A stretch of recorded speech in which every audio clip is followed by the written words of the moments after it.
CyberCon. We are live from the legendary HyperX Arena in Las Vegas. And if cybersports belongs anywhere, it belongs here in this legendary arena. I'm joined by my friend Wookie, who we go way back, and we're both cyber competitors ourselves, and we're really excited to bring this competition to you. Steve, tell me a little bit about yourself. So yeah, I've been in the field for, we're not going to say years because that makes me feel really, really old, and I don't like to do that. But I've had experience on blue teams, red teams, running events like that, part of the White Cell, designing different events, both competitions like this, also training military teams, doing some of that as well too, getting our cyber protection teams ready, which great ties here with, like, we've used Hack the Box and a lot of these as well too. You know, they're well known, great things. I've played in them myself, and then I love doing CTS. It's a fun time. Like, I'm gonna break Snacky tomorrow. Anybody that knows what Snacky is, if you know, you know. And so you'll find me there. So yeah. Excellent. I have a very similar background, you know, though I'm currently the CEO of my own cybersecurity research company with a couple of patents under my belt. I've spent 10,000 hours plus training students. I've built training content. I've participated in CTFs. I've done the White Cell things similar to you. And so, you know, I think we might have done that too. In fact, we may very well have. So, you know, I think we're both big believers in this hands-on style of, you know, practical education, yes, but, you know, when you add the competition aspect, you know, that urgency, it gives you an urgency that you don't experience anywhere other than, you know, real world otherwise. Yeah, because real world, you'll get these, you have to act fast. A lot of other like academic style things, you do lose that because you have the time. But one thing I'll say I love about CTFs, competition, anything is, and I'll put this out there, anyone watching, never be afraid to fail. Get out there, do it, do what you need to do. Little acronym I'll throw out there, FAIL actually stands for first attempt in learning. So get out there, don't be afraid to do that, learn. Everybody was new at some point. You're gonna learn something new every single time. Yeah, you're right. My buddy Josh Mason runs the Noob Village, which is new this year at DEF CON, which is worth mentioning. We are here at summer camp, and just like this, the US CyberCon, this is our first year of doing US CyberCon, first year of Noob Village, and the idea here is that one of the things that Josh likes to say is everybody's a noob at something, and it's one of the things that early on when I was attending DEF CON, you know, I was an expert in my field or working on it, and you'd go into a talk and you're just like, oh my goodness, I know nothing about this field whatsoever. And in what was it, DEF CON 26-ish, they had the kids track. Oh yeah. And embarrassingly, I enjoyed that tremendously because there were numerous topics where I was essentially a child in terms of experience. And what the US CyberCon, the US Cyber Games, these types of competition give you the opportunity to do is find out the areas where you may or may not know if you're a child in terms of experience. And then you get to come to summer camp. You get to participate in learning at DEF CON. You get to compete here at US CyberCon. And you have the opportunity to grow and fail fast. And honestly, I'll say one of my favorite things too is the acceptance. If you talk to the true people here, there are people that will gatekeep, but I'll say luckily a lot of people, especially the people here, some of the sponsors, with Roman and them there too, is they want to teach. You can talk to them and they will talk about this all day. They love to share that knowledge. You love to get into this too. So I think that's one of the greatest things there is just to have a conversation about it, even beyond the competition itself. Those conversations just trigger learning and might set you on a new path of where do I want to go? How do I want to learn? What could be my next area to try to learn? I could not agree more. That the passion that you mentioned, you get to see it in others.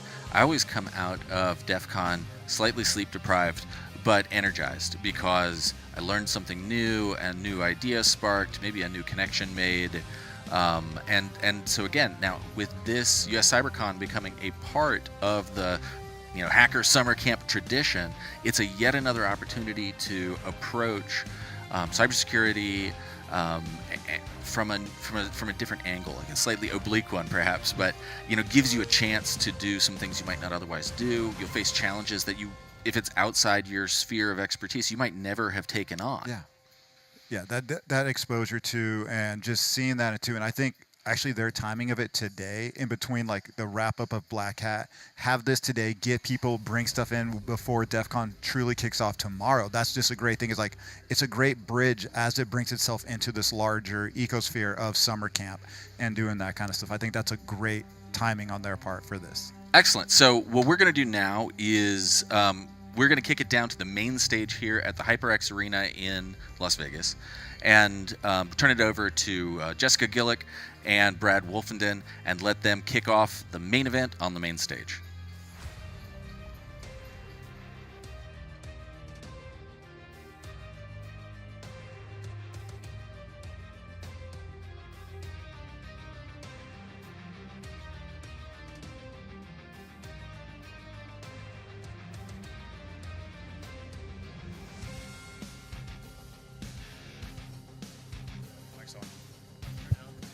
Mic's on.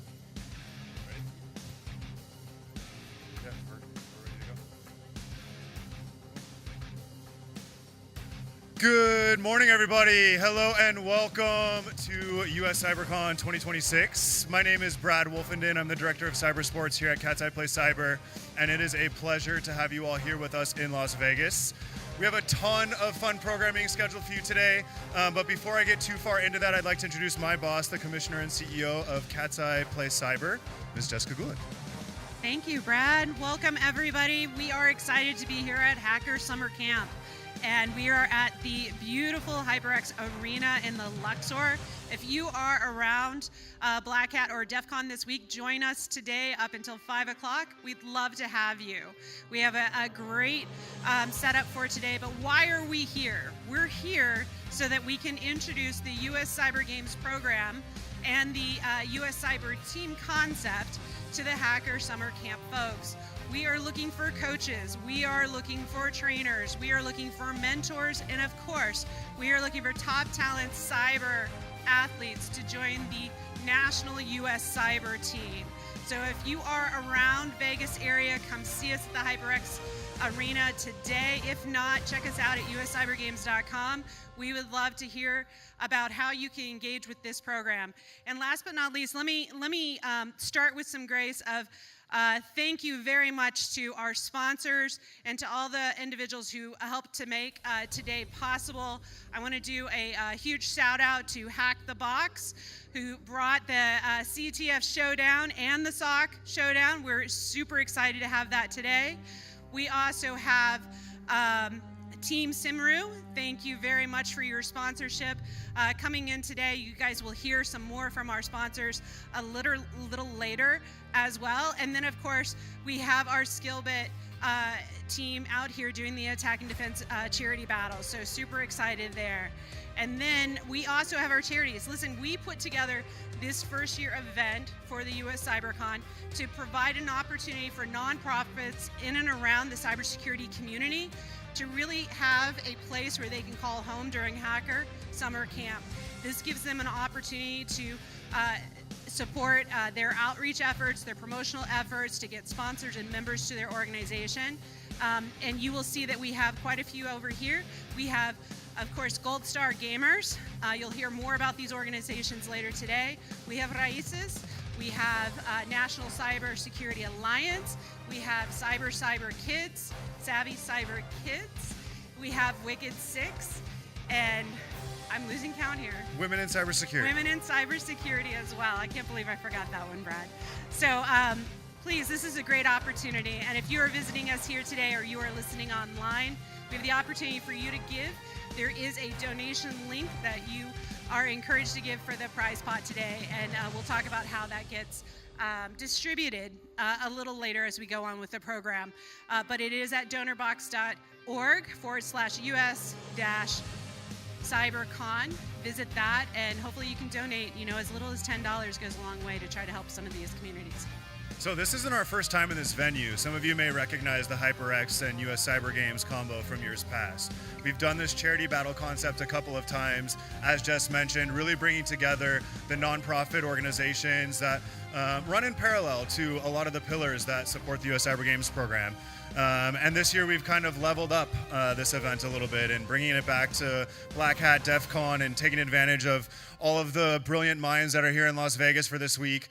So as we get into today's show, we have our fireside chats. We'll have interviews with the charities, the beneficiaries. We'll have a lot of featured speakers coming through. But just kind of give you a little bit of background on this charity battle. This is our fourth time in the venue. It is. I think we started it really with Wicked Six back in 2019 when we brought in a whole bunch of universities and such to look at, how do we bring cyber CTFs into cyber sports. And since then, the US Cyber Games program has really grown. We've just launched our 6th season. This has become one of our big fundraising events of the year. So every dollar that's raised today is going to go to one of the charities represented in the attack and defense competition or to the US Cyber Games to support our mission, our athletes, and their success as we travel internationally. As we move forward today, we have another special somebody that I would like to invite up onto the stage. A gentleman actually that I met at the first cyber competition that I ever supported back in San Diego, my hometown, the SoCal Cyber Cup. This gentleman, Rick McElroy. I'd like to invite Rick to the stage. Buddy, Hey, Rick. I'm not a professional MC, but I sometimes play one at events. So Rick and I were out in San Diego at the SoCal Cyber Cup. This was 2018-ish, Yeah, probably. back in the day. Bunch of middle schools and high schools battling it out on a platform called Project Ares. Right. And I think you were with Carbon Black at the time. I was. Yeah. Okay. Yeah, absolutely. VMware? I guess it was VMware. And then VMware, and then Broadcom, and now Symantec. So tell the crowd a little bit about who you are. Yeah, Rick McElroy. Again, I'm not a professional MC, but I really like doing events like this. So it was my pleasure, my honor, when you guys asked me to, spend the day with everybody here, sort of being the ambassador of cyber, right? We'll take you through, points, how those are collected, how teams win, all of the challenges, all of that good stuff. But I've been doing cyber for the last 28 years, and I think the way I'll sum it up is this. We had a dream 28 years ago that we would do CTFs like this one day. And a lot of hard work and a lot of innovation went into building these platforms. So I'm super excited to have Skillbit here today, Hack in the Box, all of the folks that helped this engine and make this run. And then I certainly wanted to thank all of the participants. You could be over at DEF CON right now or at a pool, but instead you're here contributing back to cyber. So thank you all for what you do. Thank you all for jumping in the game, because we need a bigger army. So one of my jobs is to always make sure I'm recruiting on behalf of cyber, and people understand that this has a sense of urgency to it. We need a whole lot more people to help, a whole lot more smart people. So thank you for participating today, and I'm just excited to be here, and yeah, looking forward to speaking on the stage today.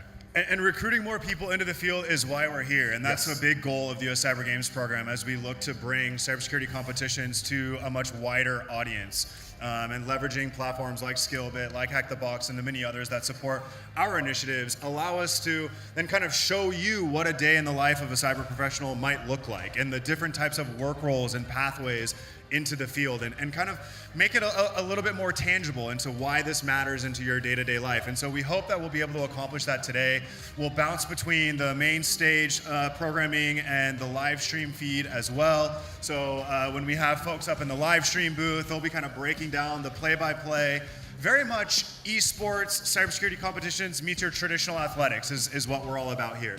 And so as we kind of continue that fusion, you'll hear the plays being called, the attack paths being described, the tools being used, the strategies, etc., across all the different competitions that are here. And then, of course, we'll have some featured speakers up here on the stage with Rick, so they can kind of share a little bit about their stories, who they are, what they do, and why they're here. Absolutely. Absolutely. So with that, a little bit of background on what the day is going to look like. For those of you that aren't here in person on the ground floor at the HyperX Arena, we have the Attack and Defense Charity Battle. These are teams of up to 6. Each of these teams will be representing a nonprofit that they've selected, and the winning teams will get to write a little check to the nonprofit that they're representing in today's competition as a donation. We also have the CTF Showdown running behind me on the stage. That'll be battles, very quick sprints, CTF challenges delivered by Hack the Box. And then another event going upstairs, the SOC Showdown. So you'll get to hear a little bit more about all of that. But before I keep chatting your ear off, I think I'm going to hand things over to Rick and to Roman to join us on stage. And they're going to give you a little bit more insights into what the charity battle is going to look like. Our first hot seat of the day.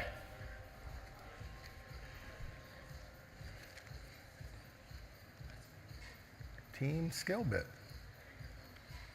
And here he comes. All right.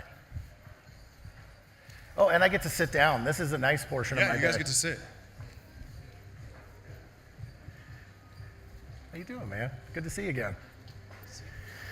Whew, a lot of work went into building this. I mean, first off, let's recognize this arena. This is pretty amazing. I'm blown away. There's a hype tunnel. If you haven't been through it yet, I highly suggest you play some music and walk through there. It's a great way to start the day. But let's talk a little bit about Skillbit's involvement in the US Cyber Games, CTFs in general. And yeah, so walk me through sort of the journey at Skillbit, right? Yeah, so we've been working with the US Cyber team for over 6 years now. I think maybe even in the first season, so some of our co-founders were actually on the first season's team that represented the country. We ran the Jeopardy-style competition for the International Cybersecurity Challenge that the US Cyber team participated in back in San Diego in 2023, and just this year in Australia. But we're really excited to be helping the US Cyber team, practice, prepare for the competition, train their team, select their team, and excited to partner with them today for the Attack and Defense competition. All right, so for new folks who haven't been part of this competition, maybe they don't know what a capture the flag is, all right? So we'll unpeel some of these acronyms that we talk about. What's actually happening out here?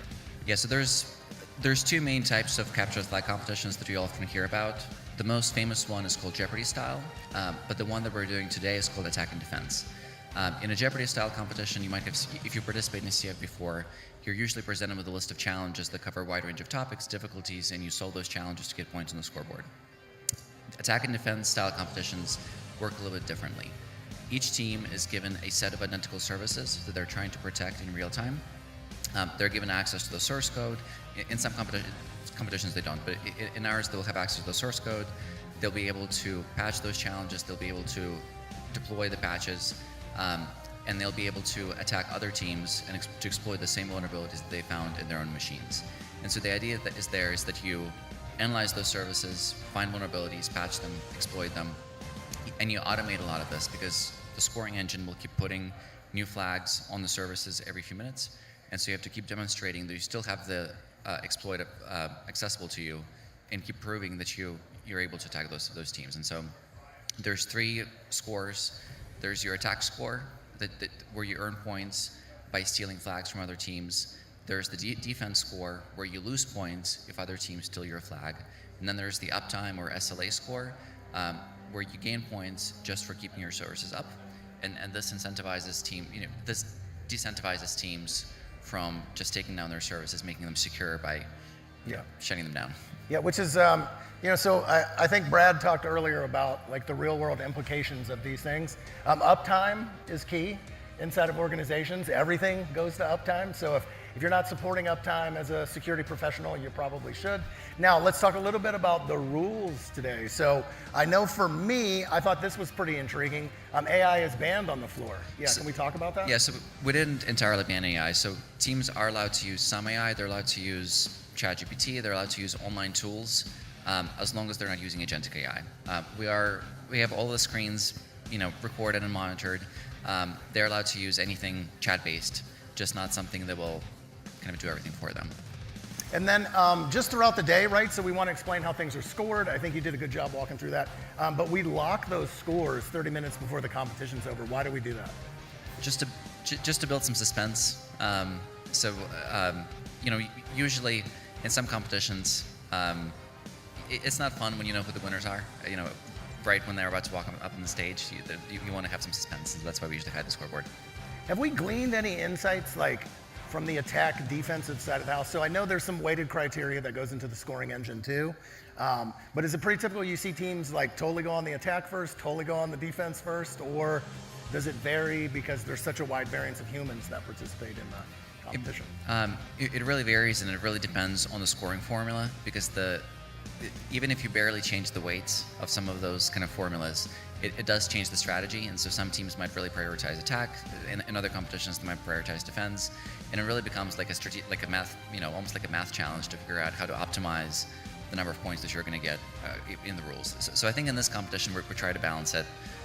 So you have to keep your services up, have to keep attacking, and you have to keep defending. But we'll see how it plays out. All right. And then I know, I've been around the industry a while.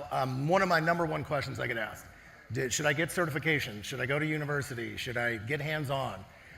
What does something and participating in, an activity and games like this give you that certifications now? A lot of certifications don't give you kind of the hands-on exposure that you might that you need in a job. And so participating in competitions, attending events, doing anything hands-on kind of gives you that practical experience. And we surveyed a handful of companies, and we've learned that a lot of them are actually willing to take kind of competition experience, lab experience, over. A lot of people who are entering this field don't have the experience, kind of, job experience to be able to get a job.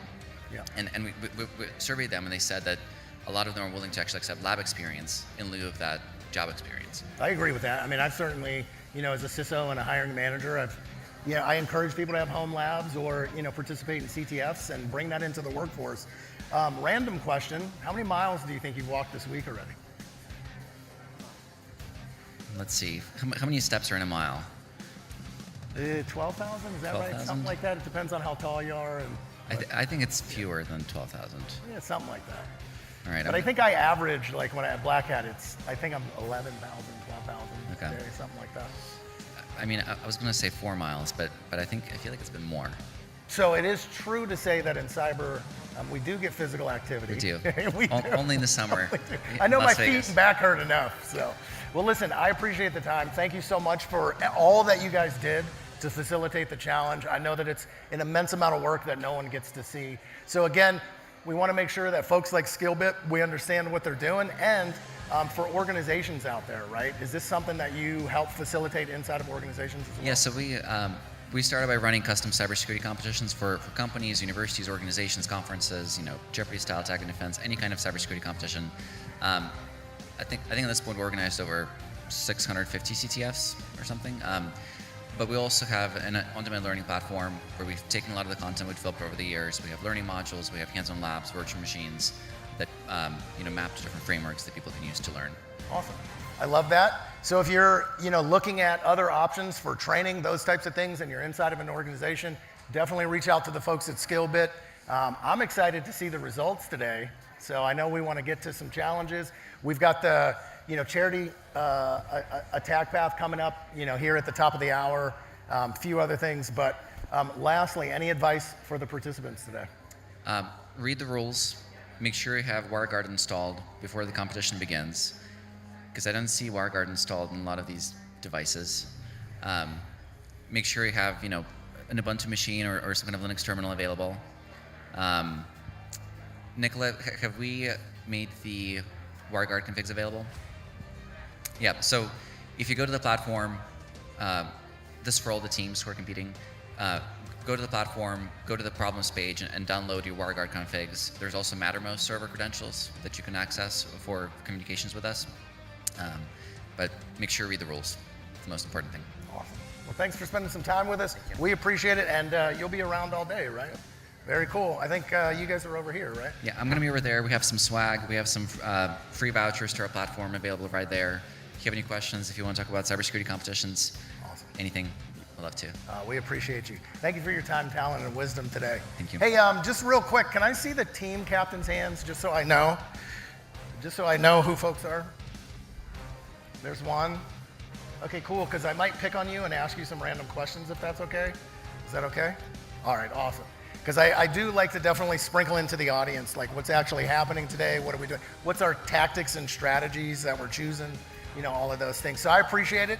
I won't interrupt, during the challenge because I know everybody's busy and all of those things. But yeah, thank you guys for captaining the teams. That can't be easy. And I heard the Running Rebels are here. Is that right? I heard UNLV's got a team. Yep. University of South Florida, I think I heard as well. Over here? Okay, cool. I'm staying on top of my job and I know things. And I believe UNLV is playing for WISIS today, which is an amazing organization. I do all kinds of stuff to help WISIS, but what a great organization. Very, very amazing to see all the things that they've done. The Gold Star Gamers are here. This is super near and dear to my heart as a United States Marine and a veteran, and I come from a family of veterans. So to the Gold Star Gamers, thank you for what you're doing. And that cause, I think that's very meaningful. University of Florida is playing for RICES. I think I pronounced that correctly, right? Bringing, folks out of Puerto Rico into cyber, providing opportunities for them, making sure that cyber is everywhere that humans are, and that we're recruiting, we're training, and we're doing all of the things that we need to bring new folks into cyber. And the University of South Florida is playing for the U.S. Cyber Games today, which is pretty awesome because, it takes a little bit of money to put these teams together to send them all over the world. And I believe I heard, as we were talking about, the U.S. women's team took number 2 in the world, right? Yeah, that's a real thing. Congratulations to that team. That's amazing. And I believe it was like our first, top 3. Yeah, it's so amazing. And that was in Ireland, if I remember right? Yeah, awesome, awesome. I think we're coming up to noon here in a little bit, which will kick off our charity battle, right? So we kind of changed the format a little bit. We're gonna have 5 individuals, 1 individual from each team, to come up to go through a really cool challenge. So this challenge is a little different, right? This challenge is a little bit more pressure. You're kind of on the clock. New challenges are dropping every 15 minutes. So you have to figure out, do you continue to work on the same challenge? As a new challenge comes in, do you pivot to that new one? How long do you spend on any singular one of those to get it done? But these are the types of things I'll come around to the team captains to talk about, those techniques, tactics, and procedures as we go through that. Is this show of hands? First Black Hat, first DEF CON? Anyone? I heard a whistle somewhere. Hey, well, welcome. I think we're pretty friendly. Yeah, we're a good group. So everybody's been to a DEF CON before? Awesome. So comfortable shoes, hydration, we know all of the things. Okay, cool. All right, I think next up, we're gonna bring Hack in the Box up on stage, Panos. You wanna join me for a conversation? Oh, all right.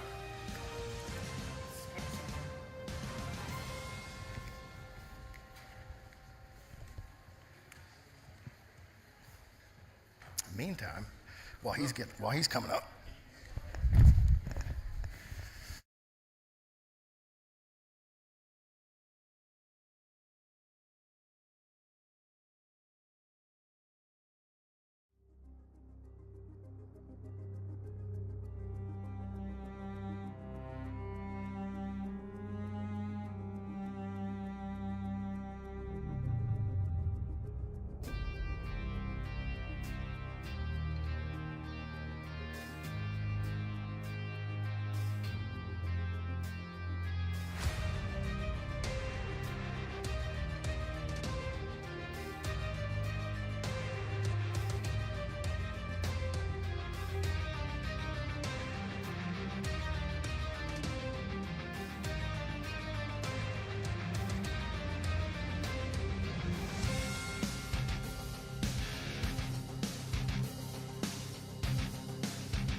Nice to see you guys.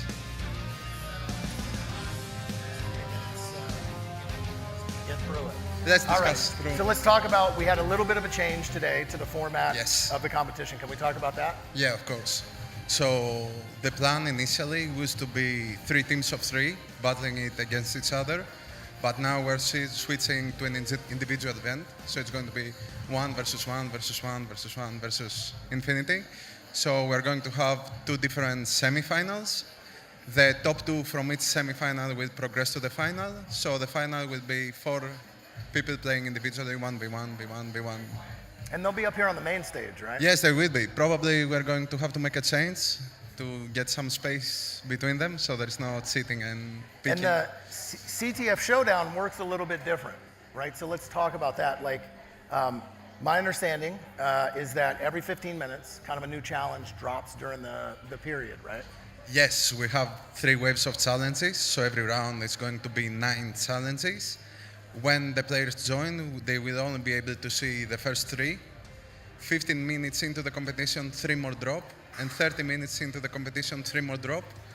I try to make it in a way so the easiest challenges drop the latest, Okay. so the people have the time to solve them, Yeah. and we will see how it goes. And what's the rationale behind you're on the clock and you're under pressure? I don't know. I mean, I try to pick easy challenges, not because I don't trust the players, but even speaking with you now can be stressful, you know. We have all given an interview for us, and they ask you questions. I mean, a technical interview if you want to become a pen tester, and they give you the easiest challenge there is. But just because you think people are watching you, Yeah. you cannot write your name at the end of the day, right? And I think it's really close to mimicking the real world, at least in my experience. There's been no time in information security, cybersecurity, that I've not been on the clock. Now, whether that's a cyber criminal doing something, whether my boss is asking me a question, you got to get up and do some presentation in 10 minutes about some bad thing in the organization, or whether you're an actual professional red teamer and you're being paid, you don't get unlimited time, right? Yes, so it's that's pretty true. typical. Like for our pen testing efforts, there's a time window, and you only have so many hours. Yes, to it's throw like into when that, you're right? playing a CTF from your home, it's very similar to when you have practice in basketball, right? Yeah. Most of the basketball players in practice can hit like 9 out of 10 3-pointers, but when the game time comes, Yes. like the best shooters have like 40%. Yeah, I personally, I do my best work on the clock, so I hope, the competitors feel the same way too. Let's talk a little bit about Hack in the Box. Just a pleasant observer who likes nice things in cybersecurity.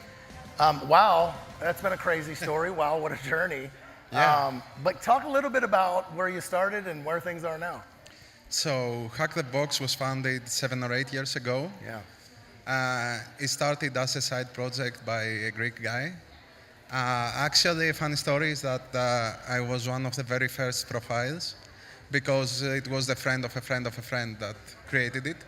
But when I created my account, this account with a very low ID, Yeah. I used a throwaway mail because I said like, okay, this site is not going to be around in 3 months from now. I'm not going to give my real mail, right? Yeah. And I'm working 5 years there now. But I don't have access to my initial account, right? So yes, it started as a gamified platform, gamified hacking platform. It was a lot different back then in a way you had to hack your way through. This is one of the best memories from the place, right? You go to the website and there is no login page. You have to view the source code of the page, discover a challenge, solve the challenge, and then you get the chance to join the site. But this changed now, because now Hack the Box has grown into something much bigger, right? We still have the gamified platform, but we have the academy now and the certifications. Yep. So anybody can join, and even if they have never used the Linux before, or they haven't done anything, they can join our academy and start from the very basics. And we have certification that gets you into very weird territory with AI, very advanced web stuff that Yeah. ever since I stopped being a pen tester, I see the curriculum and it confuses me. So it starts from the very beginning and it gets very close to the top, I think. Yeah, and a little bit of inspiration for some of the new folks in cyber.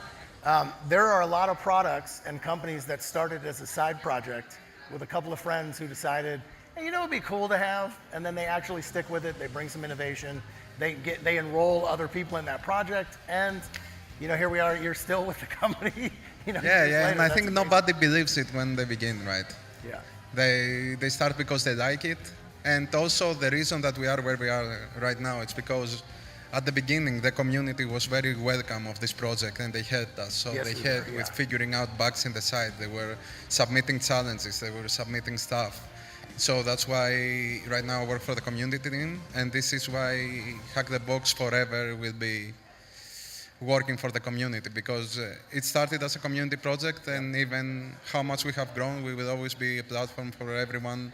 Yeah, and I believe you guys have kept that at the heart of your mission, which other people lose along the way. I mean, it happens when you have a big business that's growing, and so I appreciate that you're still the same people that started, because we are all big fans as a community. We wanted to participate. I know I've personally participated in some of the challenges, and I've hired folks that have been through, a lot of the courses that you guys do, which is awesome. But I want to talk about where we are in space and time a little bit. AI, it's everywhere all at once. Obviously, it's impacting all of our lives. I would imagine that has an impact to running something like a CTF Showdown. Yes. So I know it's easy to say, like, we ban things, and then, but talk a little bit about the way, like, sure, it's banned, but how are you verifying, that people aren't, I'll call it cheating, although in an offensive challenge, I hesitate to use the term cheating, because It depends. So for yeah. this event right now, it's the easiest it has been, because we will be able to see the screens of the players. If they somehow have figured out a super incognito way to do it without showing on the screen, congratulations. Yeah. Cheating is part of hacking also. But in general, I think it changed how CTFs work a lot, because later we will talk also with someone from our team who creates challenges, but we create challenges in a way that if somebody researches the web, they can find a way to solve the challenge in a matter of time. It would be 1 hour, it would be 3 months. At some point they will find it, but AI, it's much quicker. They have already scanned the whole World Wide Web, if you're talking about AI. So Yeah. I don't think AI solving CTF challenges is the same as a real work application, because, for example, let's say you have a forensic challenge. If it is a CTF, you upload all your logs in cloud. So if you are a company and somebody hires you, I don't think they will appreciate uploading all their personal stuff No, on an AI server, I absolutely would not. guess. So for the audience members that are here, obviously a little bit different of a challenge, right? How are we scoring this, and what should the audience pay attention to like, how do we know who's winning? There is a scoreboard. I think we can show the scoreboard from time to time. So the simple answer is the team that has solved the most, not the team anymore. It used to be the team. The person that Sure. has solved the most challenges will be the winner of the round. And is anything weighted, like, more importantly than others, to say, like, is maintaining uptime weighted higher than actually, pwning something? Uptime we don't consider uptime, but every challenge gives a certain amount of points, and the more people that they solve the challenge, these points drop. So a challenge with only one solve will weight more than a challenge that everybody has solved. And what if I'm the first person to solve it? It doesn't change. Got it. For this event, it doesn't but change. You get yeah, but I awarded like the that, first I like blood that and the prize. mechanism of let's do some analysis. Look, if it's too easy, cool, we'll drop the points on it. Like, I actually think that's a very reasonable way to handle that kind of scoring. Yes, because at the end of the day, we can choose as the creators what challenge is the easiest, but it has to be verified by actual players. And a lot of times, there have been incidents where we had a big CTF and we had this very complex challenge. And once the CTF starts, we realize that we forgot the URL /flag.txt. So everybody solved it in 1 second. So we had this challenge listed as hard, but everybody solved it. Yeah. Are you getting stopped for selfies at conferences yet? No, I don't think so, because I don't show my face. But other people from Hack the Box, like Yeah, our yeah. social media They get mobbed. people, they get mobbed. Yes. Yeah. I was wondering if you just put a jersey on, like, if that happens for the team. Yes, there are people like Irene, who's doing our social, was getting put a lot every conference. There were people that were coming up to her and say, "We are fans of you," and she was like, "Do I have fans, really?" Yeah. Like, Yeah. Do you have any advice for folks in the room that are like, one day I would like to be on a stage talking about cyber, and encouraging other people? Like, do you have any advice for the students in the room? I don't know. I never expected it for myself. Me neither, by the way.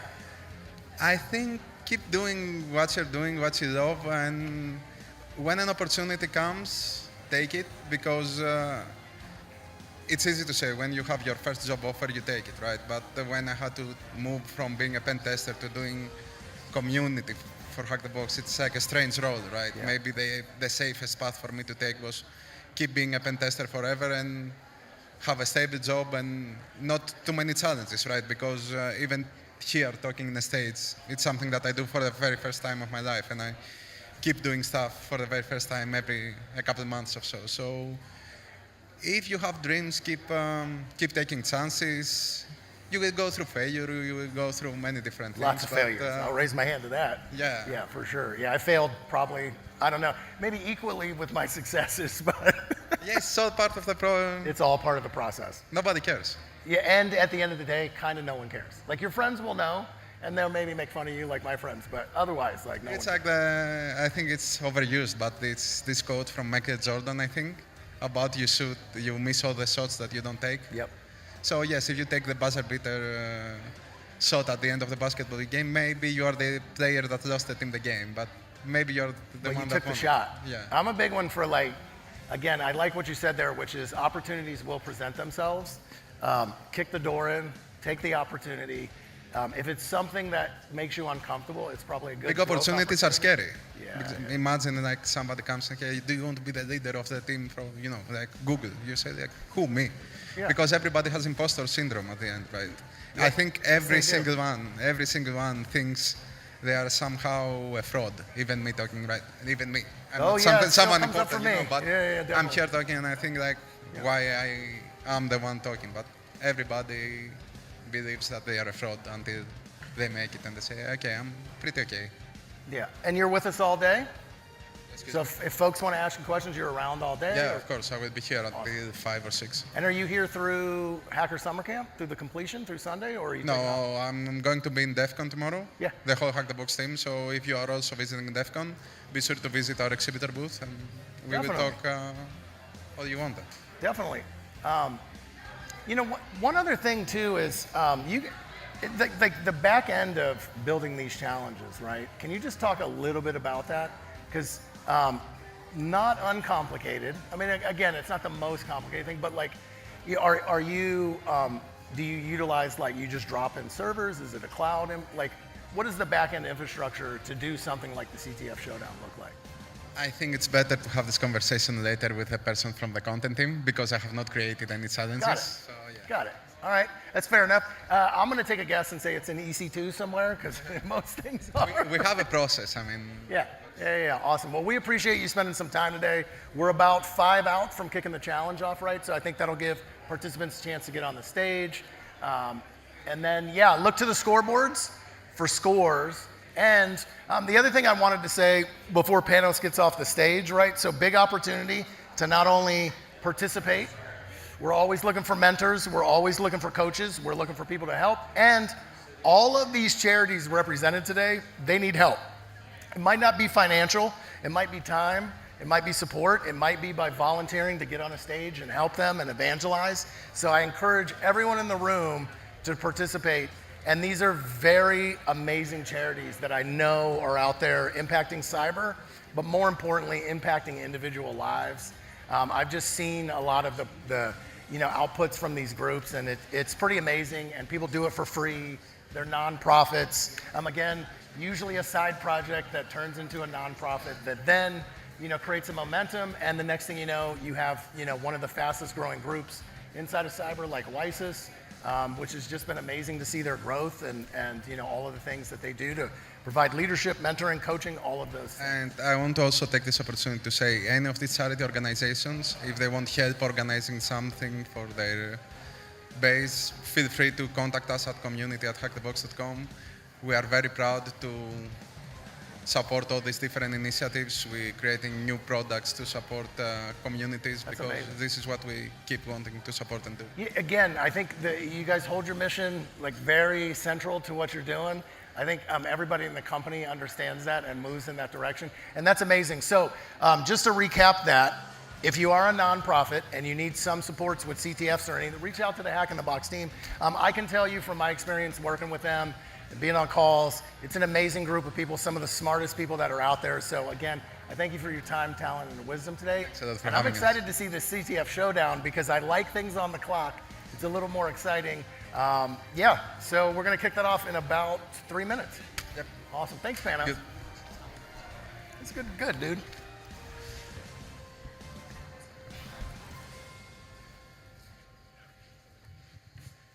Thank you.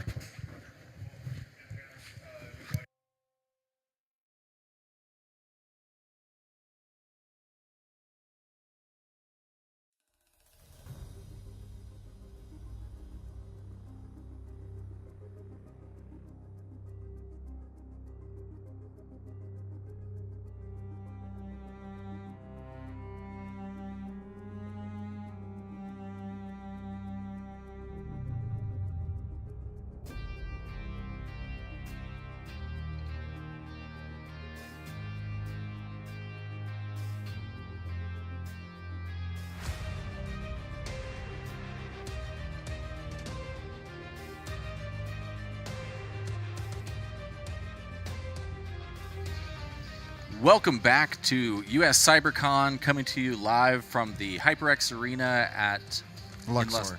At the Luxor in Las Vegas. Yeah, absolutely. It's really the place for cyber competition.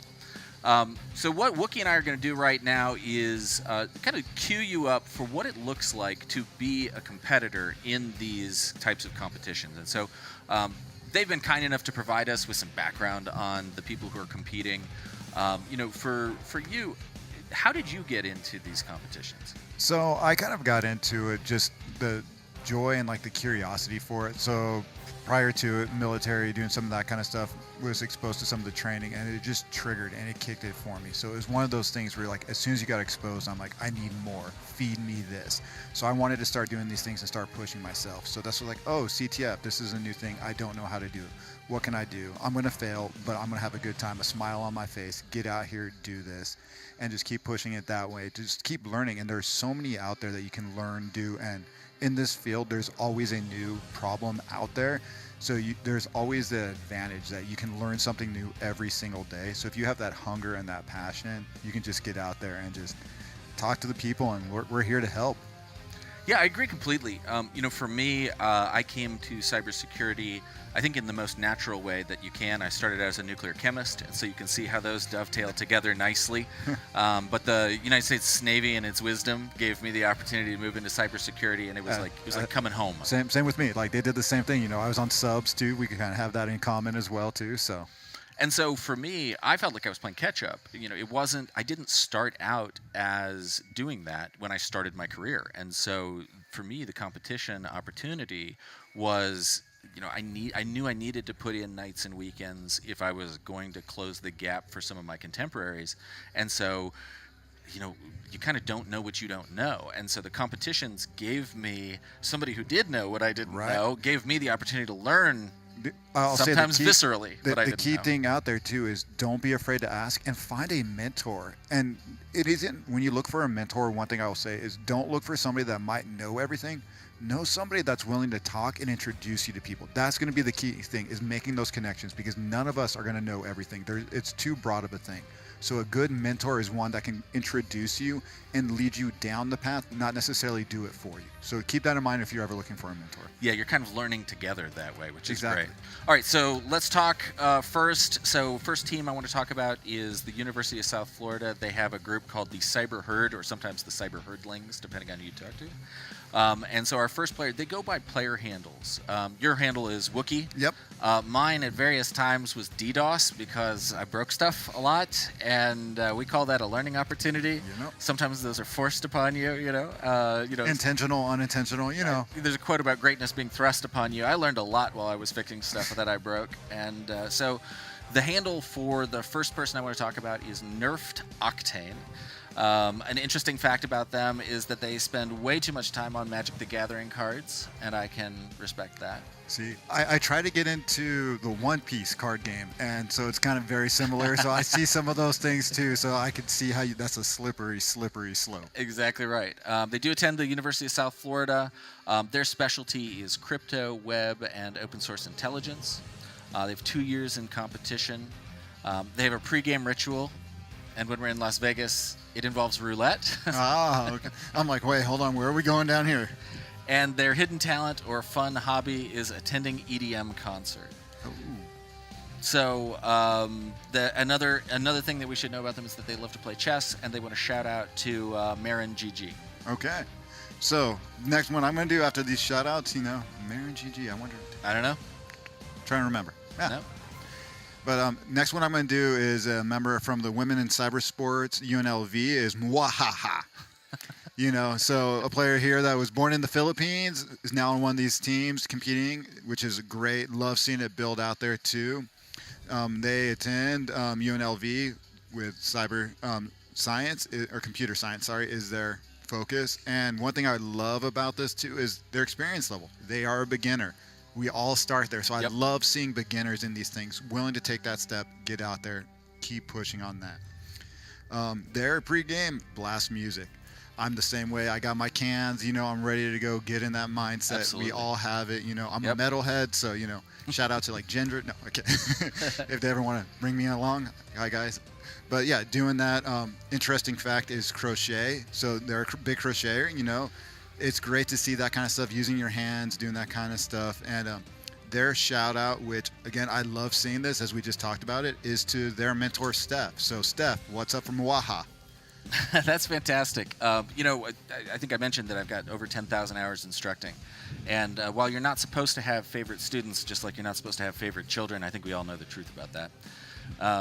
One of my favorite students that I ever taught was also into crochet. And I will tell you that while you're instructing, when you see somebody in the back, crocheting up, and she was actually doing the Doctor Who scarf and doing the true, whatever it is, 28, 29 feet in all the colors, and managed to complete it in my 2-week class that I taught. I was very impressed by it. Was your instruction that bad? I don't know. It remains to be. She did pass the test, so we're counting it as a success. Well, so here's the thing with crocheters too. You have to be careful with them because they are willing to stab something over and over and over again. So you really got to make sure you stay on their good side. They have the patience. She passed on her own accomplishments. All right, so the next person that we have to talk about is Malware, spelled M4L where, as in where you located. They're on team LGTM, which stands for looks good to me. Interesting fact, they can hold their breath for 30 minutes. Once. Once. Oh. Just once. We can all do anything once. They're from New Hampshire. And they're on the U.S. Cyber team, and they do some coaching as well. They attended the SANS Technology Institute. I have a number of friends. Our mutual friend Lori did the SANS approach, and she really enjoyed it. And I'll tell you what, if her technical competence is any indication of the program, I'll say it's out there. I know some other people that have done that. I know the Obama Foundation actually did a great thing with bringing in SANS and helping people get their master's degree and helping sponsor that to continue pushing education as well too. So another great opportunity. So Malware's specialty is attack defense. They have 15 years experience. So the opposite end of the spectrum. By the way, I meant to mention that when you talked about, the person you had who was the beginner, their specialty is open source intelligence gathering. And it's such a smart place as a beginner to work because you'll run into encryption, encoding, research, all kinds of opportunities. It's a great place where you can throw hours at a task and advance your team's score, and along the way, pick up a lot of things that you might become more interested in later on. Exactly. Get those little nuggets as you go through and be like, ooh, I got to come back to that. Yeah, I think there's a natural progression into some of the web stuff as you start doing that because a lot of the OSINT involves, looking at page source and decoding honestly, things. OSINT is a great start for anybody as you do that too, because as you build that out, you might not know there is so much out there you can get overwhelmed so quickly on. So just doing that open source and reading different things to learn where you want to go is a great approach. Okay, back to Malware. Malware's pregame ritual is whatever Claude tells them to do, and I respect that completely. Their hidden talent is token maxing on the company card, and they're just a big nerd who wants to see both teams, or in this case, all 6 teams, have a good time. And the other thing we should know is that their wife says they do too much work, and she's right. Well, as usually they are. yeah, I'm not going to touch anything on that again. I think that's my cue to go to the next player we have going here. So this player is on Nomo Waymo, is their team name. So, you got to love team names. They're always a good time. And this player is Donate to Gold Star Gamers. Look out for them. They need, donations are good. Yep. So, yeah, let's see here. They are from the good old Charm City. So Baltimore, Maryland, shout out there. Great things, go get some crab, some Old Bay, Absolutely. Yeah, so their specialty, this is key. We really know where these people come from. PowerPoint. Yes. I too have my PowerPoint warfare device. As do I. Yeah. We've been there, cubicle Served warfare. with pride. We're strong in the office game. Yes, sir. So yeah, apparently they say 0 experience. I have a feeling I'm being trolled right now. I have some questions about that as well. Yeah, based off some of the things they have there. But hey, you know what? Iggy Pop is what they warm up to. So you gotta if they're dropping Iggy, Anybody you gotta warming respect. up to Iggy Pop, you got to keep 2 eyes on. Right. And then they have some good old wings and barbecue sauce, to get going there. So and then this is key, LinkedIn. Their LinkedIn game. We all got that talent. You'd be surprised, that comes in very, very handy. You can't underestimate the power of a good LinkedIn game. It's like if you go back, I'm going to date myself here too. Like I'm from the day where, you made your friends by coding an HTML page and setting up your MySpace page, and you actually coded there, and that's how you started. So again, there's a lot of, I was exposed to that, and I didn't even realize I was exposed to that. I'm like, oh, this is fun building out these pages. It's true. I was a GeoCities kid myself, so I'm on board with you there. So let me ask you. Let's pivot just a little bit instead of talking about the people who are participating. In the competition, they're rolling into. There are a number of different categories for the challenges. How did you like to approach them? Did you go for a surgical approach, or was it more of a shotgun approach as you took on these challenges? I didn't have a plan a lot of time. I bounced around. I'll be honest. It really depended on the team too. I like to I will admit I'm a master of nothing, but I have experience in a lot of different things. So I'd really talk to the team and be like, okay, what do you want to do? I'm like, okay, you're hitting these. Okay, I'll go jump into this. I'll try. I might not. But that's kind of what I did. I tried to be that utility for the team there too. Like understanding I might not get the most points, but okay with that. As long as I brought something to the team, even if that was water. Mm-hmm. And I was going to grab water. That's true. I mean, there's there's that thought of, are you trying to score ego points or by points, or are you trying to just advance the team, advance your knowledge, do something.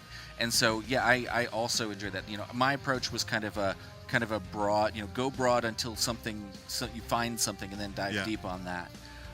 But I'm really excited to see how the different teams approach this. And we'll get a little bit more detail coming up in a little bit after we got a fireside chat coming up in a little bit. And then we'll talk to some of the team who actually put together and put on the competition. Yeah, see, and I'm so excited to see, what was their approach? Where did you come up with the idea for this how did you, this CTF, I wanted to focus on this. I wanted to hit this skill set or focus on this. How did they come up with that? Because that is so much work as you think about it. It's how do you keep pushing and keeping people on their toes? And creative work isn't always something that's easy to just force. So, I'm really interested to hear how the games themselves are designed. We'll check in with the scores, see how the teams are performing. You're going to be looking over their shoulders here in a little bit and give us a little bit of the inside scoop on what their approaches might be. And so on and so I'll try not to distract them too much. Right, exactly. All right, with that, we're going to be back in just a moment, and we will tell you more when we kick off with Fireside Chat after this.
2.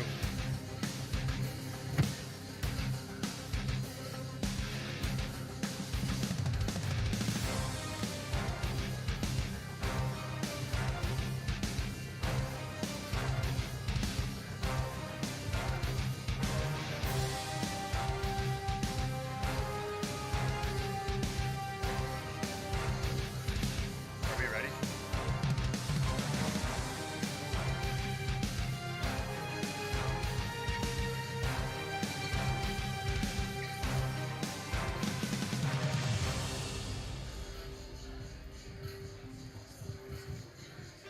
Who's walking?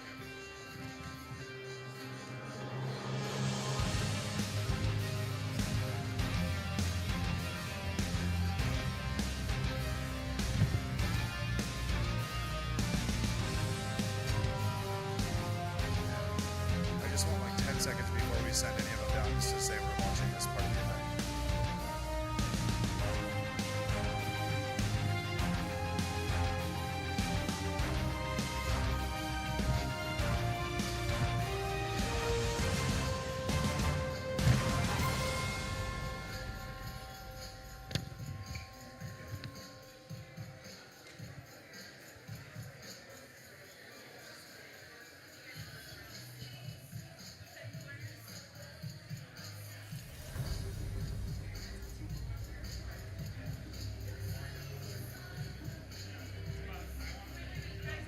Hey guys.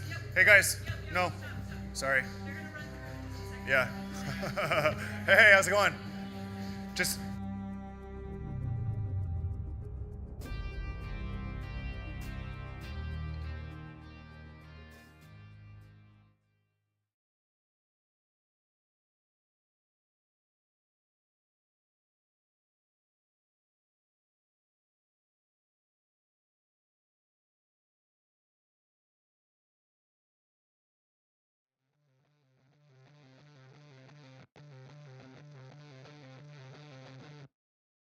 You guys having some fun out there? Yeah? Working hard? All right, we are ready to launch the second phase of today's cybersecurity competition experience. That is the CTF Showdown from Hack the Box. And I am stoked. For this part, we get to use the hype tunnel. And so I will welcome the first 4 CTF competitors down onto the stage, with the first being the one, the only legend, Jacob Elliott.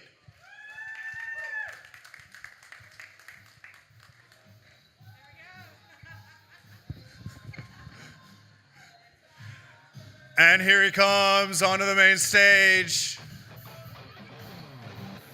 Make some noise if you think Jacob's gonna win Heat 1. All right, that's what I want to hear. Next up, we have Chris Haller. Here he comes. I got my money on Chris, I think. I'm in Chris's team. Next up, we have Jess Parnell. Welcome to the stage, Jess. Here we go. And last but certainly not least, John McGowan. Welcome to the stage.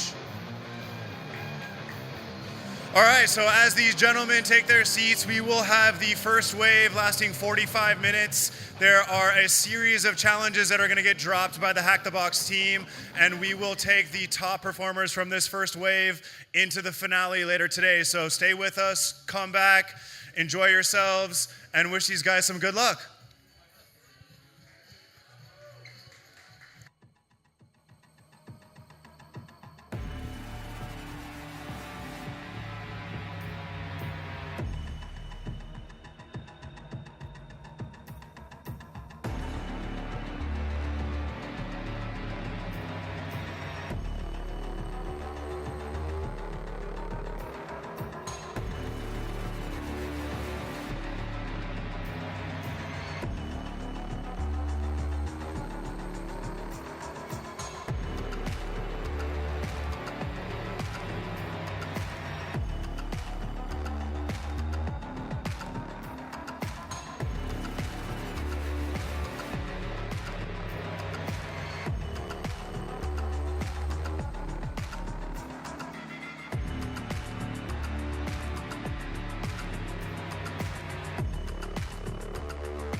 Well, welcome back to US CyberCon. I am joined now by Bob Gourley, who is the CTO of UDA LLC. Bob, thanks for making the time. Oh, my pleasure. Thanks for having me. It's my pleasure as well. So tell me a little bit about what your experience with like both UDA LLC and the overall UDA loop. Okay, because we named our company as a homage to this guy, Colonel John Boyd, who I believe is the greatest strategist in modern history. And he's most famous for this UDA loop: observe, orient, decide, and act, which is an algorithm for success in competitive environments. He brought many other things to the table, but that's what he's most widely known for. So very relevant to cyber and cyber competitions like the cyber games here. That's excellent. Yeah, you're right. You said competition. Obviously, he was thinking about warfare, which I suppose is the ultimate form of competition, high-stakes competition, in fact. So as we're talking about, you heard me and Wookie talking just a minute ago about how we approach different cyber competitions and different tactics that one might use. The UDA loop is something I was in the military as well. It was taught to me there, and I've kind of observed that it's something that you find yourself naturally doing. That it's almost more like a way of describing what happens in the world, if that makes sense. It does. In fact, I think if you find someone successful in any competitive environment, they may not know this acronym UDA, but they are looking around and making decisions and realizing that the decisions they make change the environment, so they have to reorient and redecide and react. So even if you don't know the acronym, if you're successful in competitive environments, that's generally your model. That makes a lot of sense. One of the things Wookie was talking about is the concept of failure. And these competitions give you the opportunity to stress your knowledge and expertise, give you the opportunity to fail. There are lots of quotes about failure. My favorite one is when Edison said that he didn't fail to make a light bulb 10,000 ways. He learned 10,000 ways not to make a light bulb along the way to success. Talk to me a little bit about how UDA kind of accommodates failure. Well, this UDA loop, the most important concept in UDA, according to John Boyd, and I see it too, is the orient phase. Because orient is where you bring all of your lessons, all of your knowledge, everything you've got to that decision. And you need to do it faster than your adversary. But that should account for every failure and lesson you have learned in the past. And the faster you can bring all that to your decisions, the better. If you do it faster than your adversary, that's better. So that orient phase, that orient concept is so critically important. Okay, so if we say that, apply that to the concept of failure, it's not really failure, right? It's just one iteration of that loop, and then you've added to your knowledge pool that you're going to bring into the observe phase for the next loop. That's one way to look at it. Now, of course, in reality, you can definitely fail in a big way. And you can fail, and you can cause your company to fail. You can cause your company to be destroyed if you do it wrong. But in all of those, you need to extract the lessons and bring them forward. All of us in cybersecurity have been, punched in the gut from time to time. You try your best, and it's just hard knocks. The adversaries will always surprise you. But you do need to take lessons from that forward. And also another related point is you can either be in the field for, say, 15 years and get all this experience and all these gut punches, or you can accelerate your own knowledge and experience. And you can do that by training, getting certificates, participating in competitions like this that is not real war, but gets you really close to real cyber conflict, and use that to accelerate your learning. It's a great point. For me, I had someone ask me a while back. They're like, "Well, you got real good at this real quickly. How did you do that?" And I said, "Well, you know how most people work, about 2,000 hours a year?" And they said, "Yeah." I said, "Well, fortunately, the military gave me the opportunity to work almost 4,000 hours a year for my first couple of years. And you'd be amazed how much more you learn when you're working twice as much as you would otherwise be." And the cyber competitions, even after I got out of the military and I was no longer forced to work the extra hours or given that opportunity, the competitions gave me something fun to do on the weekends, nights and weekends, so that I could continue pushing my skills forward, and continue developing. Yeah, and you can of course learn from books, you can learn from online simulations, you can learn in so many different ways. But these competitors down here are learning in real world competition against other thinking, creative entities that are also, have their objectives that they're pushing back on. And it's just a great way to learn and get vicarious experience to prepare for that real cyber conflict. You're right. I think there's a limit to what study can accomplish, and then you have to eventually put it into practice, like develop muscle memory. I guess it's really that act phase of the OODA loop. That if you're just orienting, observing, and deciding, or excuse me, observing, oriented, and deciding, but you're not acting, you don't develop the additional knowledge base of each iteration of the loop that way. All right. I think it also prepares you for what do you do when you're surprised? What do you do when the adversary pushes back or blocks you in some way? That's a great point. That kind of like unexpected, stressing the small support muscles instead of just building big biceps, if you will. Yeah. We were talking about failure just a minute ago, and one of my thoughts about it is, you talked about you can fail big enough that it counts. But one of the guys I worked with a while back, he used to say that it's only failure if you stop.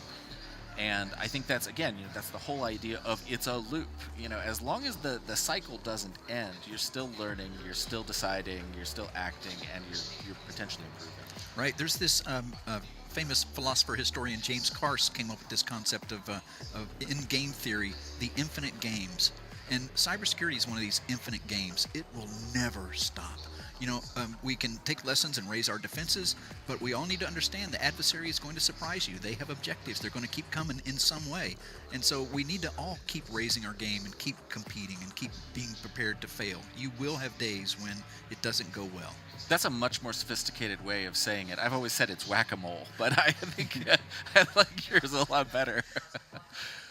So tell me if you were to get 3 minutes with these teams, what advice would you give them based on your experience with kind of like this iterative process? To win long term, I think not just in this game, but competitively for a career in cybersecurity, I think I would tell them my view of the most important quality of a hacker, a good cyber defender, and that is persistence. There's so many other qualities that are important. You need skills, training, you need curiosity and creativity. These are all so important, but the really successful folks are the persistent ones. Why? Well, for the reasons we just talked about. This is a long game, but also the persistent ones are the ones who find that vulnerability and can exploit it or patch it or defend it. So to me, I would advise them all to be ready to be persistent. This is a long game. Well, as anyone who works in cybersecurity knows, persistence is extremely important, both on system and in your personal life. So I appreciate that. So Bob, anything else you'd like to share before we move on to? Because we're going to talk to Roman, who's one of the he's with Skillbit, one of the companies behind the actual competition that's going on behind us. Anything else you'd like to share with us before we make that? Yes, something else. This week in Las Vegas is a very special week because there's so many opportunities to network with others, and that's a message that I think all of us need to understand. For everybody here this week, take advantage of building your networks and meeting more people, and don't let it stop here. We cyber defenders need to coordinate more throughout the year, so we need to build relationships, because when the big fight comes, you need to know who to talk to, and you need to know that before the fight. So my message to all of the folks here is meet more people, build your strong human trust-based networks, and prepare for the big fight. Excellent. Well, Bob, thank you so much. I can't tell you how much I appreciate you coming out and talking with us. It's been a pleasure for me, and I'm sure everyone else has enjoyed it as well. Well, thanks. All right, with that, we'll be right back with a check-in on the game.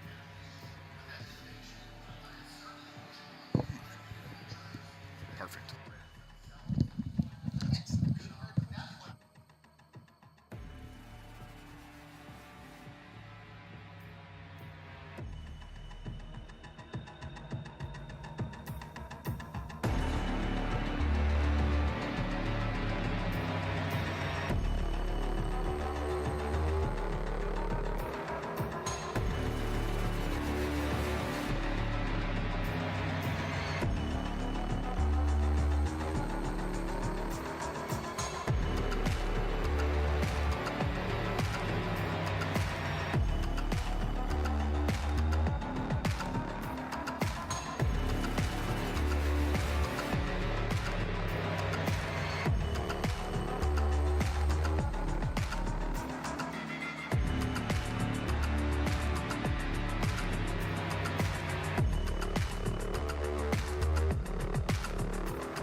How close do you want me to be? I'm not sure what the volume is. Pretty close to him.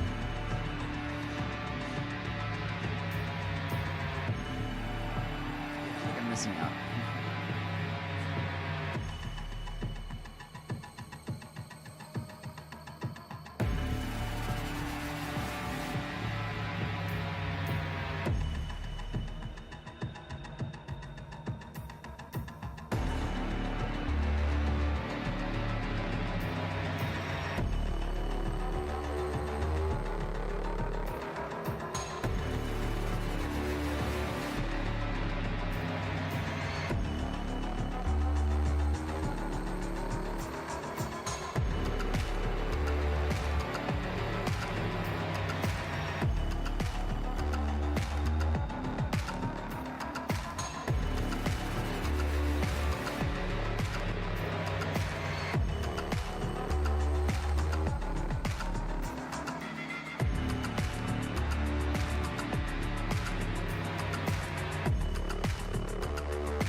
Welcome back once again to the HyperX Arena at the Luxor in Las Vegas. Wookie and I, are joined by Roman from Skillbit, who is the man really responsible for the competition that's going on today. Roman, thank you so much for joining us. Thank you for having me.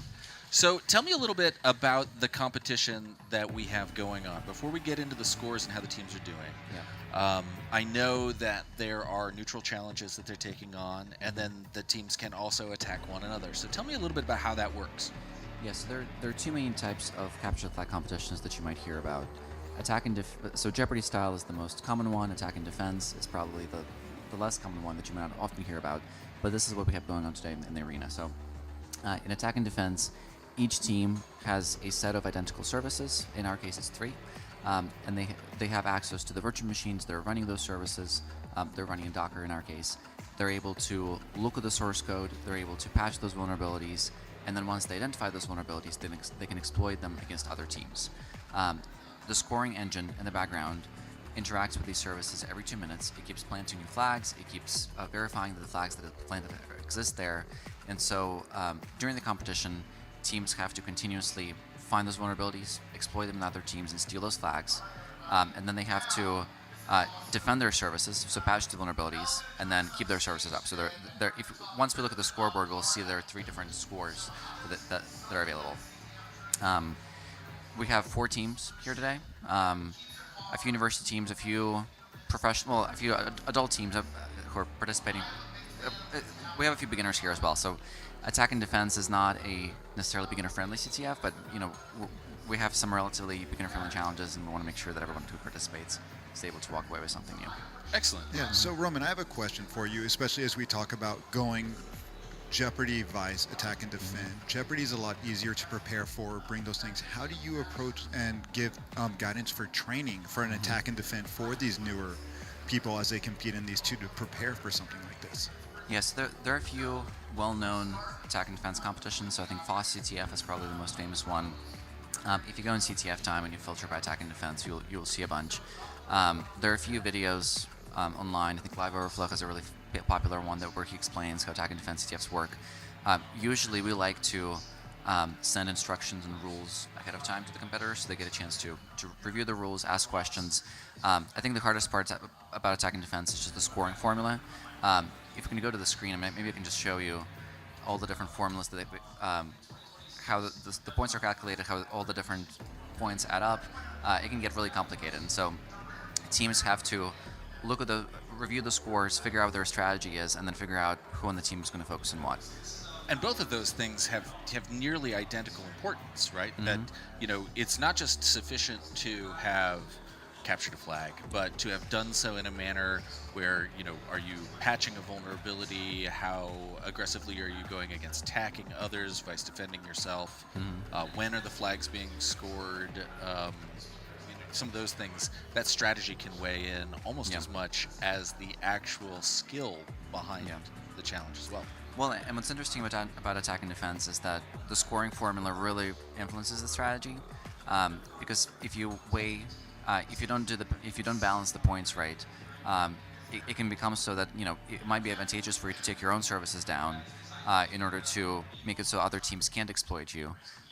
If you get like the defense points wrong, it might be advantageous for you to not even worry about defending your services and you just focus entirely on attack. And so competition organizers have to get those right. And the team size, the number of teams playing, the number of services, the duration of the event.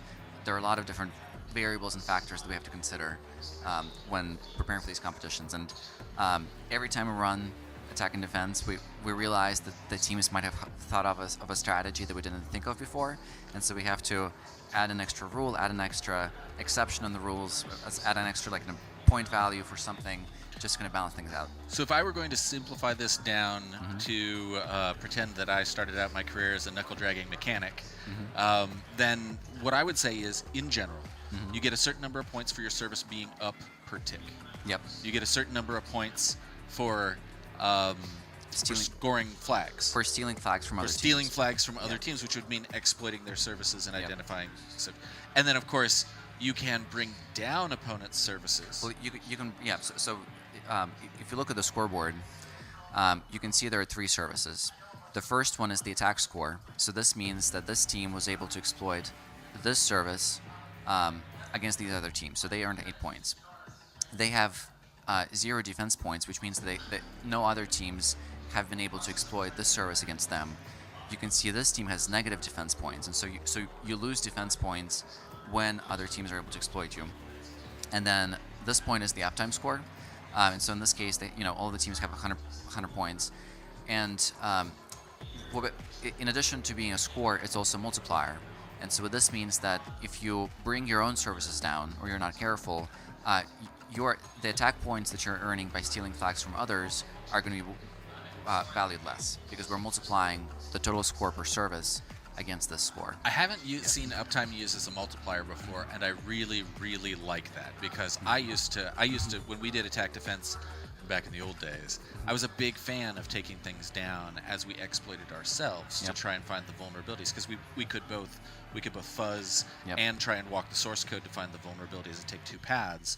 And yes, we'd be hemorrhaging points at first, but the idea was we weren't giving up flags. And so by using that as a multiplier, that is a bad idea.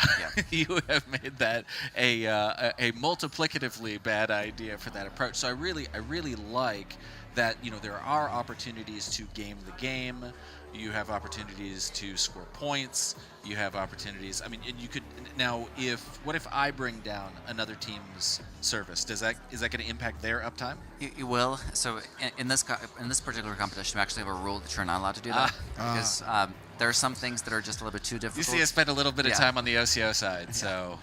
Yeah, I got my flag. You're down. Bye-bye. Yeah, so some things we've thought for a long time about how to properly, because every time we add an extra point for something else, it changes the strategy, and so now we're kind of something that previously wasn't a good strategy now becomes a good strategy. So the balancing game is really, really difficult. Yes, it really is.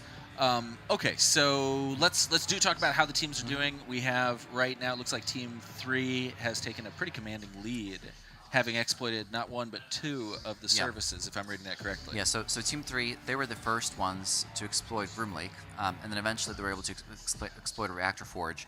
And you can see by the negative defense points was that they were able to exploit all of the teams with the vulnerability, except Team 4, because their service is down right now. Okay. And that's why we're seeing that their uptime is falling on that.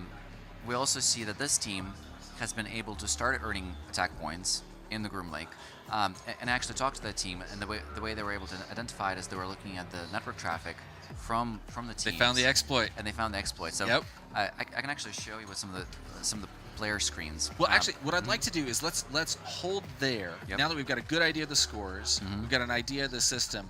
Let's save that for when we come back at our next check-in.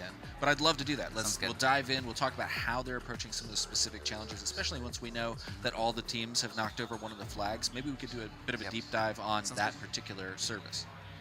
Great. Well, Roman, thanks so much for coming. Thanks for having me. And we're going to come right back with Panos from Hack the Box.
All right, welcome back once again to the legendary HyperX Arena here at the Luxor in Las Vegas. I am joined by Panos from Hack the Box. Panos, thank you so much for taking the time to join us. I'm very happy to be here. Well, we're thrilled to have you. So Wookie and I were talking a little bit with, we were just talking with Roman at Skillbit about how the attack and defend type competition takes place. But for your SOC challenge, this is going to take place very, very differently. Help us understand that. Yes, so what we do right now is a classic Jeopardy CTF. So that means there are many different challenge categories. And at the end, when you solve this challenge, you get a flag.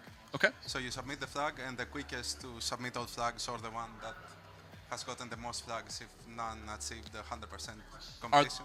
Are there different skill levels as well that are going to have different point values? Yes, so because this is a very fast event, it's only 45 minutes. We added easy challenges because you know, like you have only 45 minutes to solve 9 challenges. There is no way you can solve a hard challenge. So yeah, so then based off who gets it first will get more points later on too. So yes, I'm not expecting. I was not expecting anyone to get over half, but right now at the event that's running right now, the first player has 13 out of 20 already. So wow. I never expected that. Okay. So yeah. Any chance that they're a Hack the Box subscriber? They are. See, you know, they got the insider knowledge there, keys to the castle. Someone had the inside track. You know, a lot of the times it's also a good challenge selection. So maybe they have selected better challenges. Maybe, it's when you give an exam at school, right? If you picked a subject, like a question that you don't know, and you get stuck in that question, you lose all the other if you ones. like web exploits more than some of these others, you know you Yes. can get those points quickly, give yourself more time to approach the other challenges later on, to using that skill set to get, okay, it might only be 2 points, but if I get those 2 points first, hey, at least I got those, I'm on the board moving You should forward. get the quick points, Exactly. The easy stuff at the beginning. Absolutely, right. Yeah, so we talked about that earlier too, with like what is the strategy for getting points too. That comes in Jeopardy as well too, which is another key aspect. Yeah, a lot of times that's called first blood, Yep. the highest score for the first one. And so you're exactly right. A lot of times you look through, and actually it's not terribly different from how I do test strategy. You walk through and you're like, I know this one, you throw them down, right? You start feeling successful, and then you feel good to take on the other ones. Plus, you feel like you have something to show to your employer. Like, okay, I found 10 steps, it doesn't matter what it is. But I have 10 of them. Let's not discount the mental warfare too. You start seeing people get those points on the board, you're in their head now. You're living rent free. True. I got you guys. Let's roll. It's very, very true. I think there's a surprising amount of psychological component to these competitions. I can remember we used to meet in my friend's basement to do the prelims for a lot of the bigger competitions, and a lot of those are not based in the United States. We were on the East Coast, so it'd be 3:00 in the morning, and we're grinding through, and then you hit that wall. That challenge that for whatever reason, it might be the last one left on the board for your team, and you're like, no, we're leaving with a clean board, and you've just got to sit there, and you're like looking at your friends like, I don't know if I got it for this one. I remember, if you want a quick story, Yeah, I remember staying up at the 3 a.m. because this is when, no, I didn't stay up. This is where the competition started, right? At 3 a.m. because it was an American and I lived in Greece. So we picked one of my friends a challenge. It was the Cyber Olympics, I think it was the event. And this challenge was about a programming language called Intercal. You haven't heard of it because it's something as a joke that was created by university professor that combined all the different difficult parts of different languages to create the most unreadable language. So the Hello World program, it's like The 50 lines. Esperanto of 50 lines, yes. programming You language. So have we're like gonna a throw- moving tape to print. It's like Yeah, you we're gonna just throw a have to little print, like hack the Rust. function. Yeah, Rust. And I remember I stayed up. I played this challenge 7 hours without any sleep. I solved it. I raged, got into a taxi, and went to my job because I was working in the morning. But that is it's one of those things that it can't be understated. And I think if I were to ask you how that type of experience has led you to where you are in your career, it's pretty impactful, isn't it? Yes, it is. I mean, most of the time you feel like you stumble through life, you stumble through stuff, and you say at the end, like, I somehow made it. I don't know. No, I think in some ways like this the competitions give you something to stumble through. And I guess using that, the question, bringing it back to what you guys have here, is how have you leveraged those experiences as a participant, as when you design and start looking at these to build these out for those? How have you leveraged your experiences to help with these? You have to consider a lot of different things, right? First of all, you have to consider that even people lose, they want to solve stuff. So at the beginning, I think I had to pick to do the challenge selection for the second round. So at the beginning, it was my first event. I thought, let's pick all the categories that people do bad in the preliminaries. So I wanted a scoreboard that it's separated by the number of flags. So I didn't want at that time 10 teams with 100% completion based on time, because at the point I thought this was unfair, because if you're living in the US for a US competition, I was living in like India, we would have to work through very different stuff. Sure. But at the end of the day, people want to solve challenges. It's better to have. It's the same when you see about video games, right? You know that everybody has like 3000 HP and not 30. You can have 30 HP and every hit counts for 1. Right. But you have 3000 and every hit counts for 100 because it's better to see bigger numbers. So you need to give the people, even the ones that end up in the end, they have to solve some things and they have to get to a place to. I think the big part with CTS, it's learning the stuff you have to learn, right? Because it's the only way you are going to do research, because you say, I'm going to do research for this new bug. But if you're just doing research by reading blogs, it's not the same as feeling the time pressure and having the adrenaline and everything. So you have to, I have to get it now in 5 minutes. So you do like mega research, I don't know, mega studying during that time. Yeah, and one thing I would love to bring on that too is for everybody watching the live stream too, remember, don't give up afterwards. Go back. The readmes afterwards. Yes. Going through the walkthroughs of how did people do those. Go back and do that. Like, oh, this is where I stumbled. And that is one of those eye-opening things. You're like, I was right there, and that's what it was. And that. And don't just read them, right? That's the mistake that I think a lot of people make is you go back through and actually download the VM, do the challenge, read through the walkthrough, see what you did wrong, identify where you flipped a bit, or, you used Little Indian instead of Big Indian, or, whatever Also, it was. For most of our events, if you're talking about the big CTF events, we have something that's called an after party. And we also create a Discord channel where people post write-ups and they are free to discuss how to solve them. Because, at the end of the day, all of our events are won by the certain 100, the group people, group of people. So I think the big stuff is you get stuck, you don't solve the challenge, you go to the after event, you see the solution. It stings, right? Because maybe you were right there, right but there. You remember it for everyone. This is the ones that you solve. It's okay. I mean, if you solve it after a lot of sweat and tears and whatever, you maybe remember. Yeah, it's in there. It's in your bones at that point. I think that's one of the interesting things about competition in general is I can remember one that I was participating in. It was the ShmooCon CTF. And there was a challenge that everyone was really struggling with. And it's the first time that it was easy for me, and people that I thought of as smarter than me struggled with it. And I remember I walked over and I read, I can tell you to this day, it was the quote I saw in basically like munged ASCII, I saw the quote from the Bible verse from Pulp Fiction that Samuel L. Jackson says. Yeah. And I don't know if it was I was just standing further away or whatever it was, but I read it. I was like, that's that right fake there. Bible verse from Ezekiel. And they were like, what? And I remember that moment. And it's crazy because, like, I'm telling you, the two guys who were working on this were brilliant cryptographers. Yeah. And it was a crypto challenge. And this one, it was too simple for them. And I felt, and it was a big point value, and we got first blood on it. At the time, we were competing against PPP from Carnegie Mellon, and they're just incredible at what they were crushing us. It was our first blood in the competition. It just felt amazing. And that was, for me, that was my, like, oh my God, I can actually do this moment. It's when you cross the boundary. I mean, most of the time you feel like a fraud. Mm-hmm. Even if you're at the top of the world, you feel like a fraud. Oh my God, yeah. And we can talk about it if we want to, or we can talk. Imposter syndrome is huge in these things, especially when you come to CTFs. And again, that's why it's so important. Like, you know what? We all start somewhere. We're all learning at this kind of stuff. So that's a big thing to remember is we all stumble. Go read these, learn. Look at the NFL teams. They rewatch game tape. Do the same thing. Read the readmes, practice it, learn, and that's the only way you'll get those skills. It's also the same. Like if you're talking about basketball, if you have the players on the practice room, they will hit like 9 out of 10 3-pointers every practice. Mm-hmm. But the best shooters in the NBA have like 40%.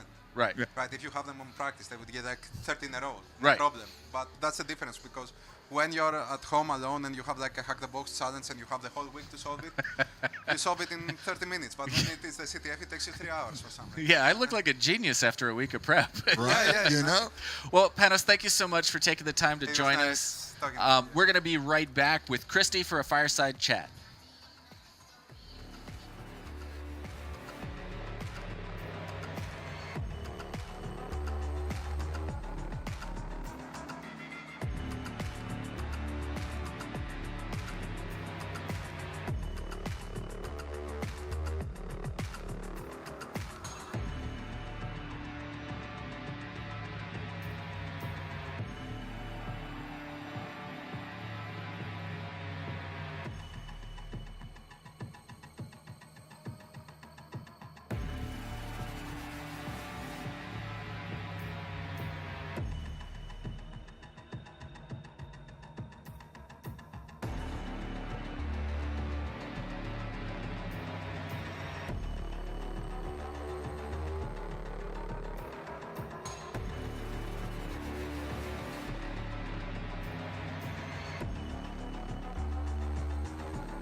Welcome back once again to the US CyberCon, coming to you live from the HyperX Arena here in Las Vegas. I am joined by Christy, who is you're the coach for the Women in Cyber team, for the national competition team, right? Yes. Yeah, I'm the head coach for the U.S. Women's Cyber team, Team USA. That's fantastic. I have a friend of mine who's been involved in Women in Cyber and has done some mentorship there as well. And I'm just I couldn't be happier to see the efforts that go into it. Oh yeah, it's pretty amazing. It's one of those things when it's kind of almost the quiet part about DEF CON is that there was a time, my first DEF CON was DEF CON 19, and on DEF CON 20 my wife came along with me, and it was conversations stopped because there weren't very many women who were attending DEF CON back in those days, and so I think the effort to get to kind of level the playing field in that regard is something that I'm really happy to see. Yeah, I'm excited. It's my first.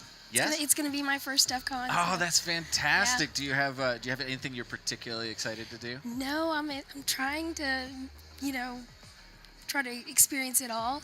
I'm skipping school to be here. Oh, good for you. So. That's right. You said in your other full-time job, Yes. which is I was going to say it's your part-time gig is doing this, but that's not true. They're both full-time gigs. Yeah, so by day I'm a high school cybersecurity teacher in Spotsylvania, Virginia, just below DC. By night, I'm a threat hunter mentor. That sounds like there's not a lot of sleep in those nights. No. Well, sleep is for the weak. I had a chief who used to say that at me. He was usually mad at me when he was saying that, but I'm really pleased to hear that. So actually I want to ask a little bit about teaching high school and how that carries over to the mentorship you're doing for the national team. So I've been teaching for the last 10 years in Virginia. We have a designated cybersecurity pathway, and I teach all the way up to, I teach freshmen, 9th graders, all the way up to seniors, and we have students that basically leave high school with their CompTIA Security Plus. Wow, that's amazing. So yeah. That's really cool. And there was a time where Security Plus was just a knowledge test, but now there's a practical component to that as well, making it even more of an achievement for a high schooler. Oh yes. So yeah, it's great. They learn the basics, and it just keeps their skill level goes up. I do a lot of gamification in the classroom, so I do a lot of CTFs. So I found that they learn better by doing these activities. It's real world hands-on learning. So yeah. The practical component, it's one of the things that's come up with almost everyone I've spoken to thus far is that there's a pressure component, there's an urgency component, and then there's that hands-on practical component combined with the pressure and the urgency. Yeah. So yeah, a lot of people are like, "You're having way too much fun in your classroom," and I'm like, this is how they learn, and doing this, doing CTFs to teach a concept or a topic is a lot better. Mm-hmm. I'm a firm believer in that a concept learns better as a mission than as a lecture.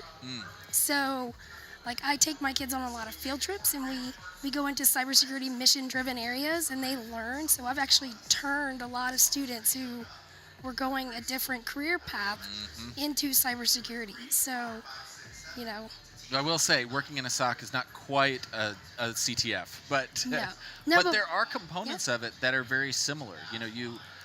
Especially I've worked some places where they do some nice visuals when you're like keeping track of who's knocked off the most investigations or patched the most systems or identified the most vulnerabilities. Yeah, we've actually gotten to go in a couple SOCs.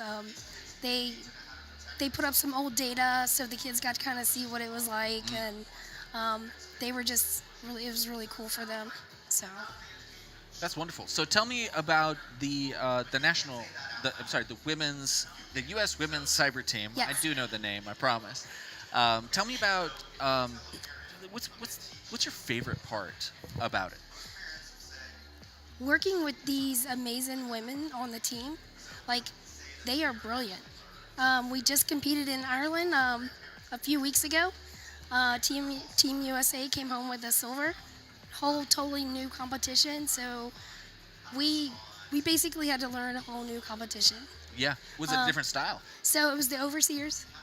I don't know that one. So yeah. So it was 2 days of that, and it was a map game format. Oh, okay. So, and then there was like different types of challenges. There was a King of the Hill, there's attack defense, 1v1s, and when you came upon another team on a 1v1, it was live stream. Oh, that's cool. So it was amazing, but it was a great competition.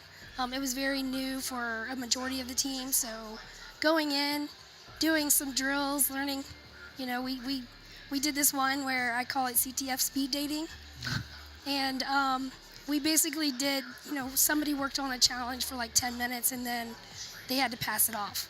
And they had to be able to communicate, because when we're doing substitutions, they have to be able to communicate where they are in a challenge, or if somebody's just overworked and melting down on a challenge, like they can communicate what they've done.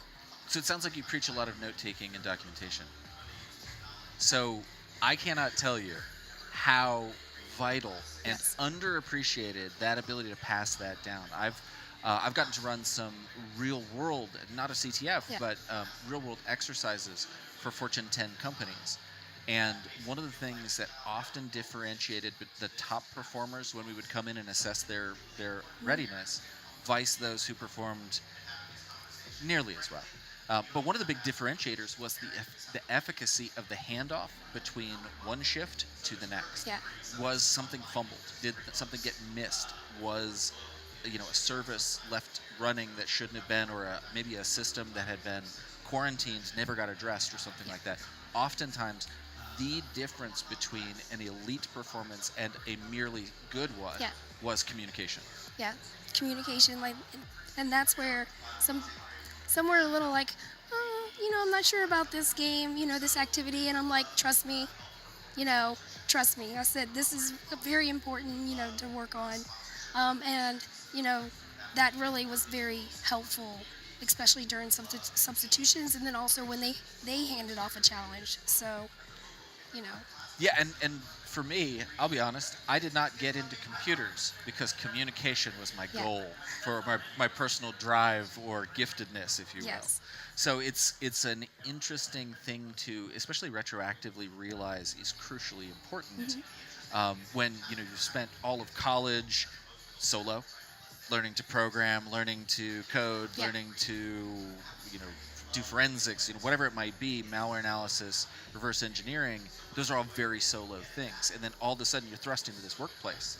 Yeah. That is no longer. This is what I do in my classroom. So my classroom is not your typical classroom. It is set up like a team environment. There's like 6 computers of 5 pods, so they're all working together. There's a project manager, and they're the important thing for them are those hard and soft skills where they have to communicate and work together, because cybersecurity is, it's not just your hacker in a hoodie in the basement anymore. It's a team. So I preached that day one in my classroom, and I was just taking some of that into now being a coach for the team. Well, there's a flip side to this. Every time I hear someone in a professional environment say soft skills in relationship to cybersecurity, it makes me cringe, because I worry that that's a reason not to hire the introvert. And I think there have been times where really skilled people have been missed just because the people doing the hiring tend to be extroverts. Yeah. But I think, coming back to the competition and what you're accomplishing with the U.S. Women's National Team, you get the opportunity, irrespective of your inclination, extrovert or introvert, you get the opportunity to experience the necessary and develop the necessary soft skills to excel in the workplace, as a member of a professional SOC or what have you. Oh yes, of course I have many introverts in my classroom and on the team, and I respect their space. So and they'll give me a little bit, but I don't push too much. Well, and having a communication structure can be really useful for someone who this is not their preferred method of communication. And so to say, don't worry, you don't have to talk to Steve, just put it in the ticket, or here's a Notion page, leave your notes, and then so that way, if you win the lottery and don't come to the competition tomorrow, Pete can pick it up from there and run with it. Oh yeah, send them a message in Discord. As long as they're communicating through that Discord, and they don't have to talk to each other. That's wonderful. I'm so glad well, I can't tell you how much I appreciate you taking the time to come talk to me, of course. Of course. And as important as I think I am, I'm even more grateful that you spend your time volunteering with Women in Cyber, and I'm so glad Yeah. that your high school gets to have you. I certainly didn't have that when I was in high school. I just had to be a regular nerd on my own. Yeah. And I'm thrilled that people like you are out there helping Well, thank kind of you. the next generation of nerds like me get a little head start. Well, I would like to say that the Women's International Cybersecurity Challenge will be here in 2027 in DC, in the U.S. Okay. So yeah, looking forward to. Well then, that I'll season. have to check my calendar. Yeah. But maybe I'll be able Most to make definitely. it up. Yeah. All right. Well, Christy, thank you so Yeah, much. Thank you. Well, we're going to go to a break right now, but we'll come back with another fireside chat after that. Looked like I had Yoda ears. So thank you. Yes.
Welcome once again to the legendary HyperX Arena at the Luxor in Las Vegas for the US CyberCon.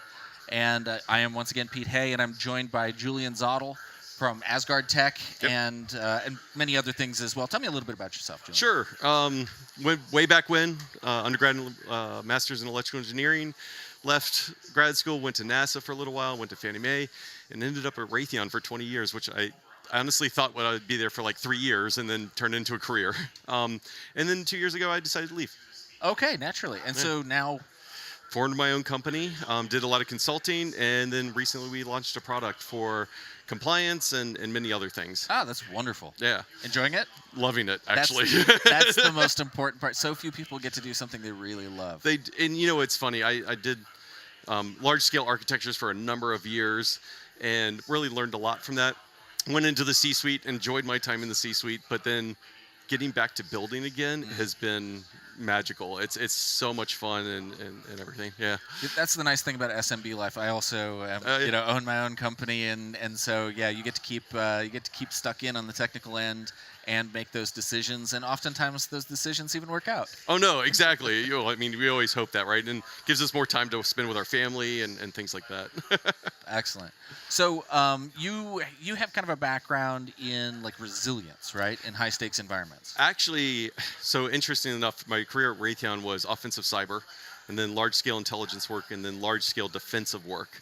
So resilience is certainly part of it, making sure systems stay up all the time and things like that. But it's mostly in nation-state scale architecture. Is really where I came from and where I cut my teeth, so to speak. So pretty much exactly like they're doing out here today. Oh yeah, kind of. Yeah.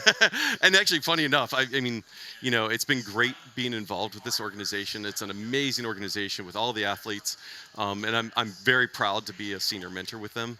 And I red team for other competitions too, and it's so good to develop the pipeline of amazing talent here using these competitions. Did you have these sorts of things for yourself when you were coming up? I did not. No. So it's, you think back, I mean, I'm not a spring chicken by any means, but I actually started programming in 2nd grade. I started programming C in 4th grade. Naturally. Yeah, of course, as a curious child. And, I was very lucky, to be quite honest, that I had a lot of great mentors over the years. And they gave me the opportunity, like, hey, have you thought about playing with this? And I'd go off and I'd learn all I could about that, and sometimes break it, and you learn a ton from breaking things. I do a lot of mentoring, and I always talk about failure. There was a wonderful talk, I don't know how many DEF CONs ago, by Fred Savage from Mythbusters. And it's an entire hour talking about failure and saying, you're not pushing the envelope unless you're failing, and then when you fail, you learn and you push it even further. So this is very funny because you haven't heard any of our previous chats, but No. in the last one we talked to Bob Gurley a little bit earlier, who has a background in the OODA loop. Oh yeah. So okay. I was talking about, like often that loop ends in failure, and what do you do? We talked in the early stages of talking about the competition. That one of the things this gives you is a consequence-free environment to fail spectacularly. Oh yeah. And fearlessly. Right. And learn from it and improve and be better next time. Right. That's where the true innovation happens. And it's part of the great thing about the United States, right? You can sit here and you can play with 10 million things and fail and learn and innovate faster and faster and faster, which is what we do so well. Yeah, I think you're exactly right. So one of the things I wanted to ask you about is, because I don't want to just talk about failure, because I could talk about that all day long. Yeah. One of the things that Roman was explaining is that they have a very hard take on AI when it comes to the competitions. That you're not allowed to use anything you pay for. Right. Not allowed to sign into anything. You can use it for kind of the same sort of things you use Google for, like clean up your syntax, or Right. I see this error. What does this error message mean? Those sorts of things. But you can't, deploy an agent against, Right. Against a port or something like that. Yeah, the way I always describe it is it helping you? Not doing the work for you, but is it helping you achieve the goal or helping you troubleshoot something? Right. It's along those lines, which makes a lot of sense. It's that way the talent is still what the person knows versus what the person can type into a prompt. Right. Yeah. Are you? Is it helping you access your own knowledge, or is it a substitute for Right. it? Yeah, exactly. That makes a lot of sense to me. But I think outside the competitions, it's important that people still use these tools, because the truth is, they're teaching us. Right. It is amazing how fast you can pick up a topic nowadays by feeding it a prompt and saying, look, like, I want to learn this. And I found personally, hey, I want to learn this in the next 4 hours. Teach me this skill of whatever it is. Teach me the difference between Python and another language.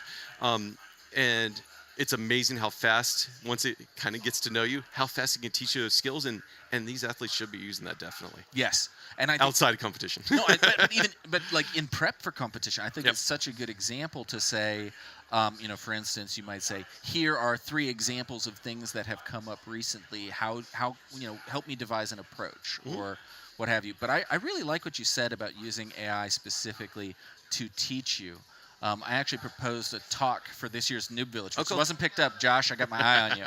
But essentially laying out that with AI, it's a regression to the mean about a question. But when your knowledge is well below the mean, great. Right. You can catch me up. Yep. And then as your knowledge expands, now you're asking questions that are smarter questions, which has kind of moved the bell curve to the right because of your own expertise. Exactly. And so, like you're saying, to get to a proficient state very quickly, it's a great use. It is. It's an amazing use. And I wonder how the education system will change because of it, to be quite honest. I'm really excited to see it. Oh, me too. It'll be fascinating.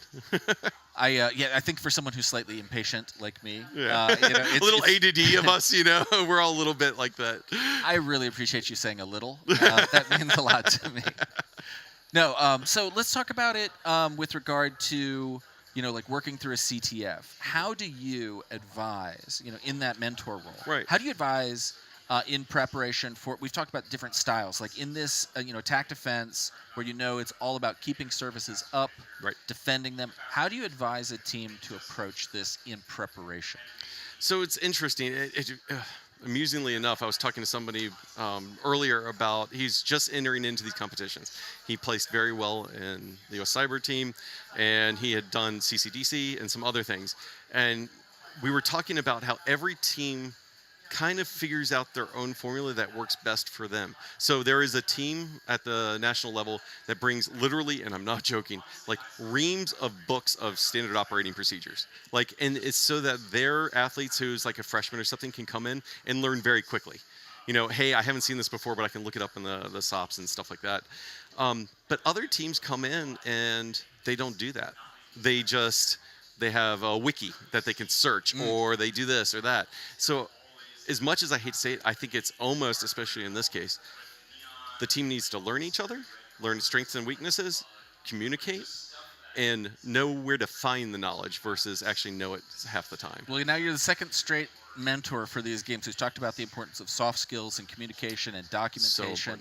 And and what I mentioned in our last fireside chat was that there's a real I didn't get into computers because I wanted to talk to people, right? And so what an opportunity this gives you, whereas education is a very individual endeavor. Oh, yeah. Now you get the opportunity to learn how to, maybe work with some natural skill or work around it. Right.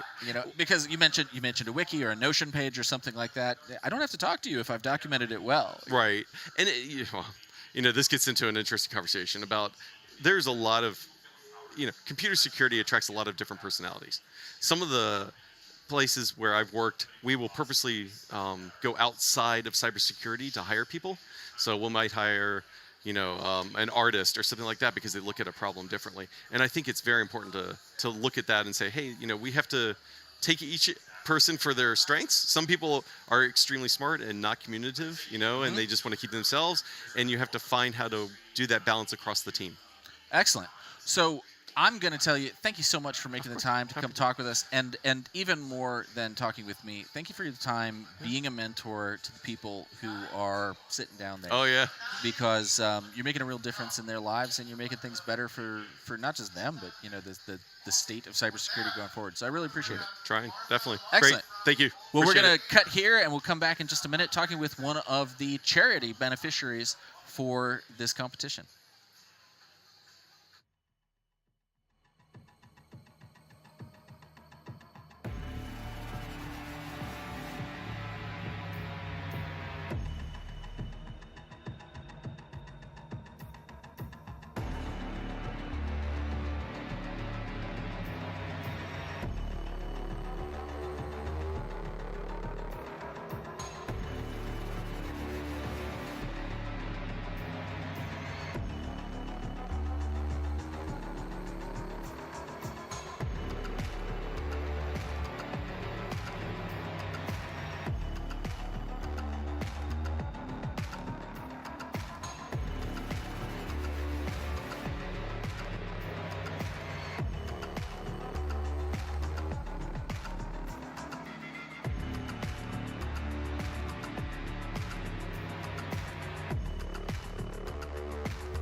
Hello and welcome once again to the legendary HyperX Arena here at the Luxor in Las Vegas. I am joined by Quintana Patterson, who is representing the Women in Cybersecurity Global Organization. Yes. So, first, tell me a little bit about the organization, and in particular, the global, like what the global mission is and how you approach it. Okay. The global mission for WEIS is essentially we want to recruit, retain, and advance women in cyber. So all the programs and mentoring that we do is to ensure that women coming in feel seen and know, have the proper, essentially credentials to make it in the industry, as well as through their career progression. So we have entry-level, mid-level, and senior-level programs for women of all stages of life in cyber. We have a mentor-mentee program. We have an annual scholarship, which brings all of the members together. You don't necessarily have to be a member to attend, but that's where the members come, and essentially it's like we've given it a name. It's like a whole vibe. Our conference is a vibe because it's as a woman in this space, when you get an environment where there's other women in this space and you can exchange stories and meet your mentors, it's just it's undescribable how it feels. So that's essentially what the global mission is. And then we have 70, I think we're about 74 affiliates, and those are professional affiliates leading from state to industry professionals. So we have a threat ops. We have a couple new chapters that are affiliates that have started that are called moms, healthcare, DevOps, so professional, and then we also have, I think we're at about 250 student chapters, and those range from the high schools and the college levels. That's wonderful. I had I would say, pretty atypical experience in cybersecurity in that I had the opportunity to work for a number of women coming up, and if you look at my age and kind of project backwards, that was a very atypical experience. And when I left a couple of those places, it became very pronounced to me how absent that was when I went into some other jobs and some other places. So I'm personally thrilled to have, because I had wonderful mentors who wouldn't want others to have that same experience. Right. Yeah. So now, stepping away from kind of the global mission of Women in Cyber, tell me a little bit about how you ended up working with them, how you did that same transition into cybersecurity yourself. I have been blessed to have been in IT all of my career. So I started out as a computer operator, and that was my first job, like doing work study when I was in school. And I was like, oh my God, this is the best thing ever. I want to do this forever, until I did. And I was like, I absolutely do not want to do this forever. Isn't it the best feeling when you finally have that job and you're like, okay, good, I have a direction. Yeah. So I progressed through, I've done database administration, network administration. I worked at a bank where we built up our network back when Novell was a thing. Built out that whole tree architecture, and then just progressed through cyber. And then as one of my positions, I left. I was an identity access management manager, and decided I wanted to do something completely different. So that's when I got into security, configuring firewalls and switches and routers and all of that. And then during that period, I'd gone to a conference, and most women, you look around and there's not that many women there, and I was like almost deflated, like, do I want to keep doing this? And then, I don't know, the WESIS conference, I lived in Denver at the time, came across my feed or something, and I was like, women in cybersecurity, wait, there's other women that do this? Like, seriously?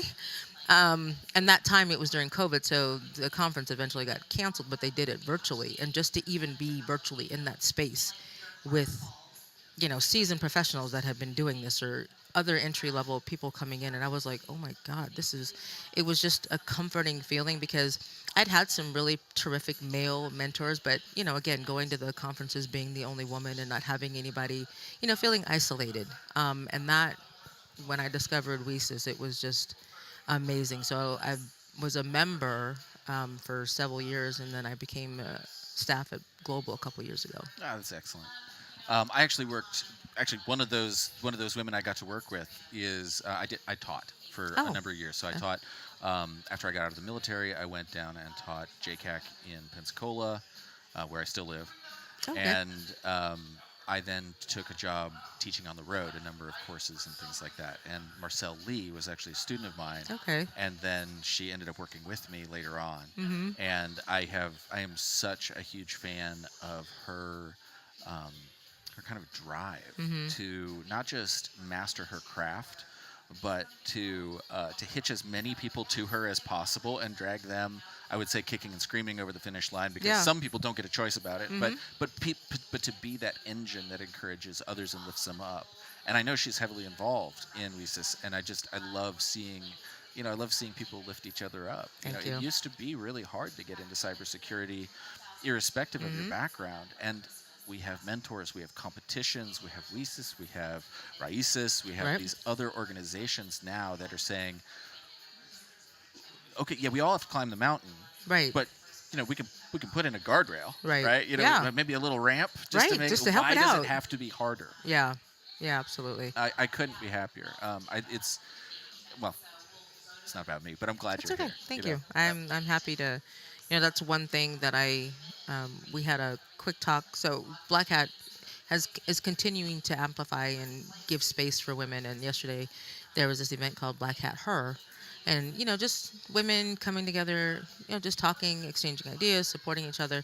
And one thing I mentioned though, like even though we don't feel seen or feel isolated in the space, that's also with each other. Women have to continue to lift up women. It's like we have to fight and kick and scream here. And a lot of times we forget, like, somebody else helped you get here. So you can't forget those that are, coming up. So make sure you smile at other women when you see them. One of my smartest bosses said that, we all stand on the shoulder of giants. And Mhm. so he was really big about mentorship and giving back and tutoring. And he's actually the person who first encouraged me to do a talk. We did my first talk at DEF CON. He and I did together, and we did some of those things. And it's the same idea, is that, as much as I would love to claim that I got here entirely on my own merits, actually, between you and me, my dad's standing right over there. And I learned he's a nerd, right? I come by it honestly. Yeah. And, if it hadn't been for what the opportunities he put in front of me, I certainly wouldn't be standing here. Yeah. And so I love the idea of saying, okay, well then how do we do that, but more so for the next generation? That's pretty Absolutely. Yeah. I won't be here forever, so. And we're already worried about what's going to happen to the planet afterwards. So let's just give the ones coming up just a little extra boost. Why not, right? Yeah. What's the harm, It's not gonna happen. It's not gonna hurt anything. It's going to be hard enough on its own. We don't need right. to add We don't to need it, to right? make Like, it we may any as more well- difficult. Right. Well, we're going to put up the QR code for WESIS, and I'm just going to Awesome. say thank you so much for joining me. Thank I you for really having appreciate us. you taking the time. Thank you. I appreciate this. This was awesome. Thank you so All much. right, and we'll be back in just a couple of minutes. Great. Thank you.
When I first came into WESIS, I'm not gonna lie, like I was really discouraged. I didn't really know what I wanted to do, where I wanted to go.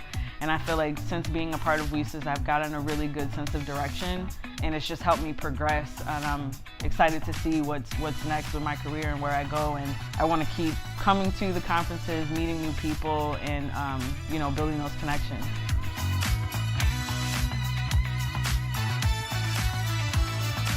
This is something I love. It's a passion for me.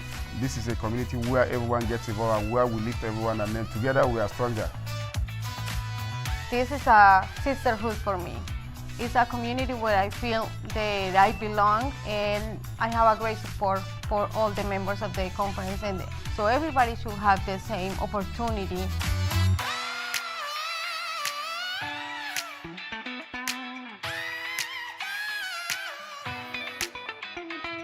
Join WESIS, follow their page. They have so many resources, so many sessions going on throughout the year. WESIS is definitely one of the reasons that I am who I am today.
Y'all, welcome back. Good afternoon. Y'all having some fun today?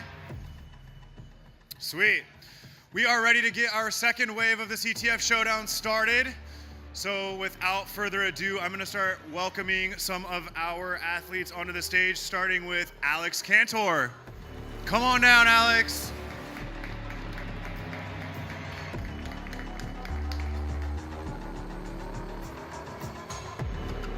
Next up, we have Coldren.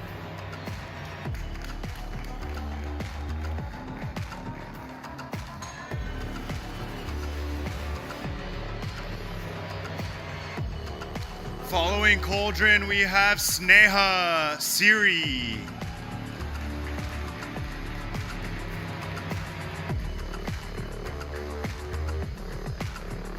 And last but not least, Michelle McAvity. So as a reminder, this wave will be another 45 minutes. The clock will start here in just a couple of moments. These four will be competing against each other for a spot in the grand finale, which will kick off later this afternoon. So wish them some good luck and have some fun.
In 2001, dial-up still dominated. CDs gave way to MP3s. Boy bands were everywhere. We realized the internet was here to stay, and with it, the need for cybersecurity, and the National Cybersecurity Alliance was born.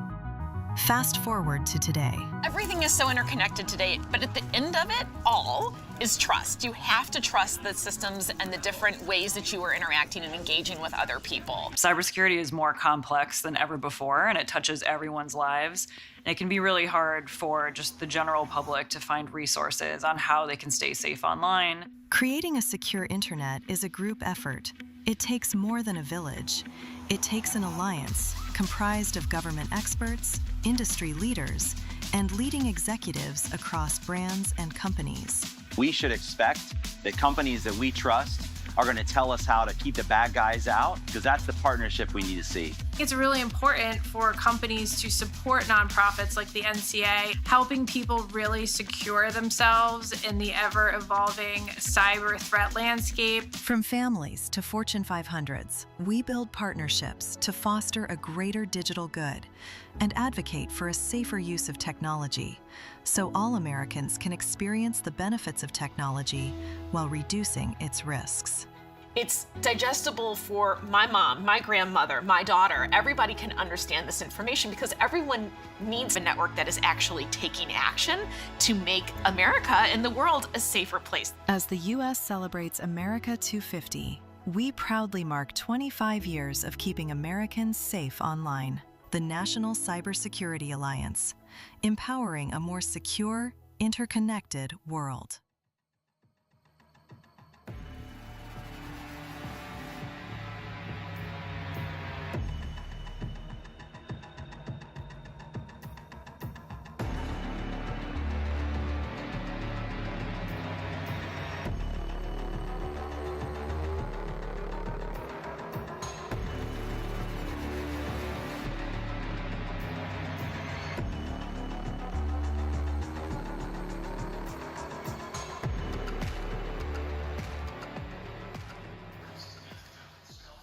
Welcome back once again to US CyberCon here at the legendary HyperX Arena at the Luxor in Las Vegas. I'm Pete Hay, your host, and I'm joined by Ben, Cliff, and Martha from the charity beneficiaries. We have the National Cybersecurity Alliance, Savvy Cyber Kids, and Gold Star Gamers, respectively.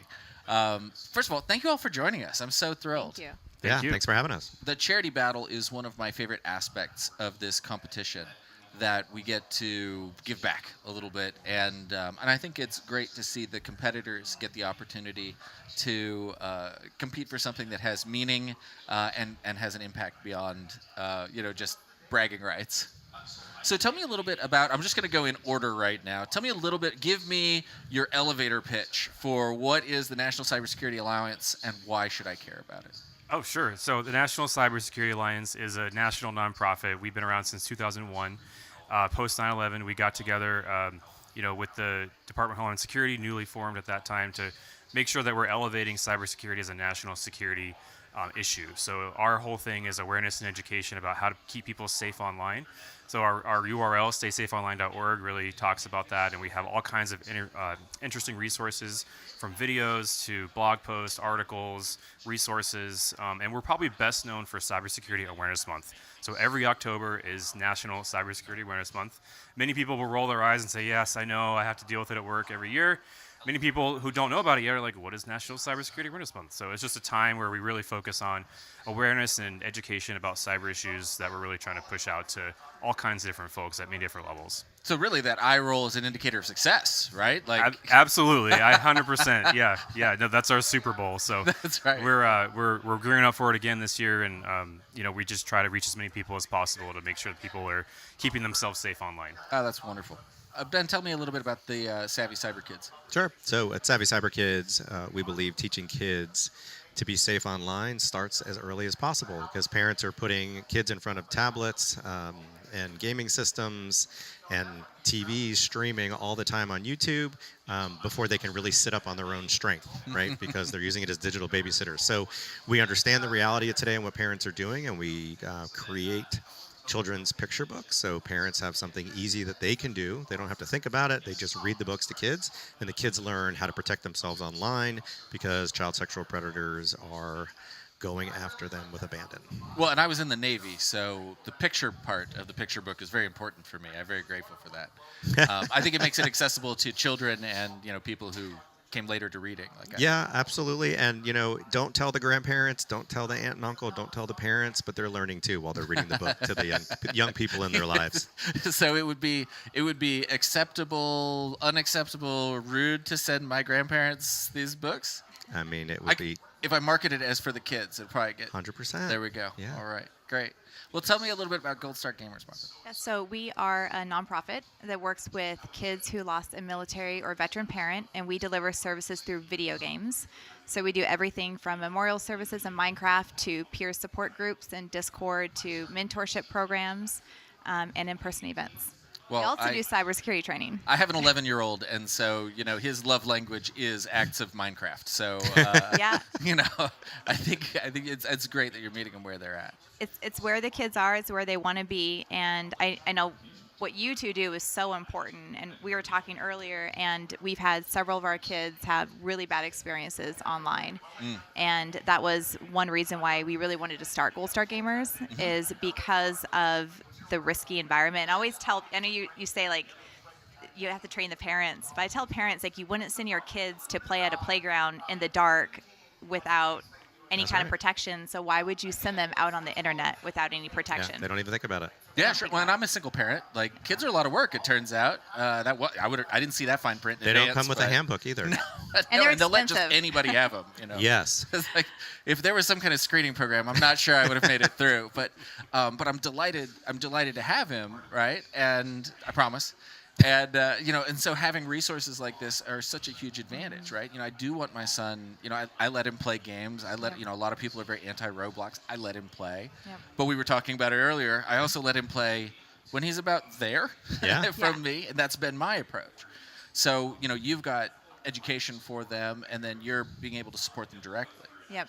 I mean, the answer is not to say you cannot go play just because there's people that might be at the playground, right? I mean, the answer is to have age-appropriate conversations, to protect your kids, to train them, to have as much trust in the environment. Obviously, security and privacy are both equally important and very different. Yeah, and parents, they often ask, well, I want to give my child privacy. I want to give them freedom. And I tell them, you actually can't do that legally. Like, you are legally responsible until they turn 18 to make sure they grow up safe. Right. So if they become a victim, that's on you, parents. So let's really kind of step in there and know you're not invading privacy. You're helping them navigate what comes at them that is completely not age appropriate for them. There was a quote, and I can't remember who said it, but the idea of parenting is not necessarily to prevent your children from doing dangerous things, but to teach them how to do them carefully, with care. And so, when they start getting a little bit older, that's where your resources start coming in, right? Absolutely. So we focus on pretty much all age groups above 18 at the moment. So we actually, at the opposite end of the spectrum, have a newer program called Then and Now for older adults. So these are for your parents and grandparents. And what we do is we train folks who are maybe caretakers or who are, wanting to go volunteer in the community and put on a workshop and actually train the older adults. And similar to what Ben was saying, in terms of having adults train older adults, those adults are learning too. So it's kind of a two-way street. But we've seen this need in older adults, and many people who have older parents or aging parents in their lives, or older adults in their lives, will recognize the obvious need to serve that group because they're no longer being trained at work. They're not growing up in the internet age themselves. So we've created a resource that's actually a printed written workbook that they can go through and fill out and learn about how to do basic things online, like using multi-factor, strong unique passwords, password managers, and kind of all the online basics that we talk about as an organization. And that Microsoft tech support is not calling you to tell you that you have a problem? And that's not actually Microsoft calling Yes. you. Exactly. Yeah. It actually literally says it's not impolite to not answer the phone. Right. You don't need to answer every call or respond to every message. So lots of great advice in there, and we're really focused on that group as well, bringing the community together to help educate those folks. I keep grinning as you're describing this because I'm just envisioning I think it's the Progressive commercial where they're trying to teach the parents not to turn into their parents. Yeah. Yes, I love those. I love that. This is the cybersecurity equivalent of that. Yes. It's like, no. It's the Nigerian prince is fine. He does not need your help. He's a prince. Everything will be all right. Yeah, one of the things we talk about when we go to schools is we tell kids, do not answer the phone or respond to a text message if it's a number that's not in your contact list. Right. It is okay. For some reason, they're okay being rude to parents, but they're not okay being rude to an unknown number. Well, and I think kids these days, they kind of have a little bit of an ego when it comes to online, and I feel like they think they can handle situations that, as parents, we don't want them in those situations to begin with. So we did have a child years ago who had a gentleman online who was showing him pictures of himself in exchange for playing video games with this kid. And this kid's response was, I know I wasn't supposed to, but it's okay. I only had to look for a second, and then I got all this great attention. And you can tell kids over and over and over again, don't do these and don't do that. But back to what you're saying about kids wanting privacy, I understand if kids want privacy with their peers, but when you're in an environment with adults, you don't get privacy. Right. That should never be on the table. Yep. Yeah, no, it is, I make light of parenting, but it is probably the most serious thing I'll ever do. It's also like a full-time job. It turns out, I had no idea. Yeah, like all hours of the day and night, no real weekends off either. And I think that's the problem is the internet, if you can access it, it's all the time. It's 24/7. And so parents don't know how to supervise. And I don't think they understand that of all the, the family support center and Discord and, the safety that isn't, that's available. One of the things that I've noticed is a false sense of security. I noticed it first when I started saying, I work in cybersecurity. And I hear someone say, my kid's a computer genius. And what they really are is someone who enjoys playing Call of Duty on the computer. So still vulnerable to people on the other side of the keyboard. But see, the thing is, think about that mindset. My kid's computer savvy because they can play video games, but so the parent has lowered their guard. So kids have no inhibition. So they'll do and they'll try. If you put a kid in front of a game they've never played before, they'll figure it out. If you put a game in front of an adult that's never done it, the adult will be like, I have no idea what to do. Well, and they won't do it. And it actually, coming back to the CyberCon, this gives you the opportunity to, while you're still young enough to have that kind of. For me, it's embarrassment. Neuroplasticity. When I was younger, I had no fear of looking like an idiot, and now that I've perfected looking like an idiot, I don't like it. So, these games are such a great opportunity to take those risks and take those challenges and use that failure to build skill. Mm-hmm. Going back to the National Cybersecurity Alliance, we were joking about October, but that's got to be what a great opportunity that is to, and I'm assuming both of you do October, reach out in cybersecurity for all of these things, right? Mm-hmm. How does that feel at the National Cybersecurity Alliance? We were joking about it earlier, but doesn't that feel amazing to hear that?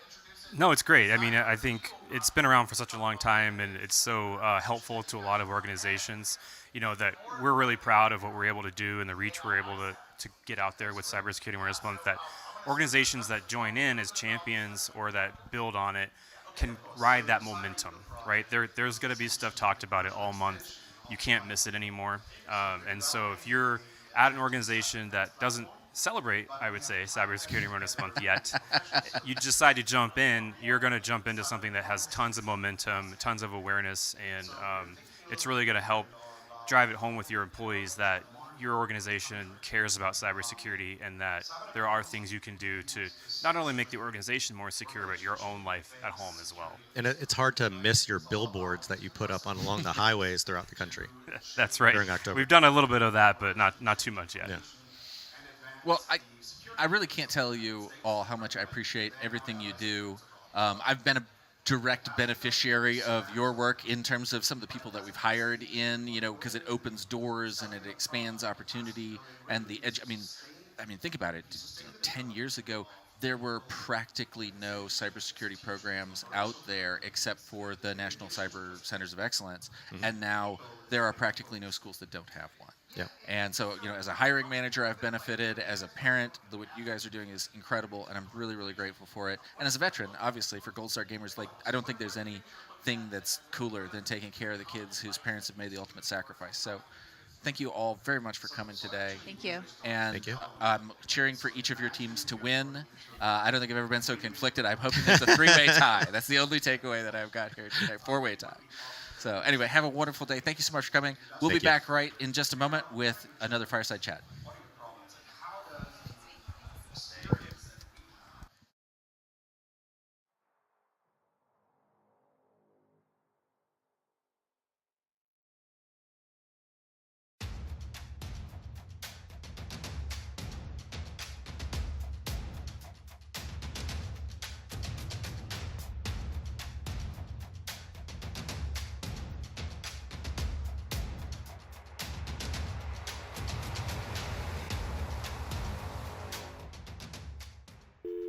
(2001) Dial-up still dominated. CDs gave way to MP3s. Boy bands were everywhere. We realized the internet was here to stay, and with it, the need for cybersecurity. And the National Cybersecurity Alliance was born. Fast forward to today. Everything is so interconnected today, but at the end of it all is trust. You have to trust the systems and the different ways that you are interacting and engaging with other people. Cybersecurity is more complex than ever before, and it touches everyone's lives. And it can be really hard for just the general public to find resources on how they can stay safe online. Creating a secure internet is a group effort. It takes more than a village. It takes an alliance comprised of government experts, industry leaders, and leading executives across brands and companies. We should expect that companies that we trust are going to tell us how to keep the bad guys out, because that's the partnership we need to see. It's really important for companies to support nonprofits like the NCA, helping people really secure themselves in the ever-evolving cyber threat landscape. From families to Fortune 500s, we build partnerships to foster a greater digital good and advocate for a safer use of technology, so all Americans can experience the benefits of technology while reducing its risks.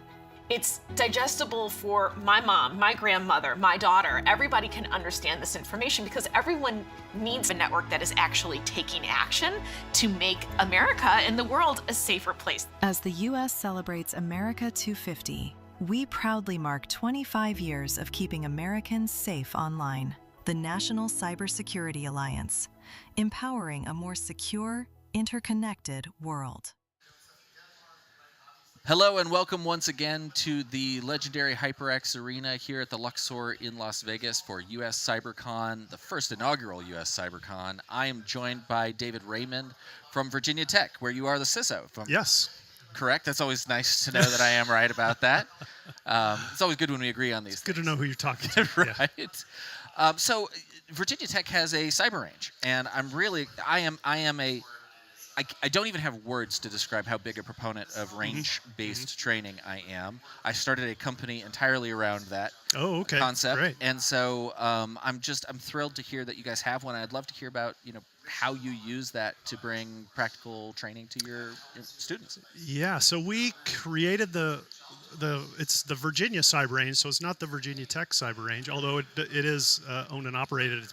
We built it at Virginia Tech, but it's funded by the state of Virginia. Okay. And it supports K-12 and college students across the state. Oh, that's awesome. It's fantastic. So about 10 years ago, we got funding from the state to build this. We had 2 years of funding to create a cyber range platform for use by students and faculty across the state of Virginia. And we had some money, but we weren't sure if it was going to be enough, and if we were going to be able to do the thing they wanted us to do. I mean, it was we had this mandate to create a thing that could be used by students wherever they are, right? And if you think of the state of Virginia, there's a bunch of people up in the northern Virginia area, folks down in the Tidewater, but then you have this long tail of sort of more rural students, and so there's not necessarily great like fiber running to all these different schools, and students are issued Chromebooks.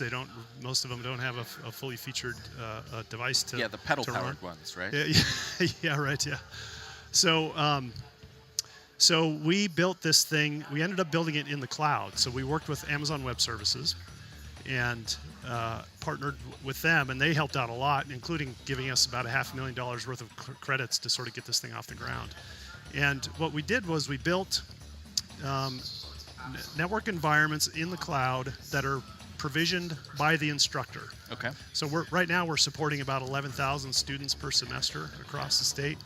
And we have a staff in the cyber range of about a dozen folks. Okay. And so it just doesn't scale for us to be provisioning infrastructure for people. So we built a provisioning back end so that an instructor who has an account can come in and create a course and provision the infrastructure that the students are going to use in AWS, and they select from a drop-down list of environments, right? Okay. So they're not creating environments, because a lot of the teachers, they just wouldn't be able to do that.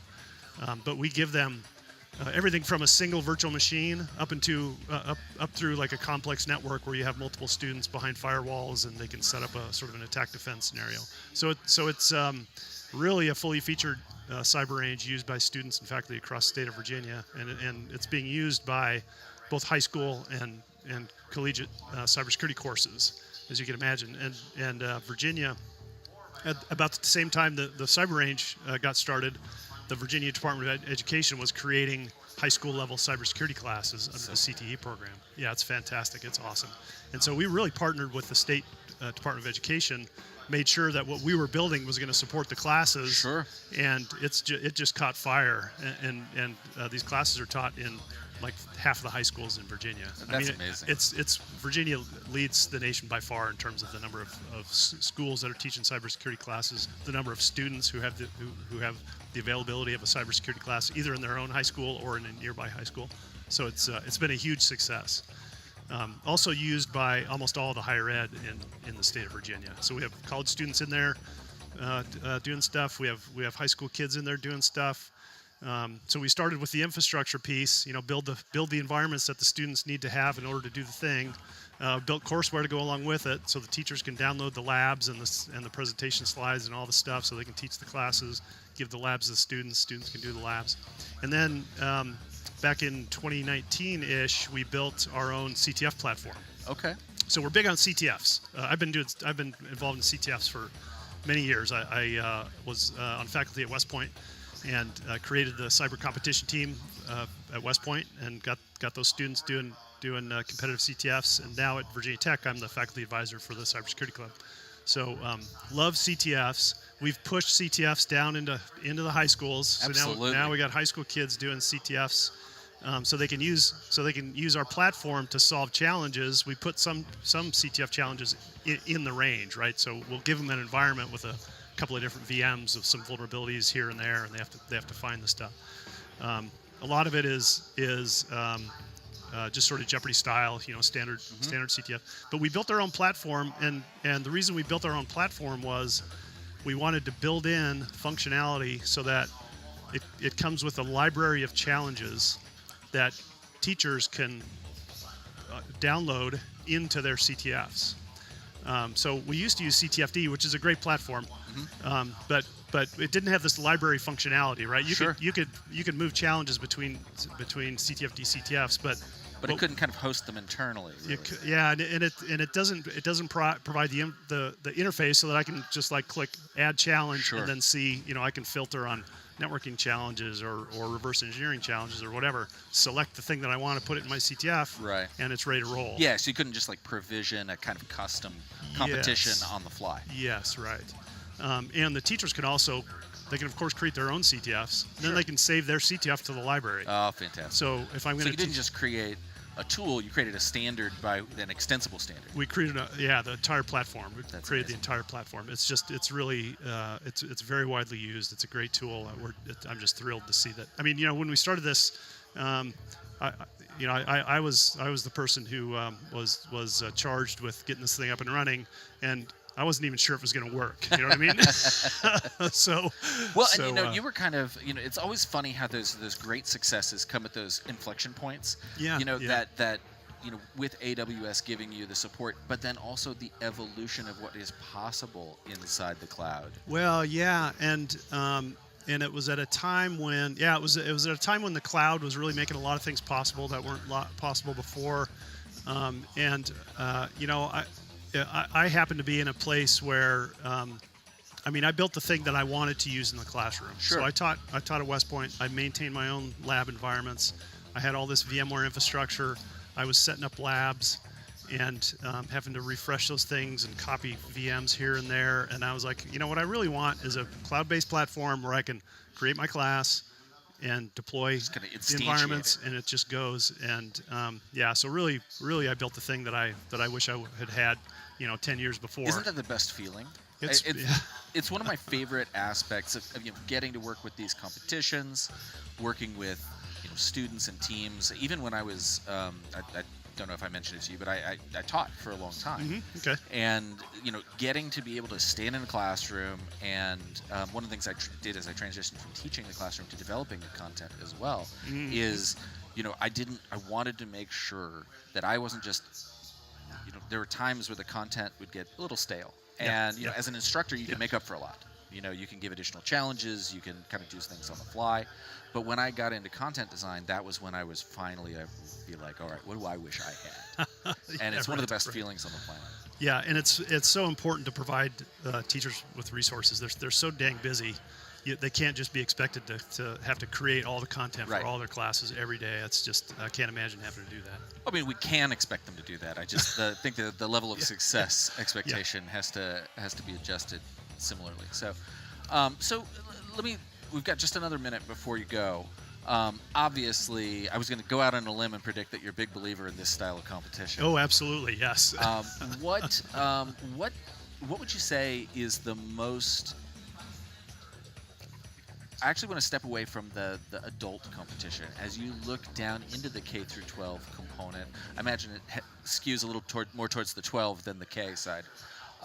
What sorts of things do you see as the biggest benefit you're able to bring into the, let's say, high school classrooms? I tell you, it's CTFs and competitions. It's really the gateway drug to getting students to study computer science and cybersecurity. Students who never would have thought of it. You expose them to a CTF challenge. They find the thing. They put it in. They get points.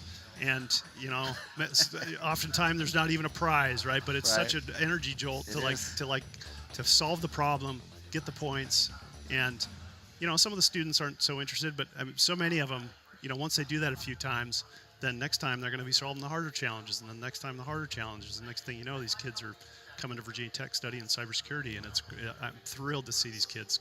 I mean, I see them all the time. We do an annual, huge high school level competition, and these kids, come up and introduce themselves and say, "Hey, I'm coming to Virginia Tech next year." And I mean, it's just awesome. It's really cool. That's fantastic. Well, I can't tell you how much I appreciate you taking the time, both to see me, but to do what you do. I'm really thrilled, and I'm a huge believer in ranges. So since you agree with me, we must both be geniuses. Absolutely, and, yes.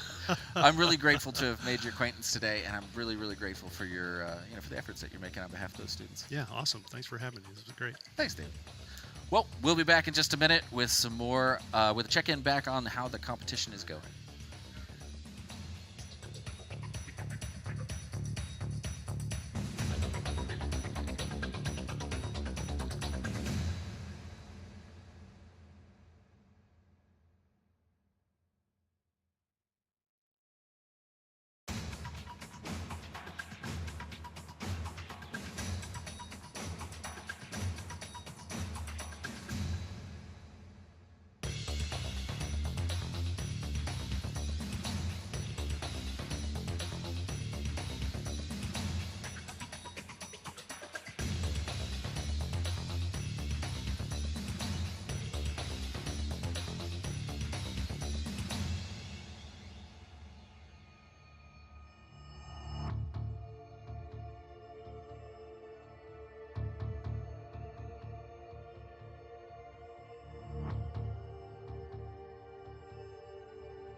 All right, welcome back once again to US CyberCon at the HyperX Arena here at the Luxor in Las Vegas. I am, of course, your host, Pete. I'm joined by Wookie, Nick, and Thanos from Hack the Box, who are going to tell us a little bit about, not just about the platform itself, although there may be some discussion of that, but about what it's like to build a challenge like the one that our competitors are taking on right now. How do you approach that? So go ahead, Nick. So, just a pretext, I've been working at Hack the Box for 7 years now. I was one of the first employees. Okay. Fun fact. Congratulations. So, I've seen it from start to finish. Not finished yet. Wait. Maybe I said something wrong. Okay. Spoiler alert. I got to the ending. And it's been really rewarding and impactful what we've seen with how the community is giving us feedback. They are learning. Basically, why I've been here for 7 years is that the mission of the company, as I would say it, from the community side, is affordable cybersecurity learning, and it's accessible in a nice gamified way where people can learn at their own pace and they can learn from each other, they can mentor each other, they can talk with the authors, get a sense of what they were thinking when creating that piece of content. And Thano? I mean, I can talk about what we think when creating a challenge in general. Yeah, that's definitely. So Wookie and I both, we've done the competitions. I've built training, but competitions, I've designed large-scale exercises, but not the kind of gamified training that you all have. So yeah, I'm really interested in how you approach it. It again, from a competitor's perspective, and Wookie, join me on this. I always, you get kind of the story, right? And that's designed to like hook you and drag you in. But then you have a choice for how you approach it. Do you fuzz and enumerate like crazy, or do you try and follow the story and have a more tailored approach? I'm assuming that you have some kind of goal in mind as you design this exercise. I mean, first of all, I started as a player before being a creator. So my idea was like, okay, I'm seeing a challenge. What do I like about that? What do I learn? So that was my perspective when I was playing a challenge. And when I became the creator, I was like, okay, I want to show something to the players that they're going to enjoy, that they're going to learn from it. So this is our perspective. We found a bug and say, okay, this is a nice bug. They might learn something from it. And I'm like, okay, now I need to implement it somehow to be realistic, to be gamified, to be more enjoyable for the players. And that's how we go. We find a bug and we're like, yeah, I want to implement that. And after that, we're like, we need to create a storyline. For example, for every CTF, for Cyber Apocalypse, for example, we created together a storyline, the Salt Crown. It was like Game of Thrones look-alike. And on that, when you have the bug... I would say a better version of Game of Thrones. Yes. Yeah, we deserve a Nobel, If actually. we're talking about Season 8, that's not a hard bar to set right now. So. Yeah, for Season 8, yeah. So yeah, we go like... We're live, right? Yes. So we go like that. We find the bug, we try to implement it to a storyline that we like, and then produce the best quality and quantity of challenges. Okay, so kind of breaking it down, Barney style for some of us, like Knuckle Dragon mechanics that started back in the day. So you start with the bug, and then you work back, and then you build a story around that, trying to get to that end goal. Is that how you guys approach building these bugs out there, or do you start with the story of, I want to kind of see this, and what can I find a bug to feed into that? Before we start any kind of development, we have like a panel of judges, I would say, where we create a storyline that we really want it to be plausible and make sense and immerse you in it. I don't want to brag, but I would literally see me as a Netflix producer or something. I just picture Nick right now with like the board. Is he drawing out like storyboards? I think so. No, move that. No. He's exactly like this. Yeah. Poor Thanos. When I do training, one of the biggest challenges I have is I want a student to have a specific experience, right? I call that a curated experience, but I don't want it to be contrived. Right. And I think you mentioned this is a good bug, and I think that's how you avoid. I'm assuming that's one of the big things you do to avoid being contrived is like, no, it has to be legit. It has to be something that you would find in the wild for real. Yeah, I mean, most of the times we try to avoid, first of all, rabbit holes. I mean, when you have something, you need, okay, this is the bug. I'm trying to exploit it, see how it works, why it works this way, and proceed like that. No honeypots, huh? Well, I was going to say, now I'm curious, do you guys throw intentional red herrings out there too? You're saying you don't want a rabbit hole, but do you still kind of think about what can I do to kind of distract with a small red herring? Yeah, we're trying to avoid that. I mean, okay. We're trying to find bugs that are difficult to exploit, so we don't need to distract players with if other it's hard stuff. enough. Yeah. They'll distract themselves. Yeah. Basically, 2 points, sorry. It's the difficulty should derive from the complexity of the exploitation process alone. So no blind work, no guesswork. the like also if you put quality and love into the kind of hacking scenario that you put out, people are more inclined to basically spend more time and immerse themselves into the universe that we've created for hackers to hack. You want them to be learning, not cursing. Yeah. Yes, both. Wait. Well, so one question I have that with that then, as you're approaching these and you say you want those high quality, do you guys have a certain standard of how much publication has to be out there, how much research is available to somebody to actually research and see what is involved in this bug before you include something like that? So that way it isn't a rabbit hole. There is a plausible explanation and solution that can be found by the players. Yeah. I mean, it depends on the CTF, it depends on the challenge. For example, if you are going for a very easy challenge, you're trying to abuse some public CVs, for example, a buffer overflow, an integer overflow, an SQL injection, easy stuff. That you can just search on the web, what is SQLi, and you'll see some examples, you solve the challenge. Chat GPT, give me an Copy, exploit. paste. Yeah. But Exploit. if you go for some insane challenges, then there are very limited public records on what you can find. So people should go there and understand it, try to modify it, because we won't just take them copy-paste. Yeah. So they need to understand the bug, try to see how it works in our challenge. So yeah, right. If you're going for an insane challenge, they need to do some. All right, so you guys aren't necessarily dropping like fresh 0 days yourselves that you're expecting them to find. Sometimes we do that. Insider knowledge, you guys heard it here first. Well, Nick Tanos, thank you so much for coming to join us. I really appreciate you helping us get a better understanding of, what is going on behind the scenes, what goes into the creation of this, because I think sometimes we see the competition, even as a competitor, you see the competition and you're like, well, here's my feedback on that.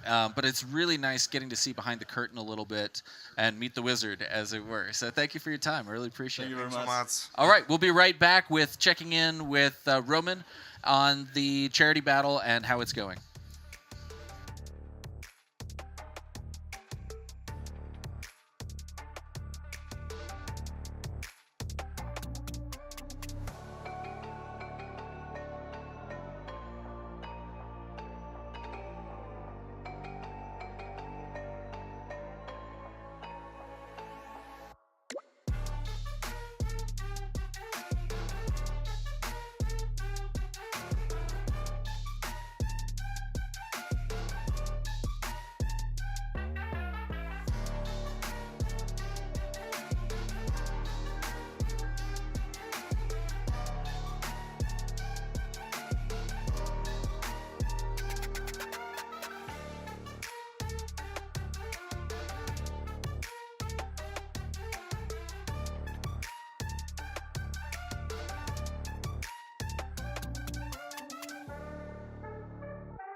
Welcome back once again to US CyberCon here at the HyperX Arena in Las Vegas.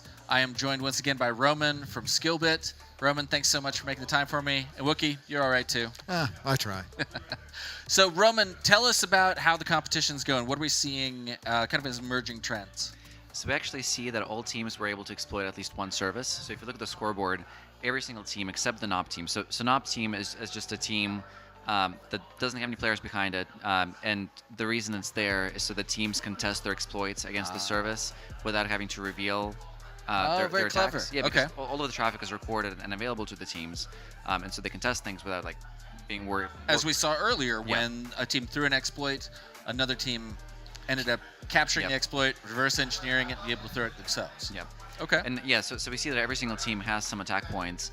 A few teams have actually gone down on the scoreboard because of their relatively poor uptime score, and so you can see that really hurt a few of the teams. One of the teams is going pretty far with attack scores, and a lot of the teams are trying to catch up. But we have been seeing activity on most of the challenges across most of the teams. It's really interesting that Reactor Forge as a challenge has been, it's obviously dominated here by Team 3, but the other teams, I don't think anybody's scored on it, have they? I don't think so. But you can see this team has, well, I guess partially it's because of their uptime score. So they have the lowest defense penalty, which means their flags weren't stolen as much, but that's likely because of their downtime. I will say it is interesting just looking at those scores too. Just data analysis is the exact same thing. So you can tell that they've used the same exploit against all other teams because you see that exact same defensive score across there. That's an excellent point, and which means that they very effectively used. Well, they solved it even before they deployed to within that 2-minute tick, right? Yeah. So they must have hit all the other teams within that 2 minutes. Well, so after a flag is planted, you have, I think, 5 ticks. So you actually have 10 minutes to record it. Okay. And teams are able to see all of the flags that are kind of available. They can see the ID that they correspond to in the platform. But they do have to automate. We actually can see some of the participant screens, how they are manually copying. Looking at some of these challenges, manually copying the flag, putting it into the platform. Which gives them the points, but it's definitely not enough to bring them to the top. Right. Okay. So following on with that, let's see. Did we see any where everybody has captured it? I think because we talked about possibly exploring, like how these approach. I think Groom Lake we have. I can show you some. So I can show you some examples of some of the tools the participants have. And unfortunately, we don't have. So all of the services are hosted in the cloud behind a VPN. So this machine is not on the VPN, so we won't be able to access those services. But you can see some of the tools the participants are using. So all of them have access to the virtual machine that runs these services. Let me make it full screen. So this is VS Code in the browser. You can see right here they're looking at the source code of one of the challenges. They're making changes here, and they're trying to patch it. If we take a look at another team, you can see they're using a tool called Tulip, for example, right here. This is one of the challenges. You can see right here. So this is the flag, and Tulip. Well, they just exited out of it. So we can. Let me see if I can go back to you a minute. All right. Let me see. Yeah. So no, it's not Tulip. So they have some tools that let them intercept the network traffic that's being sent towards their boxes. So this is. Did they just flip from it again? No. I thought they did. I thought they were still running it there. All right. Nobody's on that screen right now. Here they are. All right. Last chance. Wait. Big money, no whammies. No whammy. Stop. See Tulip right here. Yes. If they click right here, they'll see it. Hey, click Tulip. Oh nope, they're not listening to me. Sorry, guys. Yeah. All right. Well. Oh. All right. So they're capturing network traffic. Yeah. So we see, there it is. So you can see right here. This shows all of the network traffic that is being sent against their boxes by other teams. The network traffic is anonymized in such a way that they don't actually know which team the service is coming from. Okay. So the scoring engine, all the different teams, they all come from the same IP address. Oh, okay. Because if they knew which team it's coming from, they will simply be able to add like a firewall rule to block all the traffic except the scoring engine. And so that's why we have to make it so excellent. That's a really creative solution. Yeah, and so that's why we have to make sure that they don't know who's sending the traffic. I mean, unfortunately, there's a lot of other heuristics they can use. For example, the frequency of who's affected, like the steps they take. So at more, which is okay. I mean, that is, if you think about it, if it is not uncommon for actual malware to have, a regular heartbeat, and if you wanted to go ahead and write a specific firewall rule or a Sigma rule or something like that was targeting that, legitimate approach. Well, yeah, I think it's a great point to talk about is how do you block abnormal if you don't know what normal is? So you have to be able to look and see those things so you can then establish where do you even start from. Yeah, and so. But it does make it a little bit more difficult for us as organizers because we then have to make sure and randomize the scoring engine in such a way that it, takes different actions every time at random intervals while keeping things consistent and fair. But it is a really fun format that we have to work around. Yeah. So what's the most clever thing you think you've done to kind of when you've seen a participant do something and you're like, first of all, that was very clever, you jerk. And then Don't ever do that what's again. a really clever workaround that you've come up with? So I can't think of anything off the top of my head, but there's one example that I can share that I've seen another team do during one of these competitions. So we usually give the teams, a virtual machine that comes pre-installed with a lot of different tools, everything they need to participate in the competition. Some of them like to go overboard just for fun, and so in one of our attack and defense competitions, we actually had a team who put a traffic, like a forwarder, in between the service, and the internet, and sent all of the traffic that the teams were sending to AWS, outside of the competition environment. Used AWS firewalls to analyze the traffic, generate alerts, send them Slack alerts anytime somebody did something. It was like a 10-team competition. Definitely, absolutely no need to do that. But they spent so much time just having fun and just building this really crazy intricate infrastructure just to, route this traffic and then like do things with it. Yeah. It's one of my favorite things about the competition is that you're allowed to go entirely too far. Yep. And we were talking earlier about some war stories about things you've seen. I mean, I've seen people engage in things that are probably crimes. I've seen hotel uniforms being purchased from secondhand shops. Wi-Fi jammers maybe being used on certain frequencies to get somebody an advantage somewhere. Yep. But so given that, so now let's talk a little bit more about something we just talked about with the Hack the Box team, how they build their challenges. Yours is very different. Yours are service-driven. So when you think about these scenarios, like you showed the Tulip example there, so I'm assuming that you're essentially looking at a traffic analysis challenge there. Yeah, so we actually specialize in Jeopardy style competition. So attack and defense is definitely something that we do, and often the type of content that we generate is pretty similar, but I guess there are different kind of ways that we drive our content. So first, we have a lot of customers, and we listen to our customers, hear about what tools what types of training that they need. Sometimes we often hear that our customers are trying to use a certain tool, but a lot of their employees are not, experienced in that tool. So can we build some tool-specific training? Excellent. I'm really glad you mentioned that because we're seeing this from the perspective of a charity battle. Yep. But you are a company, and you obviously have customers, so that makes perfect sense. Yeah. That you're trying to.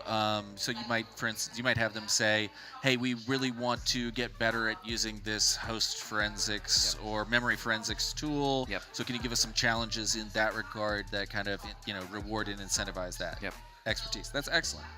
Okay. Yeah. And then also, there are different frameworks, different just kind of basic topics, foundational topics that we're trying to make sure that we have enough content for. At this point, we have a really large content library, and so we're trying to go deep. And like, for example, right now, ICS, like it's one of those topics. Everybody loves industrial control systems. It's one of those topics that we unfortunately just don't have a lot of content in right now. Sure. But so we're trying to build that out. Some categories like web security. We have tons of challenges in there. And so what we're doing there is we're taking all the content that we developed in the past and kind of categorizing it and just making it a little bit more, presenting it in different ways. That's wonderful. Yeah. So talking about new technologies and stuff, how is you as a content creator, how do you protect yourselves from having content that's out there being leveraged by AI and taking away from that learning opportunity from you guys, so you can still make sure that your customers are actually getting the quality training and effects of what you're building versus just having AI give an answer? Yeah, so we have different content libraries that we use for different purposes. For some competitions, we have challenges that explicitly have solutions published online, where the point of the competition is to for you to learn, and we don't really care if you use AI. If you can use AI, you're going to be at a disadvantage if you do, because you're not going to learn as much. But you're welcome to look up the solution, follow the solution. So we kind of have that library. We have a library of challenges that we make sure that doesn't get leaked. If we see something get leaked, we immediately take it out of the library. Perfect. Okay. And then, it sounds like a really pragmatic approach. Yeah. But for AI, it really depends on the company, because we have some companies, some customers that say, we really want to make sure that users don't use any, players don't use any AI because we want to see what their skills are. And then there's the other camp where they say you must use AI, right? Because we want to make sure that in the real world we're that gonna our use AI. tokens get, Yeah. we blow through our token budget. Yeah, and so well, Roman, first of all, thank you for taking the time. We've got an interview coming up in just a minute with Jessica, who's the brains behind this entire outfit. So I can't tell you how much I appreciate you taking the time to explain a little bit more about the game, what's going on, and helping us see what's actually happening a little bit behind the scenes. Yep, that's good. Thank you. Thanks for again. having me. All right. Thank you so much, Roman. We'll be right back.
All right, and welcome back to the HyperX Arena here at the Luxor in Las Vegas, the best place for cyber esports competition. And I am joined by my dear personal friend, Jessica Golick, who is the, goodness gracious, US Cyber Games, Cat's Eye, Play Cyber.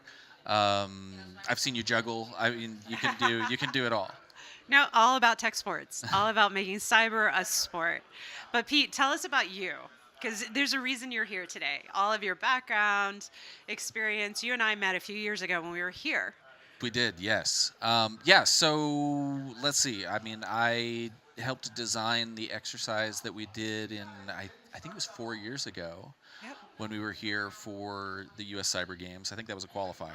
Yeah.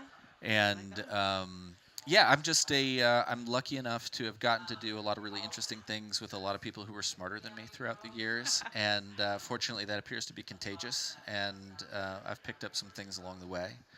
I am a big believer. I was one of those guys who had my own, highly suspicious basement that I'm sure got me on a government watch list at some point in time with all the Cisco devices that I was purchasing. And so, the idea of a range is something that I became very fond of. After I got out of the military, I went down and taught at JCAC in Pensacola. I taught for it used to be called ANRC, but Focal Point, which has since been acquired by CDW.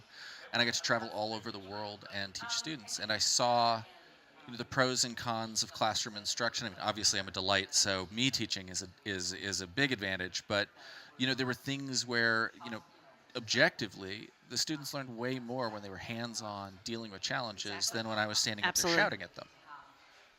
So, I think that naturally led to range content development, and a friend of mine, Sean Donnelly, started a company called Resolvent that I got to be employee number, depending on how you do the math, 2 or 3 at. Okay. And we were acquired by SimSpace, which is a range company, because we're building range training, and I've been in the range training and development space ever since. Okay. Very cool. And then, so what are you doing now? Now I'm the CEO of Arbiter Security. We build training content. We have 2 cybersecurity, one granted and one pending right now. It's kind of the same thing. Is when you see a problem, you try and solve it. And I was recently, although the administrative order hasn't come out yet, I was granted the permission to operate as a law firm. Wow. And hire attorneys because How different. That's not the first time that sentence has been said about me. Yep. But I felt that there were times that when I was asked to advise people, they're saying like, well, how do I comply with this rule or law, or how do I do that? And I kind of felt like I had to say, I'm not an attorney. I can help you implement your compliance plan, but I can't build it for you from scratch. And fortunately, Arizona was kind enough to recognize that argument and say, you know what, letting you hire an attorney who can help you with the legal side and then you can provide the technical side, that makes sense to us. So I'm pretty excited about that next phase. It's going to be very different. It's I gonna wish be you very all the luck different. with that. Another sentence that's been said about me often. Ditto again. So we're both kind of leading new paths, if you will. Yeah, exactly. Pioneering. Well, I mean, and it's, like look at what, I hope you take a second and look over your shoulder as we stand up here kind of on the bridge of the starship looking down on the competition and see, there's so many people who have that opportunity to fail fast in a consequence-free environment. Those are some of my favorite buzzwords when it comes to ranges because, in an operational environment, failure isn't really an option the same way. When I was in the military, my chief petty officer wasn't saying like, good job, you tried real hard. It didn't work that way. Yep. And so, I had to fail at home so that hopefully I wouldn't fail at work. And that's what you're bringing these kids. And I'm really excited about that. It's an honor and privilege because at the U.S. Cyber Games program, we have noticed that over the last few years, I've learned so much, by the way. Part of that is the cognitive skills. Mm-hmm. It's the fact that brilliant minds are coming out of academia every day, and they have the intelligence that we need to handle some of these problems. But in terms of being ready to deal with the crisis, ready to deal with large teams or even just regular sized teams, the ability to deal with long hours, and the amount of pressure that is really put on them, they don't have that training in academia. They have a little bit of the intelligence piece, but the games and sportifying it really gives them the opportunity to really practice the drills. I agree, the resilience component. And do you know what came up surprising number of times in our fireside chats today has been communication skills. Yes. That, that's one of the ways that we're kind of mitigating the consequences of exhaustion. One of the stories I told is, one of the opportunities I had was to put on major exercises for Fortune 10 companies. And one of the things that we consistently saw as, you'll be shocked to hear this, companies that have infinite budgets have really good teams. Yeah. So there's razor thin margins between them. Yep.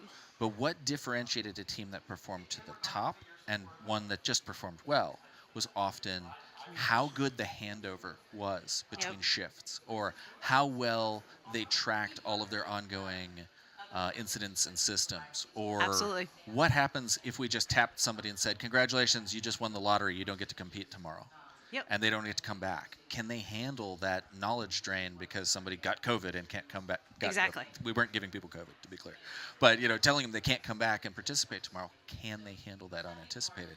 You get that here. We're seeing that more and more. We're really focusing in on that.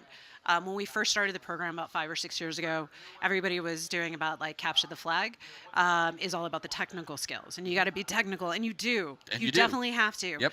But where the coaching comes in, and that's what we're here to do, is to meet more people and to recruit coaches and trainers, as well as cyber athletes. But it's this idea of help the next generation understand how to love their passes. Mm-hmm. I played a lot of basketball in my day. Right. Right. And the coaches always said, love your passes. My pass to you, your ability to catch it isn't your responsibility. It's my responsibility. And so when we do drills or we do training leading up to major competitions, we're giving the athletes the ability to drill 3 to 5 questions. This is how you pass the challenge. The ability to delegate work at a young age is pretty powerful, because you're no longer just relying upon yourself, you're relying on others. And one more thing I'd like to kind of slip in is this concept of how this relates to high-performing teams in cybersecurity. They are faced in Capture the Flag with all these challenges. And what we're trying to do is realize it's not just about dividing and conquer, it's about having a strategy, right? It's about putting points on the board. And when you say that to a group of highly talented people that have done Capture the Flag for years, they don't see it that way. But once they start to see it, they're like, whoa, I've got to take a step back and realize it's not just me and my mental ability to solve this challenge. It's my ability to solve these challenges as a team. And that's where the passing and the triage and deciding, do I go for this lower hanging fruit that's going to get me the points, or do I spend hours and hours on this high performing challenge? And these are the things that I think really translate well into high performing teams in the workplace. You know, right? one of the things that I, first of all, couldn't agree more. I think you're absolutely correct on that. And what I would add to that is understanding the difference between being stuck and being frustrated. Because the tilt, especially when you're surrounded by these talented people, you can be like, oh, I'm frustrated, I'm going to ask for help. That's not the same thing as stuck. And so that ability to say, okay, I'm now no longer advancing the ball, I need to break glass, pull lever, and get a grown-up. Or say, no, I'm not stuck. I'm frustrated, but I'm going to power through that frustration. I'm going to, there's a difference between seeking input and getting help and kind of learning how to do that. And I would say, again, in my opinion, that's a soft skill that when you bring that to the professional workforce, it's a power skill. Oh, I don't like soft. I like I mentioned that as well. power. I don't love the term soft skills because I see them often used as an excuse not to hire introverts. But to your point, though, if you look at athletics and you look at in high school and college, you have the athletes that show up every day and they're your normal general athlete, right? But then you have your top performers. These are competing for college teams, D1, D2 teams, maybe going on to the Olympics. The difference between the two, of course, there might be some time difference or kind of thing. And you can't Self-awareness. It's self-awareness, right? It's the ability to go into practice that day and say, you know what, this is not the day for me to push it, or this is the day for me to push it. It's that understanding of my ability and how to sleep well and be mentally healthy and eat well and prepare and then come in with a competitive mindset and then get that frustration, that tilt, and still be able to click it off, and there's techniques we can teach them. I couldn't agree more. That idea of, with the discipline, obviously, but a lot of those things, you're right, like that's already expected. And, a lot of these people are going to the best schools in the country, so they've got the discipline. But now we teach them how to operate, in that cohesive whole. And then even to say, like, you know what, I performed well, but I'm not sure that my skills are where I want them to be. Just because, a couple of those shots probably shouldn't have gone in. So, I didn't call bank on that one. I need to get the reps. And that's what an athlete is. That's why we say cyber athlete. It's the individuals who want to take it to that next level. They're not just CTF junkies. These are people that are really striving to be the best that they can be to compete at the global level. And that's what we're all about, because by doing that, iron sharpens iron. Together globally, these teams from around the world, they're sharpening each other. And because of that, the next generation is going to be stronger and more ready for whatever the world has to come. That's excellent. Well, I think that's the perfect place to end it. We have coming up a performance from Dual Core on the main stage, so I cannot wait to throw it down there and let them take over. And they did a Game On. Watch for it. We actually commissioned a song to go with the U.S. Cyber Games. They wrote it specifically for us. That's really exciting. That's very cool. Excellent.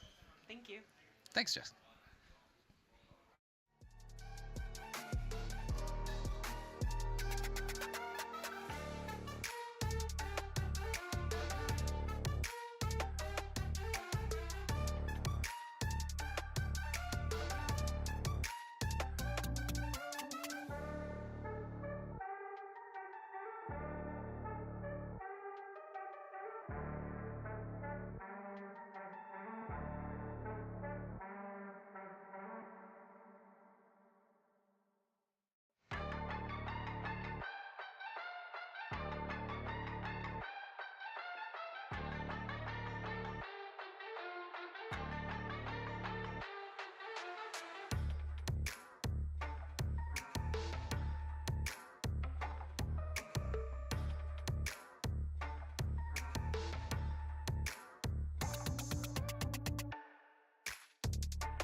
All right, y'all. We are moving forward with today's agenda. The moment you all have been waiting for. It's my pleasure to welcome to the stage Dual Core.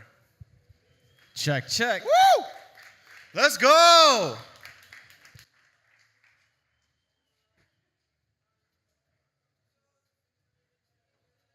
One, 2, 3, 4, 5, 6, 7, 8, 9. What? It's the 10 hack commandments. 1. Can't tell me nothing about this crypto. This O-Day. Hackers on the grind. I ain't forget you. On my port scanners. On my SQL injectors. On my prompt injectors. On my model obliterators. We use AI now. Check. I've been in this game for years. It made me an animal. There's rules to these bits. Man page for the manual. A step-by-step booklet for you to get. Your back door's patched, not your house ransacked. Rule number uno, never let no one know how much code you hold. Cause you know, the 0 day, people spray, clear the way. If the log file touch, get your hard line cut. Number 2, never let them know your next move. Don't you know bad boys move in silence and pirate, taken from your wireless. I done flash mad hacks with these chips just to patch these bits. Number 3, never trust nobody. IRC is bad luck when you chat too much. Logged and tapped up. Feds got mass plugs. They'll be waiting with the warrant to snatch, stash up. Number 4, know you heard this before. Shut the up. Number 5, never do no hacks where you rest at. I don't care if you own a house, use a bounce. Number 6, any log, clear text, forget it. Encrypt all your data, take those bytes off the record. 7, this rule is so underrated. Keep identities and profiles completely separated. Cookies and lies don't mix like 2 bits and 1 snitch. Find yourself Guantanamo quick. Number 8, never keep no weight on you. Those cats that run your hacks can jack coins too. Number 9 should have been number 1 to me. Use your right to your attorney. Keep away from police. If people think you're talking, they won't give an option. They'll be hopping on your box and ready to start doxing. Number 10, shut the actual up. The easiest of rules, but it still bears repeating. Cause you want the recognition for your revenue increasing. Discard accounts, randomized handles. Law enforcement loves attacks on side channels. Burn your identities, credit card canceled. Avoid being the topic of a DEF CON panel. Don't bet your future on just a few tools. Even on your sites can have leaks too. Be smart about your OPSEC, think things through. They found DPR, they'll come find you. It's true. They pardoned DPR, they won't pardon you. Hack King, dual core, use Signal, use Tor. Everybody said, hack the planet! Amazing, US CyberCon. My name is Int80, I'm the rapper in a group called Dual Core. I hack computers. 1, 2, 3, 4. Pause on the playback, please. I hack computers, make rap music about it. This next song is called Dangerous Ways. It's a song that I wrote when I first read the first reports of Stuxnet after they had just come out. And it was like this watershed moment for me where it transformed like the model in my mind about hacking. To me, like hacking was just exploring and solving CTF challenges. And then all of a sudden it was this like real world thing that had geopolitical impact. So I wrote this song. I wanted to share it with y'all. It's a very deep cut. I think I've only rapped it live once when I first wrote it like 10 plus years ago. And so this is Dangerous Ways.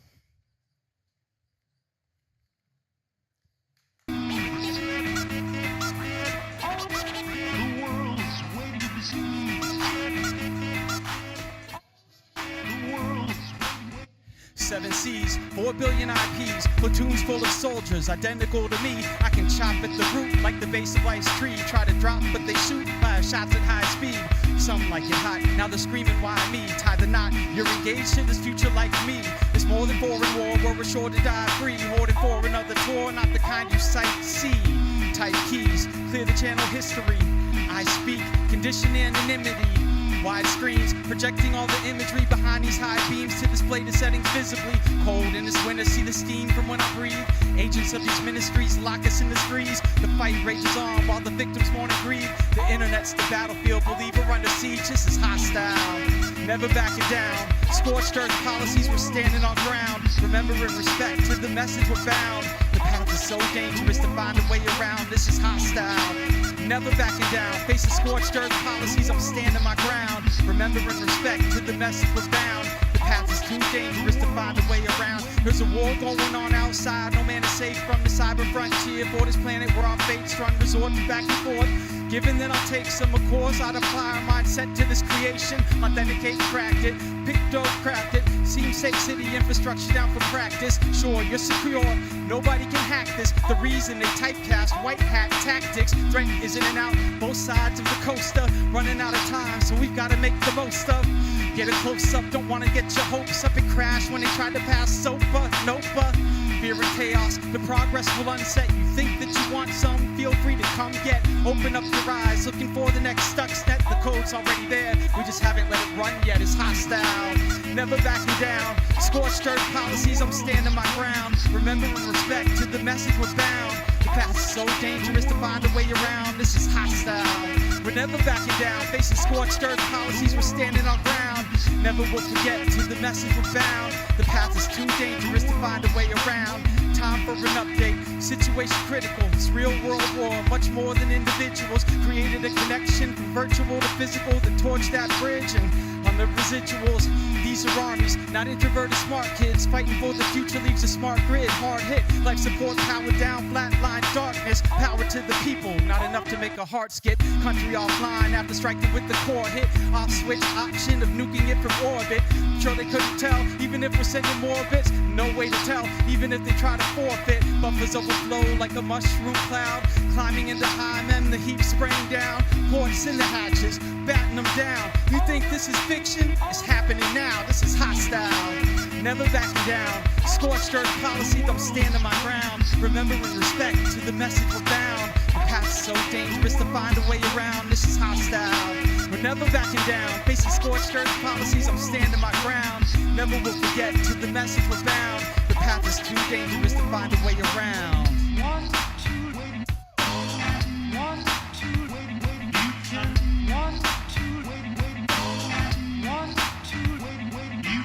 Me and 6'4", we're kind of the same in ways. We both speak with our hands in dangerous ways.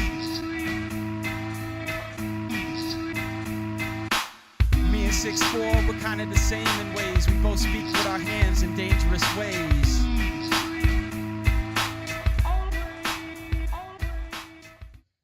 Yeah, thank y'all. That last line, C64 is the other half of Dual Core. He's the producer who makes all the beats, and he also does the record scratches, so he speaks with his hands in dangerous ways, and I just sit at a desk and use a keyboard. This second to last song, I'm very honored to share with you all. This is the official theme song of the U.S. team for the U.S. Cyber Games. Very proud to represent. It's called Get in the Game. I hired my friend Lex, the Lexicon artist, to make a video for it, and I hope you all enjoy. I'm going to say, get in the game, move forward, take aim, attack and defense, first place on the claim, hit with precision, strike with fighter planes, yo, spark the payload, and then you all yell, yeah, we bring the flames. So we'll quick test run.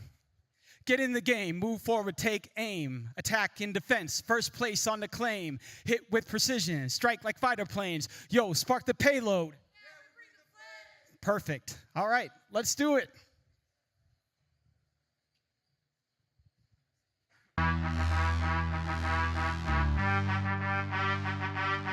Try to keep count of how many memes are in this video. Yeah, US Cyber Games. Dual Core. The Combine is open. Everything's getting hacked. Right out the Combine, we're ready to go. Running scans, building plans, taking over your host. We're cross-compiling code, plus develop knowledge. Point us at a target, believe we're gonna pop it. Found flaws in the logic, now the whole scheme is broken. We bypass controls and excel at any moment. We bypass it all. Credentials, tokens, and lock the top spot while your system fail open. Resilient, persistent, there's no going back. Please credit the authors rewriting your whole stack. Other teams stream to deny your machine. See us on your screen, then you know what it means. This is fine. Pull the ripcord, modules to import. scoreboard. Memes up in the Discord. CVE's ordered by quick sort. We sprint forward, yeah, we got your bid for it. Check the dip board. Get in the game, move forward, take aim. Attack and defense, first place on the claim. Hit with precision, strike like fighter planes. Yo, spark the payload. Get in the game, move forward, take aim. Attack and defense, first place on the claim. Hit with precision, we strike like fighter planes. Yo, let's spark the payload. Coming from all angles, all ports, all protocols, all data streams, all web sockets. We rise from Athens' ashes, behold a pure phoenix. Leveled up the whole team, we build on Greek beaches. Enhanced automation, committed code with reason. Began the US Open, expanded to open season. Tag flags in the fury, invading on a tirade. We fast hack radius servers, check the high rate. Fuel to the fire, believe we bring the high grade. Catch you in the shadows. Rain down on the backlash from the app crash. Mad stacks, landing payloads on every bad patch. Last lap, 40-second pass on the double free. Check the graph, all your address base up along the me. We Minecraft from internals, then expand rapidly. Hacking, packing, capturing, anagram, keep mastering the team. Yeah, we rain fire on the warlord supreme. See you from the top of the scoreboard. Get in the game, move forward, take aim. Attack and defense, first place on the claim. Hit with precision, strike like fighter planes. Yo, spark the payload. Get in the game, move forward, take aim. Attack and defense, first place on the claim. Hit with precision, we strike like fighter planes. Yo, let's spark the payload. Amazing, y'all.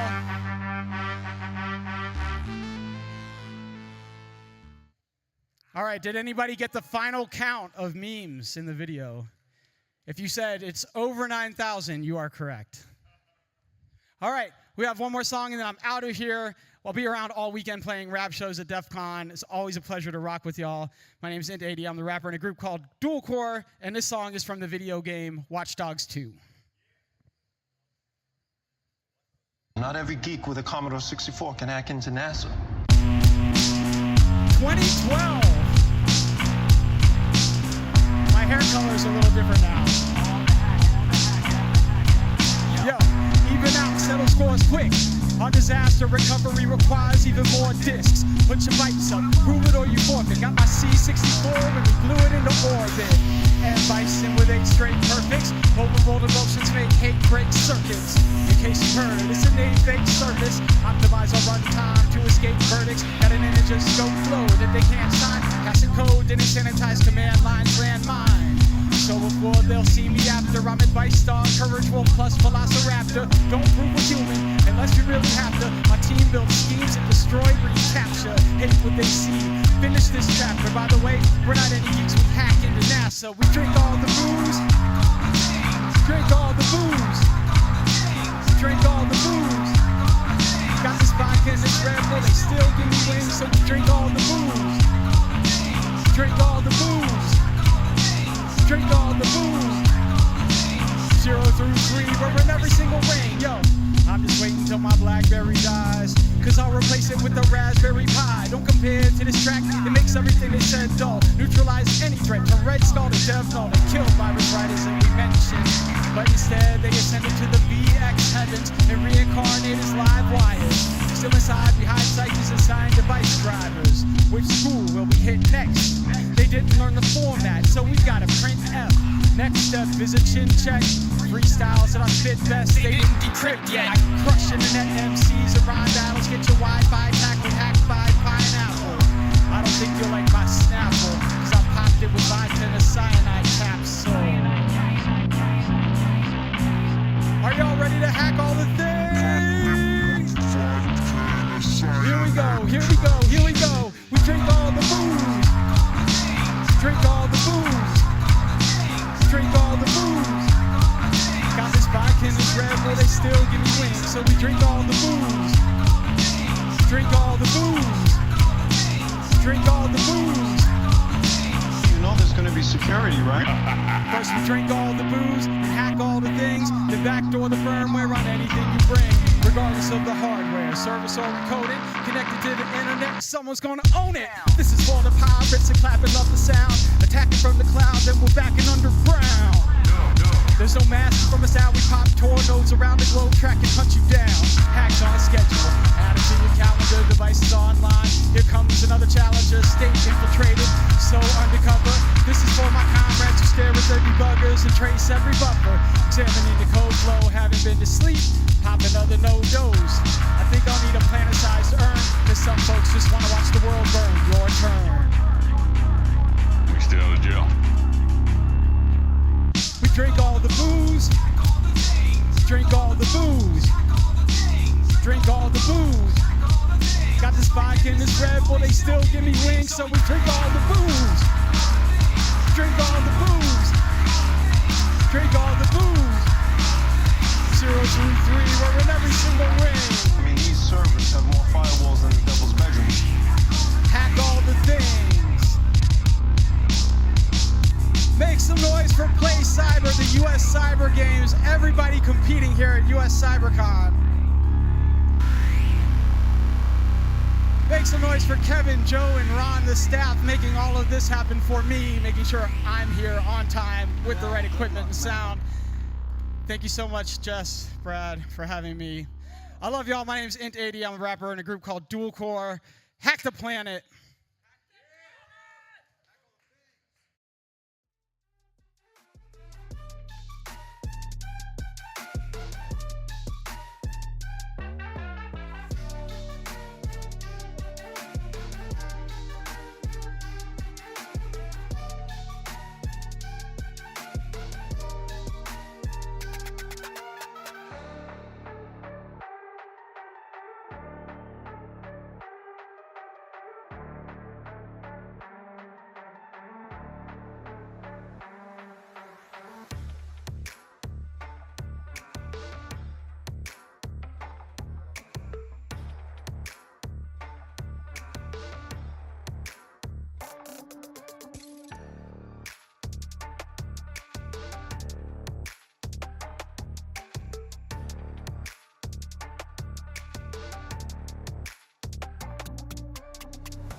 Thank you, Rick, and thank you for everything you've done today. It's been amazing.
All right, welcome back one more time to the legendary HyperX Arena here at the Luxor in Las Vegas.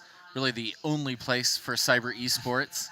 I'm joined once again by Roman from Skillbit, and we're gonna chat just a little bit more about the status of the competition, what the teams have been up to.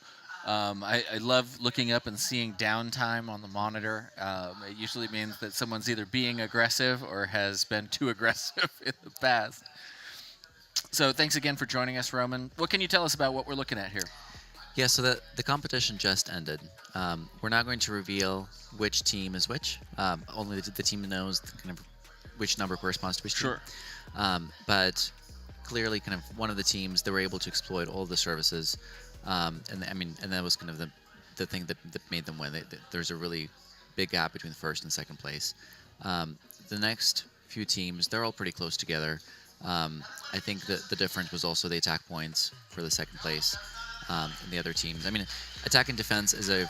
Well, I mean, if you look at the third, I guess third place being no op is wrong. But I was gonna say, like, the difference between 213 and 215 is just the uptime difference. But yeah, and so this actually points out an interesting strategy. A lot of teams go into this competition really. I guess hot-headed. Like, they're really excited to go. They're ready to make a lot of changes, patch everything. But as soon as you start doing that, you really risk taking down your services if you're not careful. And so you can actually see why these teams ended up placing below the no-op team is because their services were down, which is more often than not is self-inflicted. Because it is against the rules to take down other team services. Right. And so you can kind of see how that played out. That makes a lot of sense. So talk to me, now the competition's over, how much are you able to peel back the curtain and talk about some of we talked about Groom Lake, which we talked about it being like a network analysis challenge. Well, I can pull up my notes. I don't have all the I understand vulnerabilities to know it all off the top of your head would be very impressive. But we had 3 services. They were written in 3 different languages. I think one of them was in Python, one was in Java, and one was in Ruby. Okay. And participants had to, patch and review all of them. I think 2 of them were web services, and one of those was a TCP, like a plain TCP server. So they had to use Netcat or similar tool to connect to it. The sighting wire was kind of like so the theme for these challenges was we're in Nevada. So there's Area 51. What is that? Area 51. Area 51. Correct, yeah. There's a lot of like nuclear facilities and in this area, and so the theme was like nuclear energy, nuclear power, and aliens. Of course. So sighting wire was a portal where users could, I guess, like submit sightings of UFOs. Okay. But it was just randomly generated memes. Reactor Forge was a CI/CD pipeline for. I guess nuclear facility software, and then Groom Lake was a mainframe kind of service that simulates a mainframe, and so they're all written in different languages, all using different technologies. Some of them had databases, some of them had message queues, Redis servers, a lot of different technologies, and vulnerabilities ranged from something very basic where there's a hard-coded password that like a backdoor that you could use to log in as any user and steal anybody's data, and so they had to find those and delete those. There was SQL injection, there was indirect IDOR, so insecure direct object reference, all kinds of things. Command injection. I think there were even a few cryptography kind of challenges where there was some I think there was like a vulnerable implementation of a hashing algorithm that you could reverse engineer and use to your advantage. Very cool. So, let's talk about Reactor Forge and the implementation of CI/CD pipeline. Is that something where they were able to submit something to that pipeline in an attempt to make one of the midpoint services in the pipeline fall over, or what sort of thing would they be looking for there? I think so. Let me take a look at the exact list. You could have lied to me. I would have accepted it. Well, that's one of my flaws. Is that my team hates me for it because I'm like the actually person. Well, I think that's how you end up with this job, though, isn't it? When you are the actually. Yeah, like I respect nuance too much, and I can't not. Specificity matters, especially in this industry. Yep. Yeah. in my phone. Well, that's how you avoid, off by one errors Yep. and syntactic sugar mistakes. All right, let's see. Why is it not loading? Well, it's okay. We don't have to Yeah. talk about that one. So, again, with you mentioned different types of cryptography, and I'll be honest. When I saw all the different memes being generated, I was like, oh no, are we going to see embedded, we're going to see embedded challenges in them or things like that, and so that sort of thing always makes me excited to see all of the different opportunities. And we talked about this with the Hack the Box guys. That one of the things that they try really hard not to do is leave breadcrumbs down false trails. Yep. Because and I think I'm stealing it from them that you don't have to try and trick someone, they'll do it to themselves, right? Yep. And if the challenge is hard enough, do you follow a similar approach, or do you leaving a stubby function that looks like it might be vulnerable but isn't? It depends on the context. I mean, I think in a lot of cases we prefer not to do that because I think the only thing it does is just annoys the participants. It makes them feel like they're on the right track. They put in so much effort, and then it turns out it was just a red herring. And so we try to make challenges difficult by making them realistic, maybe making them have different steps, but making them natural difficult instead of just trying to make them confusing, obfuscated. Right. To kind of that was one of my biggest frustrations. I felt like there was a point. When I was participating in CTF competitions, in the DEF CON qualifiers and things like that, I felt like a number of them were more about obscurity than necessarily about practical hacking skill. And it sounds like both you and Hack the Box have expressed a deep preference for keeping it to it's okay if we've layered challenges, and so the Swiss cheese combination makes it very hard to wiggle all the way through. But that individually, you're not trying to confuse, you're not trying to trick. There are no honeypots. Yeah. So for example, steganography, it's one of those categories that's very controversial. I mean, some people love steganography challenges. We personally don't. Well, I guess. Actually, there are different definitions of steganography. Of course, yeah. But so usually what the solution comes down to is you just try 100 different things until you stumble upon the right solution randomly. There's often no particular kind of method or approach. You just literally have to try every single thing. No, I agree. And fuzzing is kind of an art rather than a science, because there's some people who just have an instinct for how to do it effectively, and then a different person using even the same engine could take days or weeks to accomplish the same thing. Well, and so in particular in steganography, that's why we don't really like that category. Right. Just because there is no path. It can sometimes feel random whether you got the answer or not, and it's not very indicative of your skills. Of skill. Okay. And so it sounds like you have a heavy preference for ensuring skill when you do that. It makes me, again, as a competitor or a recovering competitor, might be the right way to describe it. I think that everything we can do to eliminate the randomness factor, and there will always be some RNG luck. That you started fuzzing with A's or you started fuzzing with Z's and worked your way back. Sometimes you get lucky on those things, but. What other sorts of things do you do as you... actually, you know what? I want to circle back, because we were talking about this earlier. We kind of ran out of time. I was thinking about if you were advising someone to get ready for a Faust attack and defend style challenge like this. How would you advise them to prepare? Yeah, I mean, I think the approach is very similar to Jeopardy style CTFs, and I think the best way you can get better is by practicing. And so a lot of competitions have published their challenges from previous events online.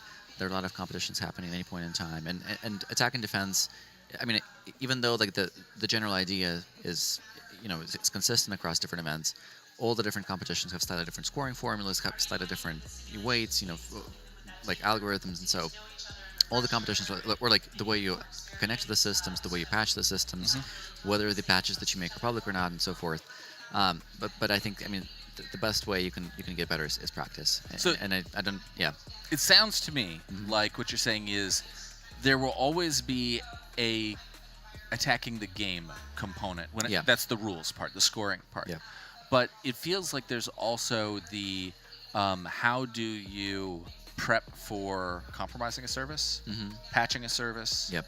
And it seems to me like that's something that there are a lot of challenges out there on the various, where you download a VM, hammer away at a service, and then to use a basketball term, switch sides and run it back, where you now like, okay, which function, let's start tracing that. Which function was that? Which function call actually, gave me my bug? Where my crash dumps to take a look at, and things like that. Yep. And then, so even in the case of a CTF that's written not necessarily to be a patching challenge, it doesn't mean you can't. Yeah. Right? Because the files are there. Well, and also as you're participating in these events, I mean, I don't think you can expect to do really well in your first event, and even in the first few times you participate in attack and defense. And so, but every single time you participate, you're going to get better, and you're going to get a better understanding of like all the different rules and all the different kind of mechanics and where to prioritize your time and what to do. And so, yeah, I mean, I think it just comes down to practice. It's a great point. One of the things that I feel I was really lucky with is that I was in a competition team where there were wildly divergent skill levels. And so as a result, for me, who is relatively new, and by relatively I mean 6 months into cybersecurity as a career, I got the opportunity to learn from people who'd been doing this for 15, 20 years, and their day-to-day job was writing O-Day exploits. And I don't think that that's always an opportunity if you're at a university, for example. There's going to be there's going to be a much smaller delta in skill. And I think that's where the mentorship comes in. What other ways have you seen? I guess AI changes some of those things too. And you have rules about how they use AI in your competition, right? Yeah, I mean, CTFs are a very versatile competition format. Our customers use it for training, for upskilling, for recruiting and like skills assessments. Some of them use it for marketing. I mean, it's a very versatile platform. And so whether or not we allow AI use or disallow it usually depends on what is the use case of the competition, and also how well can we enforce the rules. Because we can say that you can't use AI, but if the competition is happening virtually, there's no way for us to enforce whether or not we use it. And so the only people who benefit from this rule are the people who are cheating. Right. And so that's why actually in a lot of competitions, even though it does make our life a lot more difficult, we do allow the use of AI simply because we can't enforce the rule. And so because we're trying to make sure, I think our priority is always fairness and just making sure that, you disincentivize cheating through other means. Yeah, I think that makes a lot of sense. Tell the truth. Do you do any AI poisoning? I mean, yeah. you feed wrong answers to some of your challenges? So sometimes we do. I think we've tried a bunch of different techniques.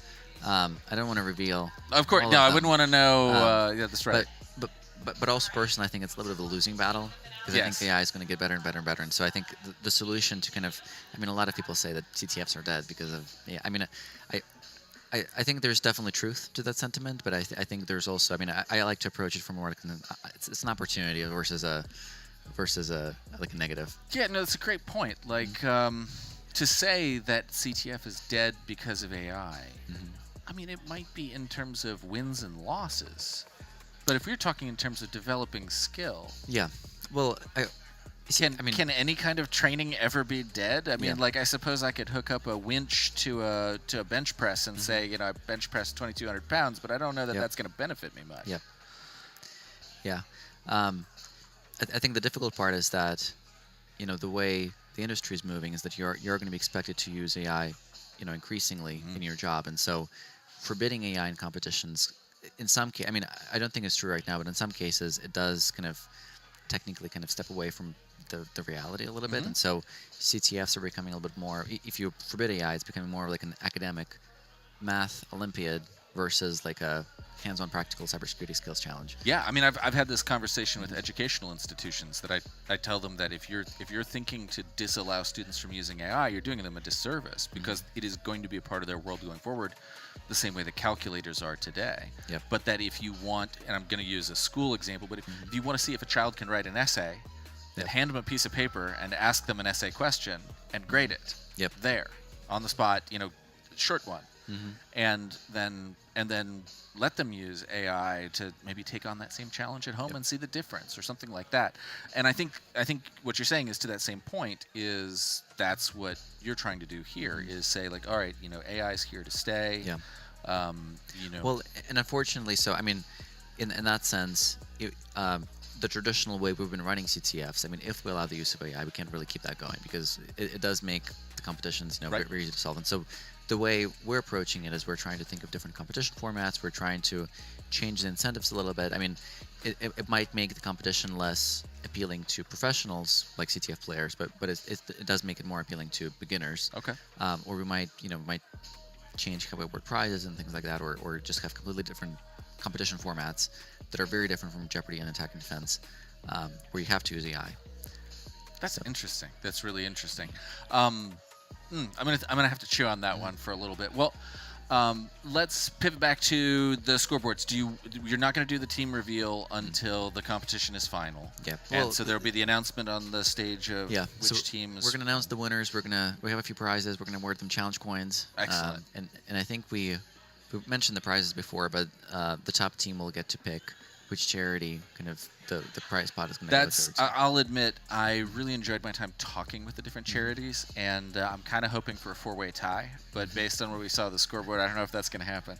Well, I think. But you can put your thumb on the scale. I wouldn't tell. It's true.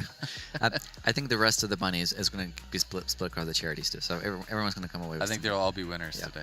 Well, Roman, thank you so much for your time. I've really enjoyed the chance to chat with you both here and behind the scenes. Yep. And I'm excited to see the final performance and see how this turns out. So with that, we're going to take a break, and when we come back, we will talk to Hack the Box and get their final scores.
Welcome back once again to the HyperX Arena here at the Luxor in Las Vegas. I am joined by the indomitable Panos from Hack the Box. And we are really excited to get to talk to you about kind of how the final stage of the competition is shaping up. So, Panos, I don't know that I actually did a great job of asking you about this earlier, but this competition is a 1v1v. How many more times do I need to say that?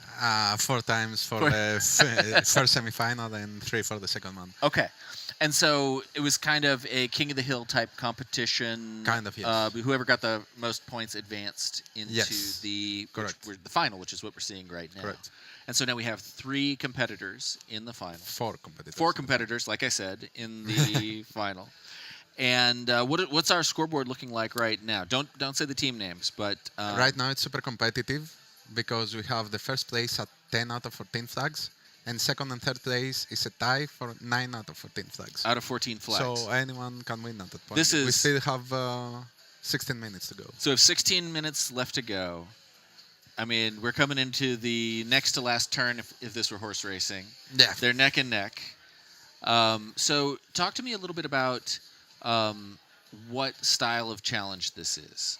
What types of questions are they getting asked? What categories? Okay, so since this was the final and this was for the winners, I thought about spicing up the challenges a little bit. So I added some new categories. So I added the AI category and machine learning. Let me check really quick to see if anyone has solved it yet. Yes, second place has solved it. Give me a second. So when we talk about an AI challenge like this or a machine learning challenge like this, what does that look like in a competition? Usually some kind of prompt injection. Prompt injection? Yeah. Absolutely. So you're trying to get the AI to either do something it's not supposed to do or break out of something. Yes, correct. Are we looking for it actually doing a callback or giving you information outside of its defined parameters? It depends widely on the category. We have like a whole pack in our marketplace full of different AI challenges that do different things. That's wonderful. Yeah, I've seen some of those posted on Reddit. It's like, hey, if you ever want to use free Claude tokens, you can go to this. There was one for a while there. There was like a. It was the customer support for. It was car dealership in like Poughkeepsie, Illinois, or something like that. You could get free Claude tokens by just. I think it was also some higher company like. I don't know. I will not say the name of the company, but like a big company that also it happens. Had public cloud access. Or ChatGPT Pro, whatever, Yep. Well, I mean, And I also added what we call pawn challenges, which is essentially binary exploitation. Okay. So for most people, it's a category they hate, including me. So but for ironically, my background was reverse engineering, so that was my jam. You know, I think that's. Pawn and reverse engineering, I think, was much popular some years back compared to kids that are just growing up now. Well, thanks for pointing that out. I think I'm 35 as well, so I'm close. It's not that I'm that much you're older. right. It was a much bigger area of focus, and I think that just kind of speaks to. I mean, goodness gracious! Like, when's the last time somebody installed Microsoft Office locally? That's it's all web-based now. So that's right, and it I makes think sense that challenges would follow. Also, like 15 years ago, I think all the different binaries you could download was much more easily crackable than. That's a good point. Yeah, that's a really good point. Yeah, so some binary exploitation. What kinds? When we talk about binary exploitation, are we talking about you want them to reverse engineer it and like maybe? Yes. So we have the reversing category, which is just the reverse engineering. You reach the part of the code that it's supposed to be the really valuable stuff. So you find the flag in that place. Okay. And the pawn usually has a live instance as well that you have to launch this, let's say, buffer overflow against that specific service that it's running on port. Or maybe like rewrite a function so that you can end up in a different branch of code which is currently patched out or something like that. Yeah, something like that. Okay, cool. Yeah, that's great. What other categories do we have for this? So the other we have web challenges, which is one of the most popular categories that everybody at that moment has done really well on. We have the forensics challenges, which the top 3 teams have all managed to get 6 out of 6. So when you talk forensics, let's talk about that because it's kind of a broad, it's a very broad umbrella. It's a very broad category. I think that's the main issue when you're trying to do like a blue team contest, because when we're talking about offensive stuff, it gets super specific. Like we have the difference between inversing and pawn that we just discussed. Like, and you have web, and you have all this different stuff, and you have different categories, right? But when you talk about forensics, you can have like analyzing a malicious document. You can have analyzing a log. I think it would be more fair to split forensics into like log analysis So and I agree with malware you. analysis. I agree yes. with that. You like disk forensics. Memory forensics.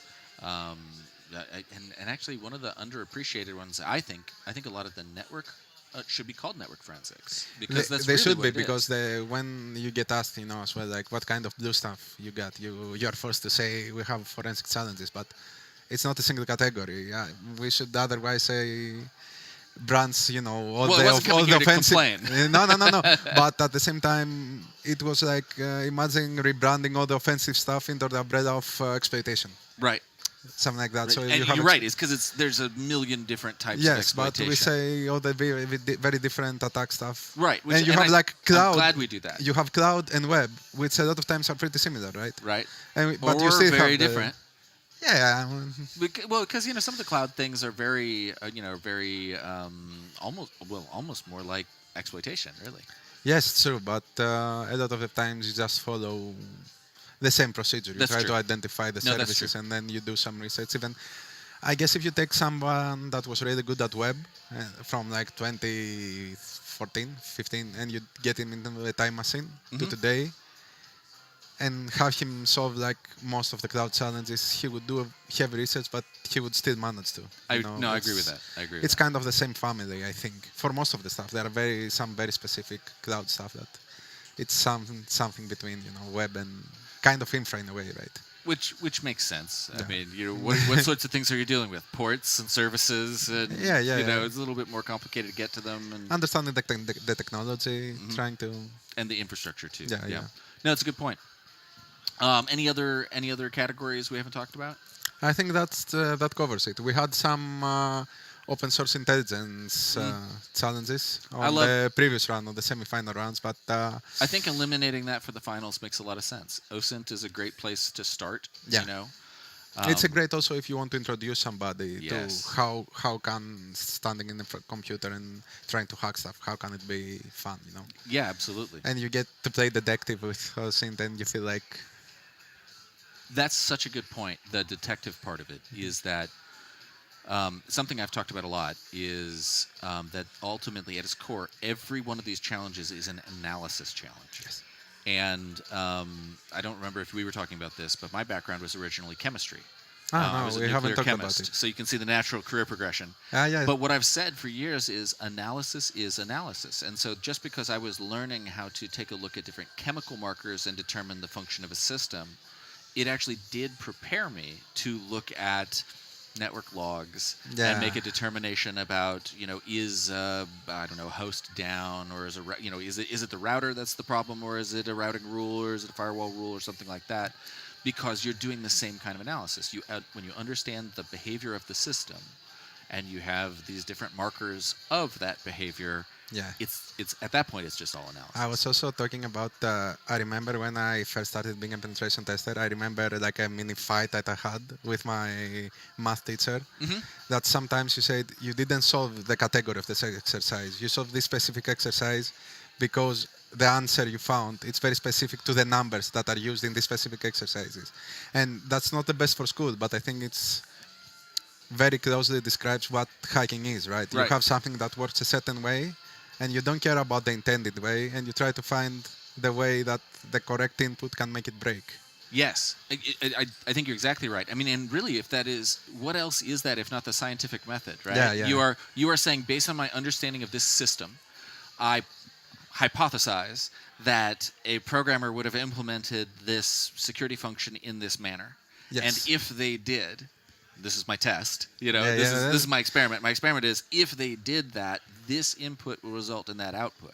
This is essentially what it is for most of the stuff. I think you're exactly right. And I do think it's why you see someone who may, we can call all these different disciplines very, very different, but people who are successful at OSINT, when they learn the analytical, scientific logic for how you address these problems that does prepare them to move into maybe forensics challenges or something else, because they've figured out how to understand how a system works, test that system, and find what's funky. It's nothing new. Even if you talk to like my mother that has no idea about it, she loves Sudoku, she loves solving crossword, she loves solving riddles, and everybody, it's the same kind of stuff, because a lot of people don't understand how can this be fun. And you're playing puzzle games since you were born until you die, but it's another form of puzzle game. And if you're lucky enough to have that kind of job, you get to play puzzle games for a living, right? That's right. Yeah. And I'm not talking about CTF. I'm talking about penetration testing. Whatever. Yeah, and that's kind of the joy for me of being an analyst, is you get to see this like incomplete picture, and then you fill in your numbers, and then you're like, aha, that's a complete block. Imagine you're doing incident response, right?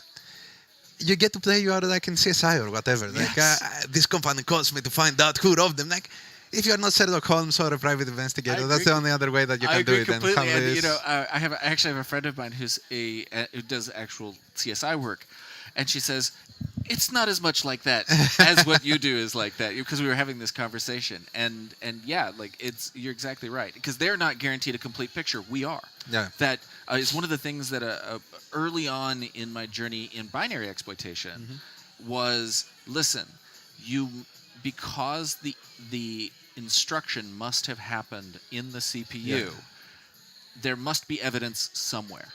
Whereas with a forensics expert, it could have rained. Yeah. And we get a more complete picture, I think, than perhaps some people in the real world in forensics. So.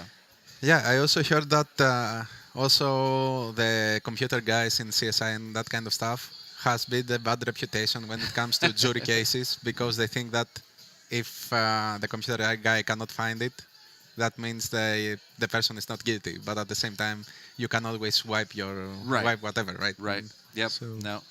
Although my favorite episode of CSI is when they have two people, when they're getting hacked and two people on one keyboard. Yes, that's the favorite thing. Is it the same episode where they say, I'm gonna beat the GUI in Visual Basic? I don't remember, but my favorite part is when he unplugs the monitor to stop the hack. So, really? Yes. I haven't seen that one. Well, Panos, I can't tell you how much I've enjoyed having you come join us. We're coming right up on the final score. We'll take a look. How close are we right now? And there was an upset, and second place is now first place. Second place is overtaken. That's so exciting. Well, Panos, again, thank you so much. A big thank you to Hack the Box for everything you've done to make this possible. It was very nice. I'm very impressed with what you did here. Thanks. I appreciate it. It's been a really great time. With that, we're going to take a quick break, and then we'll come back and hear a little bit about our sponsors.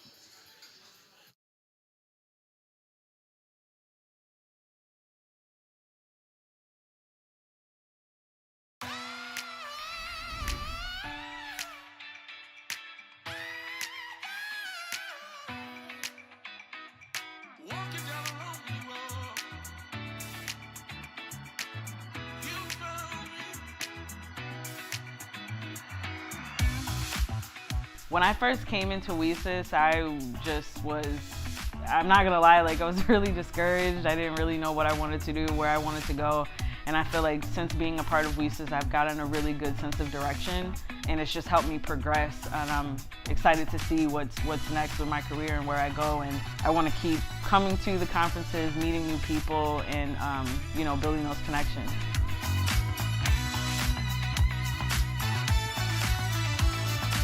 This is something I love. It's a passion for me. This is a community where everyone gets involved and where we lift everyone, and then together we are stronger. This is a sisterhood for me.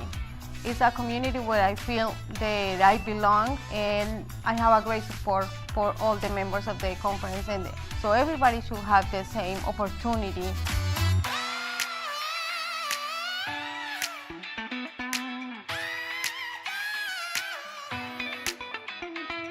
Join WESIS, follow their page. They have so many resources, so many sessions going on throughout the year. WESIS is definitely one of the reasons that I am who I am today.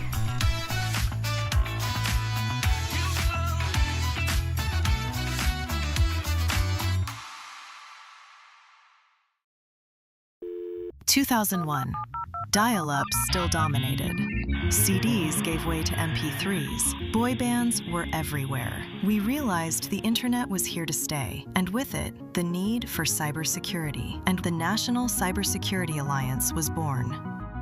Fast forward to today. Everything is so interconnected today, but at the end of it all is trust. You have to trust the systems and the different ways that you are interacting and engaging with other people. Cybersecurity is more complex than ever before, and it touches everyone's lives.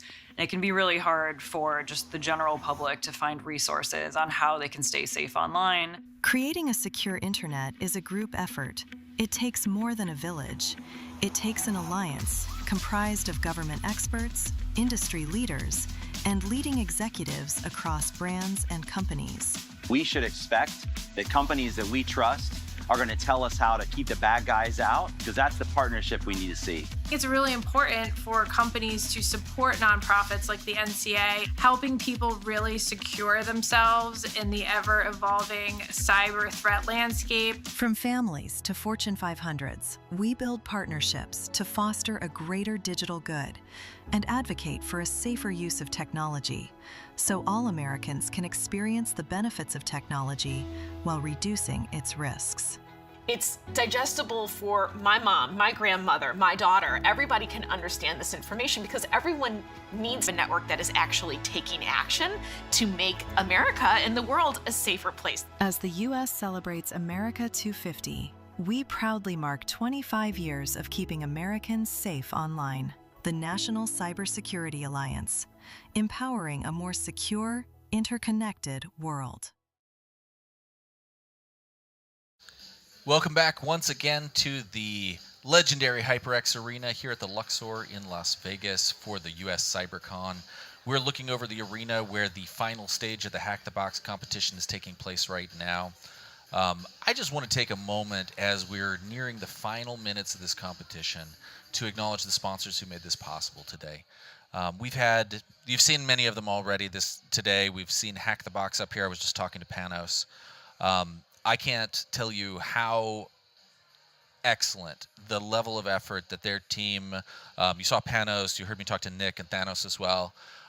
They're just a wonderful group of guys who are working incredibly hard behind the scenes to make sure that the participants have such a great experience as they go through it. So they're powering the CTF Showdown and the SOC Showdown. They help develop, and obviously what they're doing, you heard the passion that Panos was talking about how they can build practical cyber skills in a high pressure but low consequence environment that enables the participants to be ready to enter the workforce and to upskill themselves if they're already members of the workforce. The second one that I have to mention, obviously, is Skillbit. We heard from Roman numerous times. We heard about how they're building the capture and defense. I happen to know that they're supporting the CTF for the Blue Team Village over at DEF CON, the Red Team Village over at DEF CON, others as well that I don't remember all of them. I think they're involved in the Noob Village as well. They work incredibly hard. This is kind of their Super Bowl weekend rolling into this, and we're really grateful that they took the time to support this, help develop the people who are participating, and give them an opportunity to upskill and be ready to enter the workforce as real power users. The Skillbit specifically powered the Faust attack and defense part of the competition that was in use today. Another one that has to be mentioned, you saw me talk to Jessica from Wicked Six, Cat's Eye, Play Cyber. She's the producer of the US Cyber Games, the producer of Wicked Six, and the producer of US CyberCon. Cat's Eye and Play Cyber with Jessica and Bradley and the team here behind the scenes that make all of this flow so smoothly for all of us. We're incredibly grateful for their effort. And of course, last but not least, we have Team Simru. They're a threat intelligence company, and their dedication, it's really worth mentioning. They're not a competition team. They're not a company who is putting forth their product as they sponsor us. They're just doing this because they believe in it. And we're really grateful for the effort, the time, and the commitment that they've made to the US Cyber Games, US CyberCon, and the idea of hands-on practical learning in general. So with that said, We are now minutes away from the final score. You can see people gathered around looking at the competitors, looking over their shoulders as they get ready to put in those last couple of flags. In the discussion with Panos just a minute ago, you may recall that first and second place are within one flag of each other right now, and third place nipping at their heels with, I think, only one more flag behind that. So a really exciting end to the game. So with that, this is my big sign-off. Thank you all for joining me. I had a great time, and hopefully we get to see you again next year.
All right, everyone, as we wrap today up at the US Cyber Games, there's been so many teams working so hard. I'm very excited because now we get to declare winners. Panos, let's get up here and let's give some gifts away. So, I'm going to ask a quick question. How do you feel like today went? I think it went better than expected. I was prepared for a disaster to happen. Yeah, well, I think that's the world we live in, right? We're always prepared for disasters, and then we remain optimistic, which we established earlier, right? That's the whole All right, goal. let's give some awards away. Yeah. Stage is yours, sir. So, for the third place, it's Alex. And Alex, I want to say the top 3 places were very much close, right? It was anyone's game, so Alex wins an annual VIP subscription for our platform. Congratulations, Alex. And just, again, a quick shout out to Hack in the Box. They're giving away some amazing gifts to all of the participants and winners today. So thank you again. And then we're going to bring up Roman afterwards to talk about the rest of the challenges. Yep. And at second place, it's Michelle.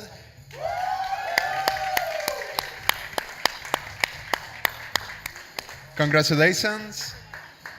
So at second place, you win a silver annual subscription, and that includes an exam voucher for our entry certification. So congratulations again. Thank you so much.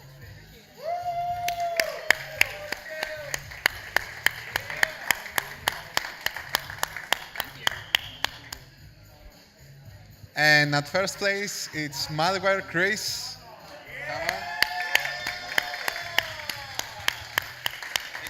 Congratulations again. Thank you so much. And you get to win a gold annual subscription, which also includes access to our premium certifications with the AI and the advanced Active Directory stuff. I'll get the most out of it. Don't worry. Good.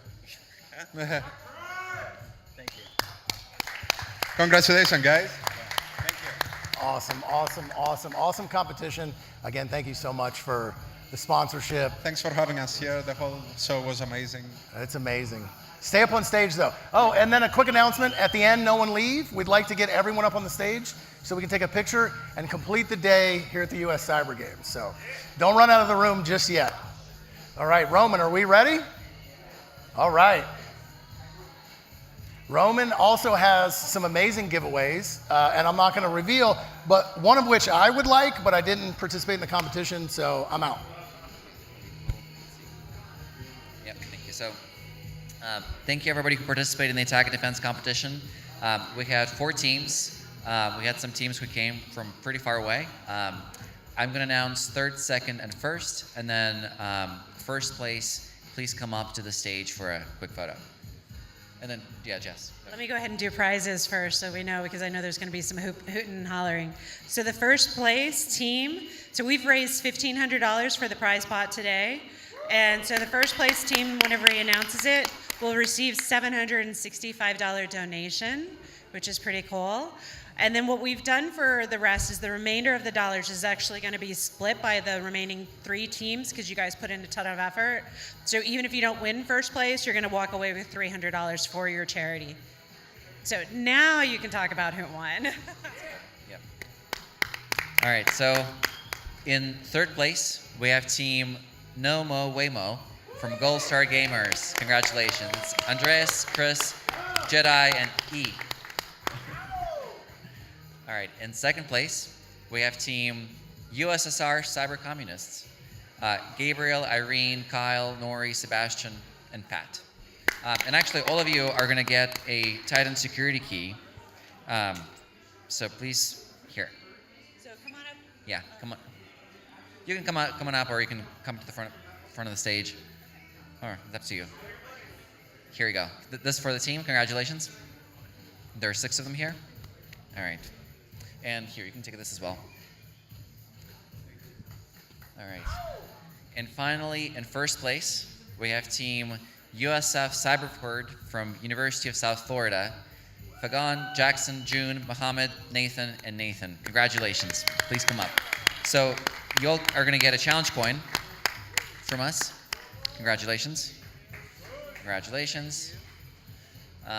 You're also going to get, I think, a voucher from, well, and also an annual VIP Plus voucher for Hackathons. And you're going to get access to our platform as well, a year access. Here you go. All right. Congratulations. Congratulations. All right.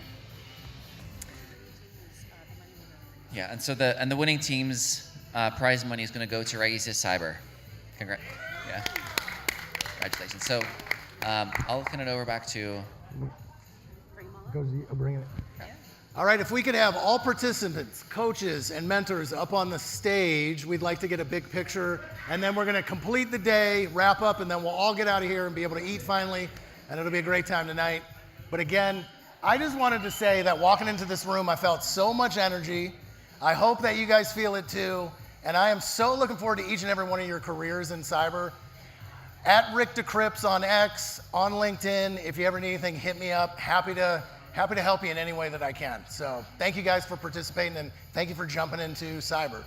Thank you, Rick. We really appreciate you emceeing today, and for Pete doing the casting, Brad, Jen, Christy, everybody who contributed for making today happen. Thank you, everybody. Yeah, the live stream crew that's been backstage that no one's seen all day production, working. yeah, graphics, everybody.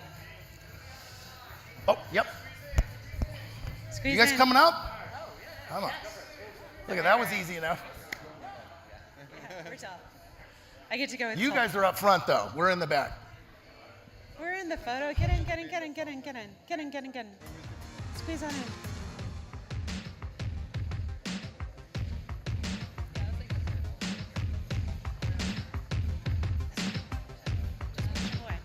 Hey guys, make some room. Make some room.